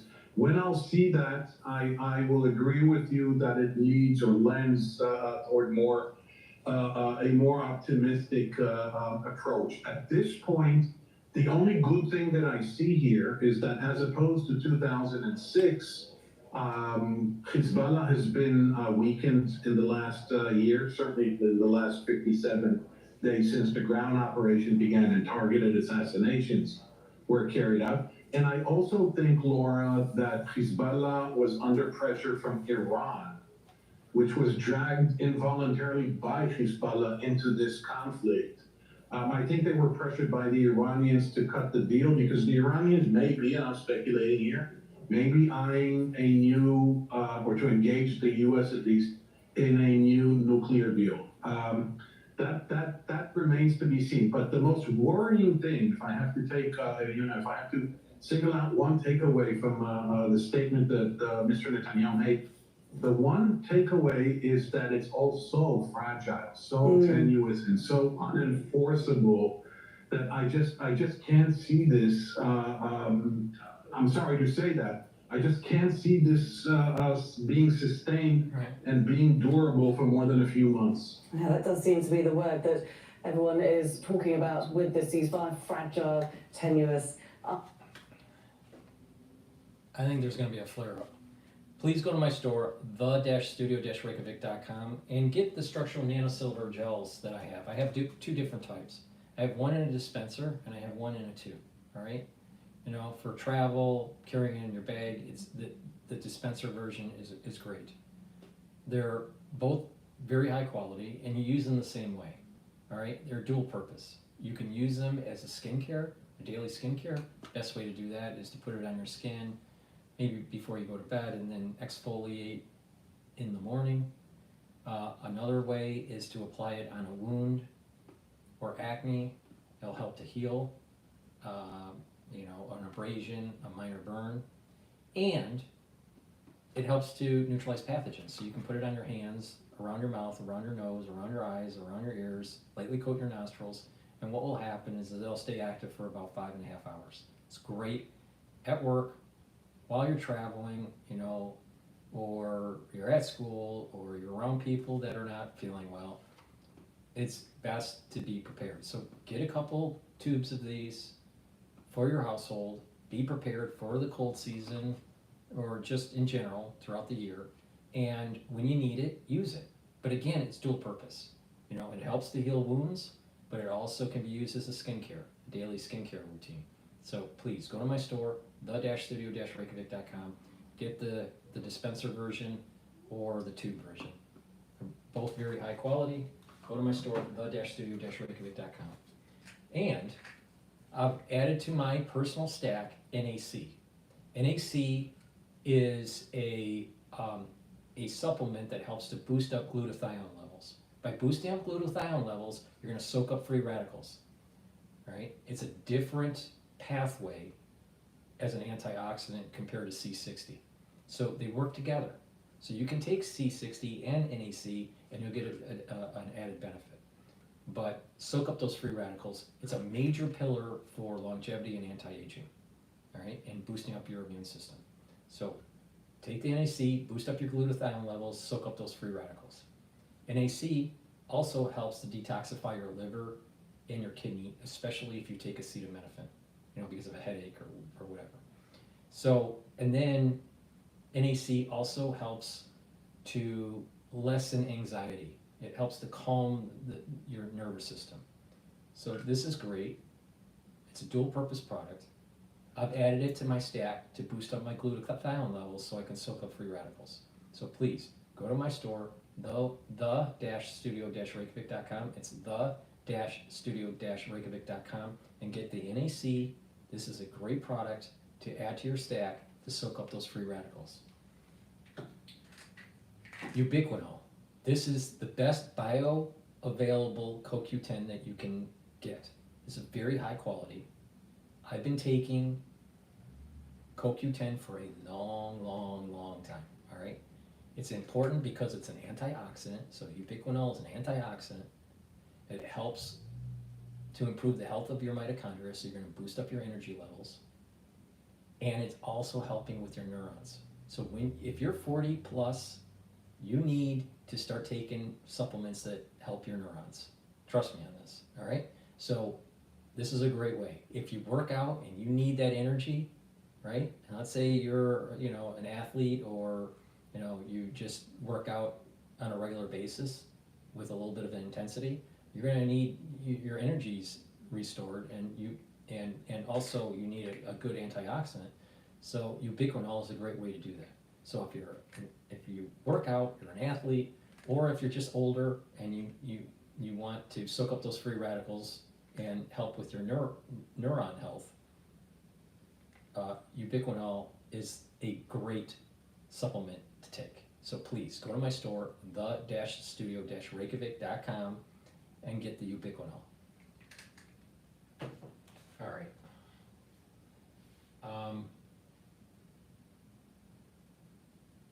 I don't know if I'm not sure if Bloomberg is going to commercial here. Hold on. From now, speaking from the Rose Garden, Yeah, we okay. expect that may There we pertain to what's going on in the Middle East and relate to foreign policy, but it's also a reflection on this is a president now reflecting on his legacy with just 55 days left to go in office. When you consider his economic legacy, Christopher, how would you describe it?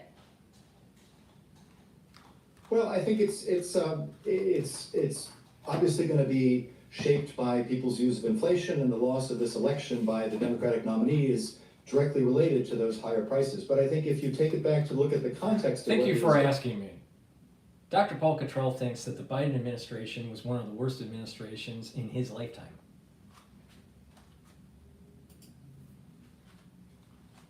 policies that reinforce, fill, if you will, market failures around climate development, around technology, innovation, around our supply of chips in the United States. I think that will reflect very well on his legacy when historians look back. This is a moment where he really has invested in the next stage of U.S. economic growth, and in spite of what inflation they're going to commercial. is, and people feel They're it. going to commercial. So let me do another one. Please go to my store, the-studio-reykjavik.com. I apologize for doing so many product plugs, but that helps support the channel and also help to support your health. So please go to the store, the-studio-reykjavik.com, and get the structural nano silver toothpaste. This has no fluoride. It's a very high quality toothpaste. This will whiten your teeth, freshen your breath, neutralize pathogens, reduce inflammation at the gum line, and help with that gum line. As we get older, our gum lines recede. Well, you want to stop that and you want to heal it.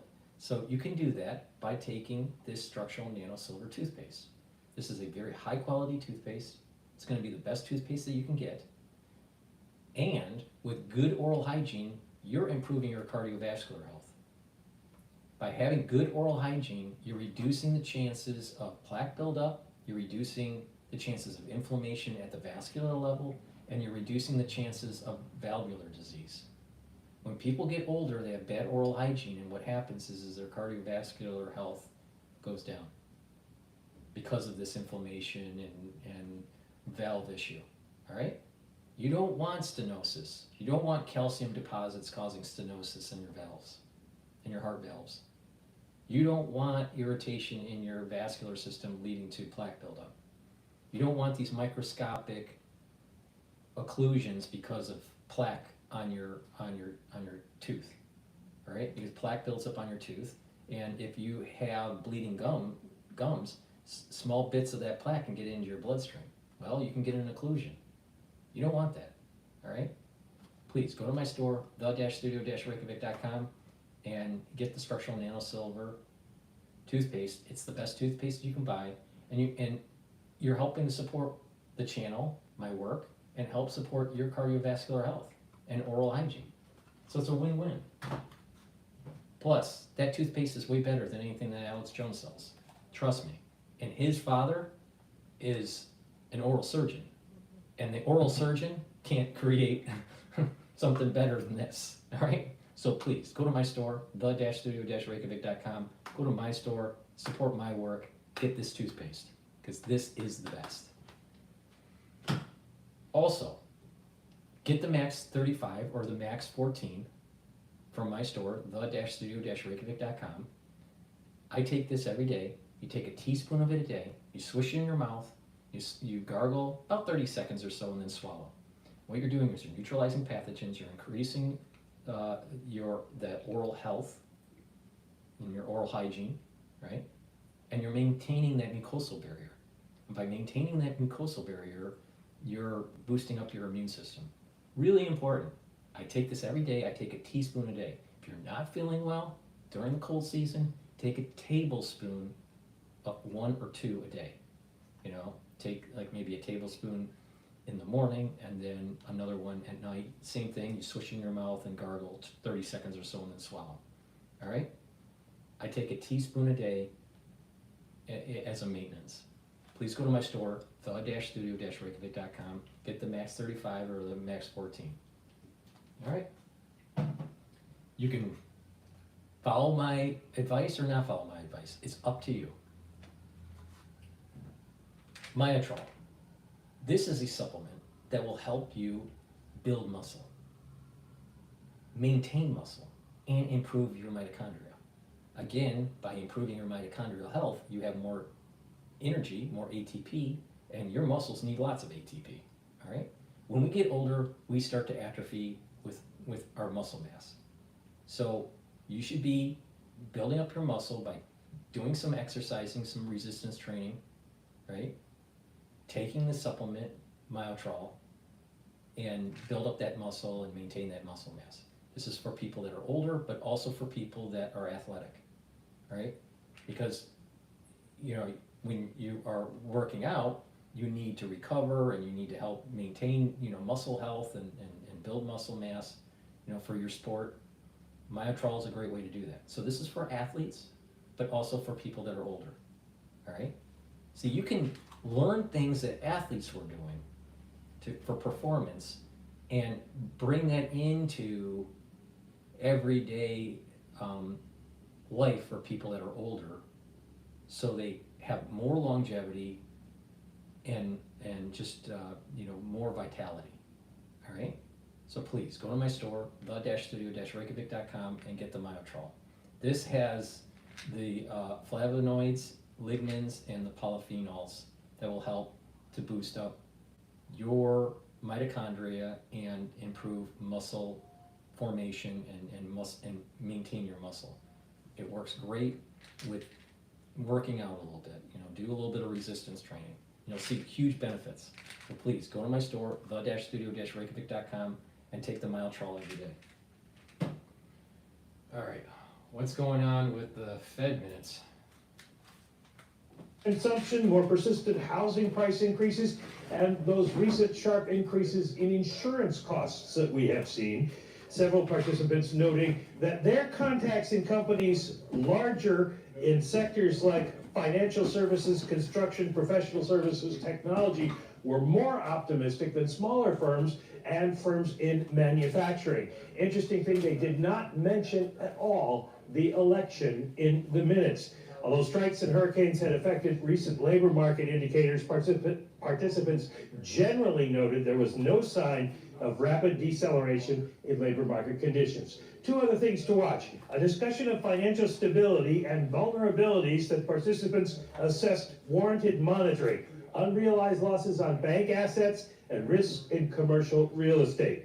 And one note for trading desks. Some participants suggesting at a future meeting, the committee consider a technical adjustment to the overnight reverse repo rate to set the rate equal to the bottom of the target range of the federal funds rate. That would put it in alignment with the existing structure when the facility was established.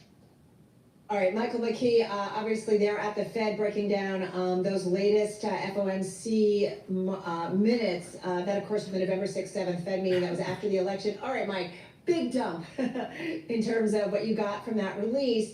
You know, we go to you to kind of parse through it and what we need to know. What does the Bloomberg audience needs to know? What stands out for you, if anything? Well, not a lot stands out because it's pretty much as has been described by Fed officials since then, and of course, as Jay Powell described it in his news conference following the meeting. the conditions were pretty good for the economy, better than expected in terms of growth and unemployment. Inflation had stalled out a little bit, but they still didn't think it was going to be a problem to get it down to 2%. And so rate cuts were called for. But because the future was uncertain in terms of what was going to happen with inflation and the unmentioned labor election rather, they wanted to make sure that people know they were data dependent and they are not on a preset course. Well, that's what kind of strikes me, Mike. One of the headlines that you mentioned, and it's what we call a hot sticky right here at Bloomberg, that the Fed some saw pause or faster cuts as options depending on data. So, what have we been saying ad nauseum, right? They're data dependent. It sounds like they could go kind of anywhere, perhaps at the December meeting even, but definitely in 2025. Well, definitely. Now, the December meeting is open because the data have been mixed, and we have seen a little bit stronger inflation in both the CPI and PPI, and it's forecast to come out tomorrow in the PCE a little bit stronger. And if that's the case, then there is a case for pausing. We'll see what happens with the labor market. If the labor market comes in strong, if the jobs report on December 6th is strong, then you could probably start to bet on the idea of a pause in December.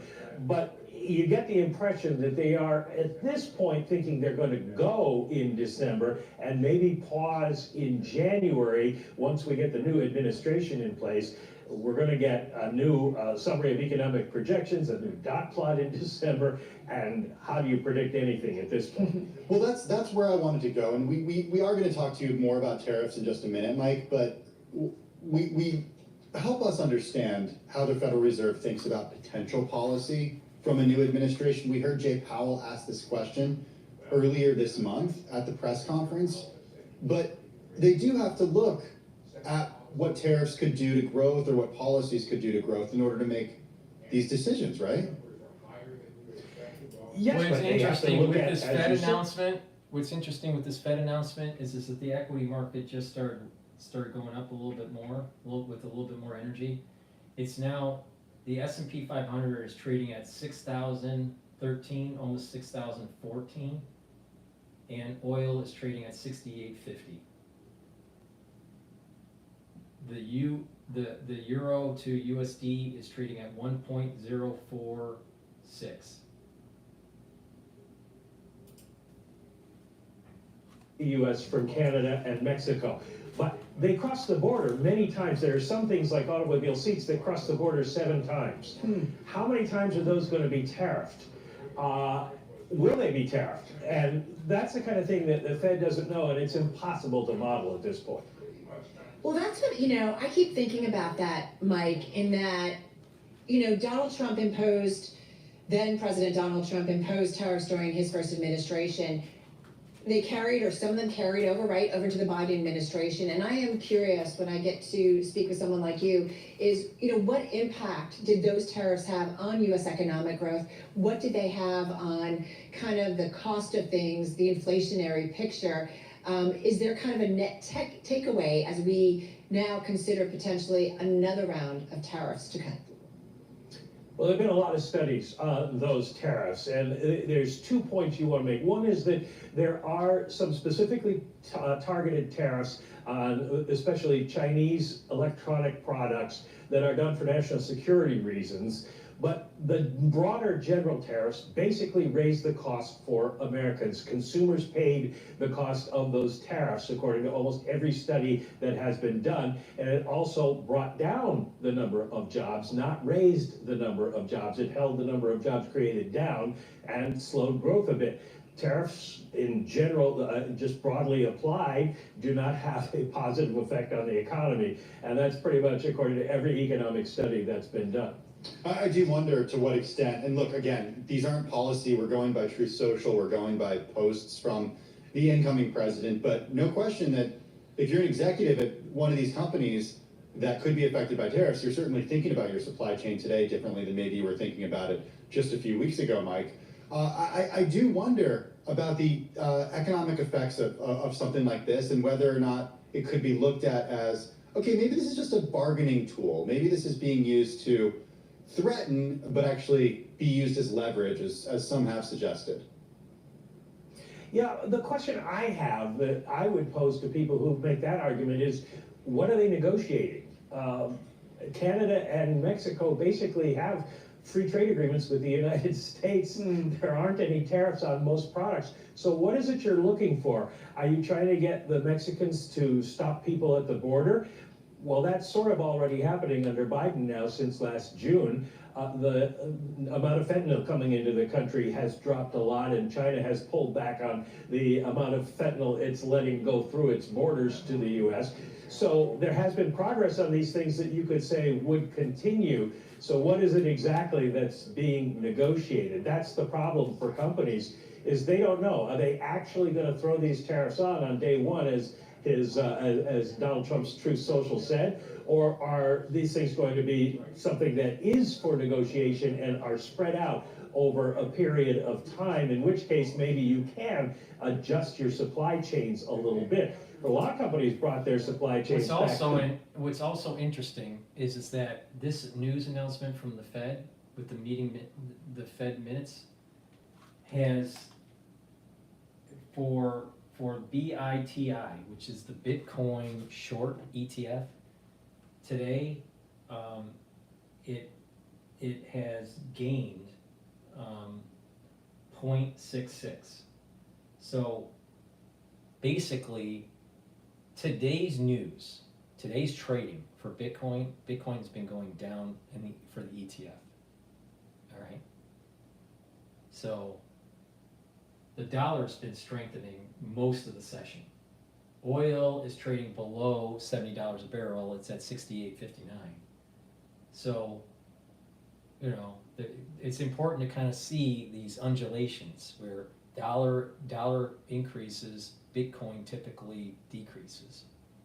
But also what's going on with energy and what's going on with the equity market, with the Fed announcing potential lower rates. Now, in theory, lower rates by the Federal Reserve should be, quote, inflationary, because it's stimulating the economy. It's putting more money into the system, but yet them saying that they are going to be doing more rate cuts, but gradually overall is dollar positive. It's moving, it's strengthening the dollar. So there's multiple things that are going on with Bitcoin. All right. Now again, I'm not a big fan of Bitcoin, but I am following it because of this new push of investors into the ETF world, where it's probably going to have a lot of liquidity. All right. So, but there's going to be these ups and downs with it. And you look at the BITI and the BITO as an ETF to see these undulations, right? But I'm just giving you my 2 cents on what's happening there. Please help support my work and help support your health and follow my protocols. I want to talk about the last pillar of the protocol, and that is strong antioxidants, right?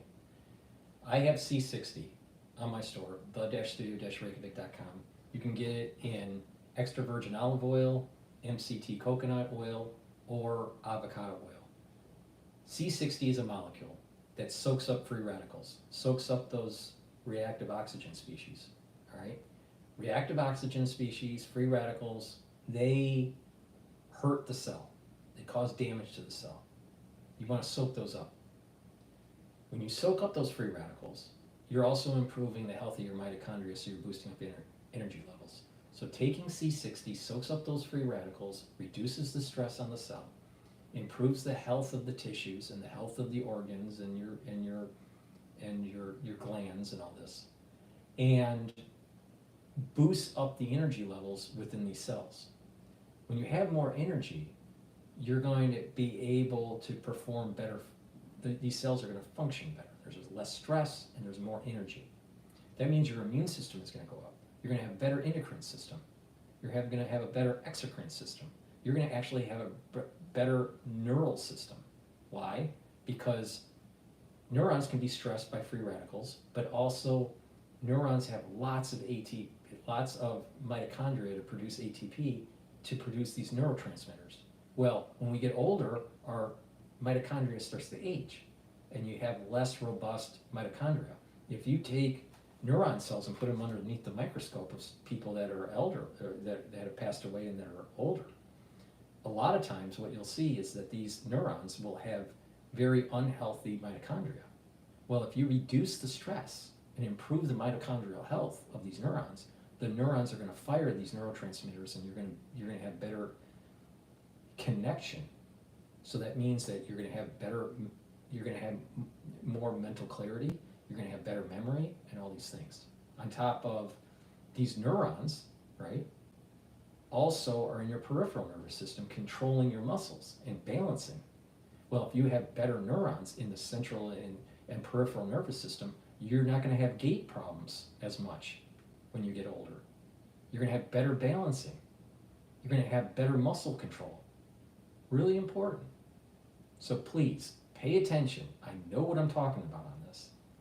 Take C60.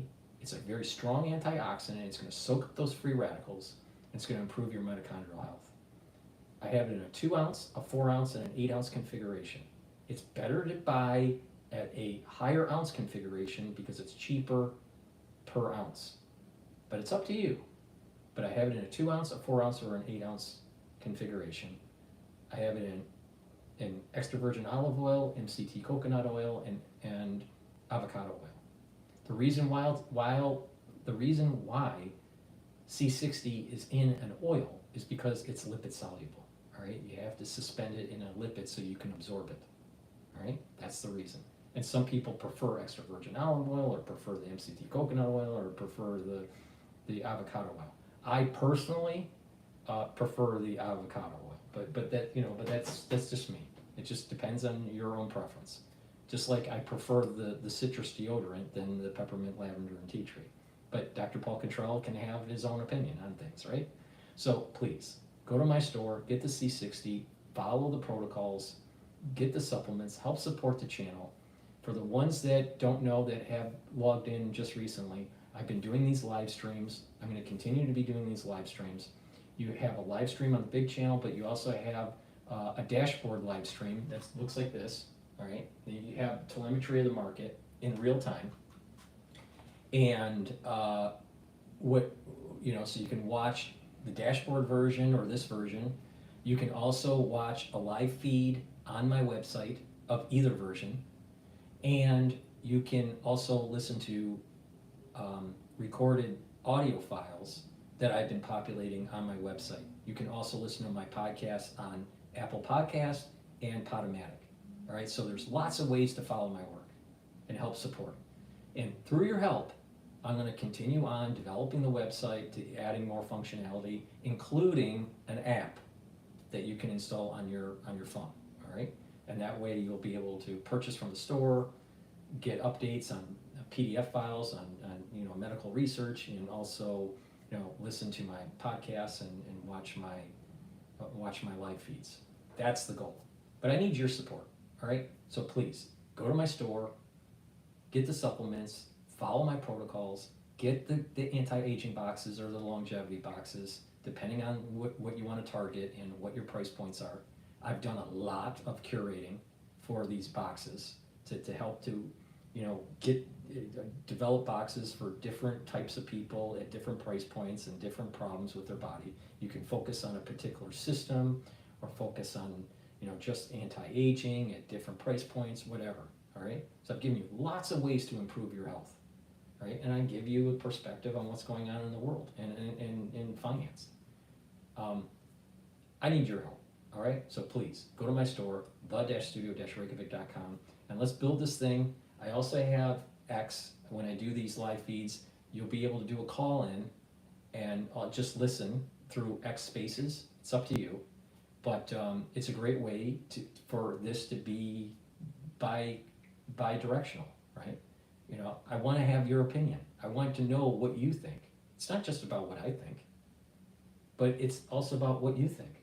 And you can be a part of this live stream by participating in X Spaces on my channel. The links are in the description of this video and all my videos, but just follow me on X, on GETTR, right? You can also follow me on TikTok.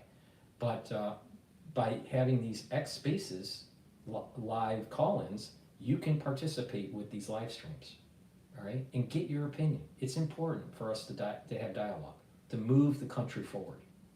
We can make the United States a great and prosperous nation if we all work together, right? And make sure that the ultra liberals are out of control, you know, that are out of the control of government, right? But you know, that was a joke. But the thing is that it didn't go very well. But the thing is, we, all kidding aside, this country can do amazing things if we work together, right? And I have a certain perspective on things and on health and on longevity that I have learned that you can follow, you can copy, all right? And you will see huge benefits in your health. You know, it's not a magic bullet or anything. It takes some effort and some tweaking because everybody's biochemistry is a little bit different. But the thing is that if you are vigilant on this, you're going to see compound benefits of following my protocol, and you're going to start seeing that your health is improving and you're slowing down the aging process, your immune system is getting better, and you're going to reduce the need for medical treatment later in life, most likely, all right? There's no guarantee, but I mean, but the thing is that you're reducing the chances of needing all these pharmaceutical treatments, you know, because of diabetes or cardiovascular disease or liver disease or whatever, or kidney disease. Kidney disease is also a big one in the United States, but primarily because of diabetes. But the thing is that you can mitigate that if you take your health seriously. And I'm telling you exactly how to do it. If you follow me, you'll be okay. It's that simple. Please help support my work, share the links, join in the live feeds, give me your opinion, go to my store, get the products. Let's build this thing. Thank you for listening, and have a nice day.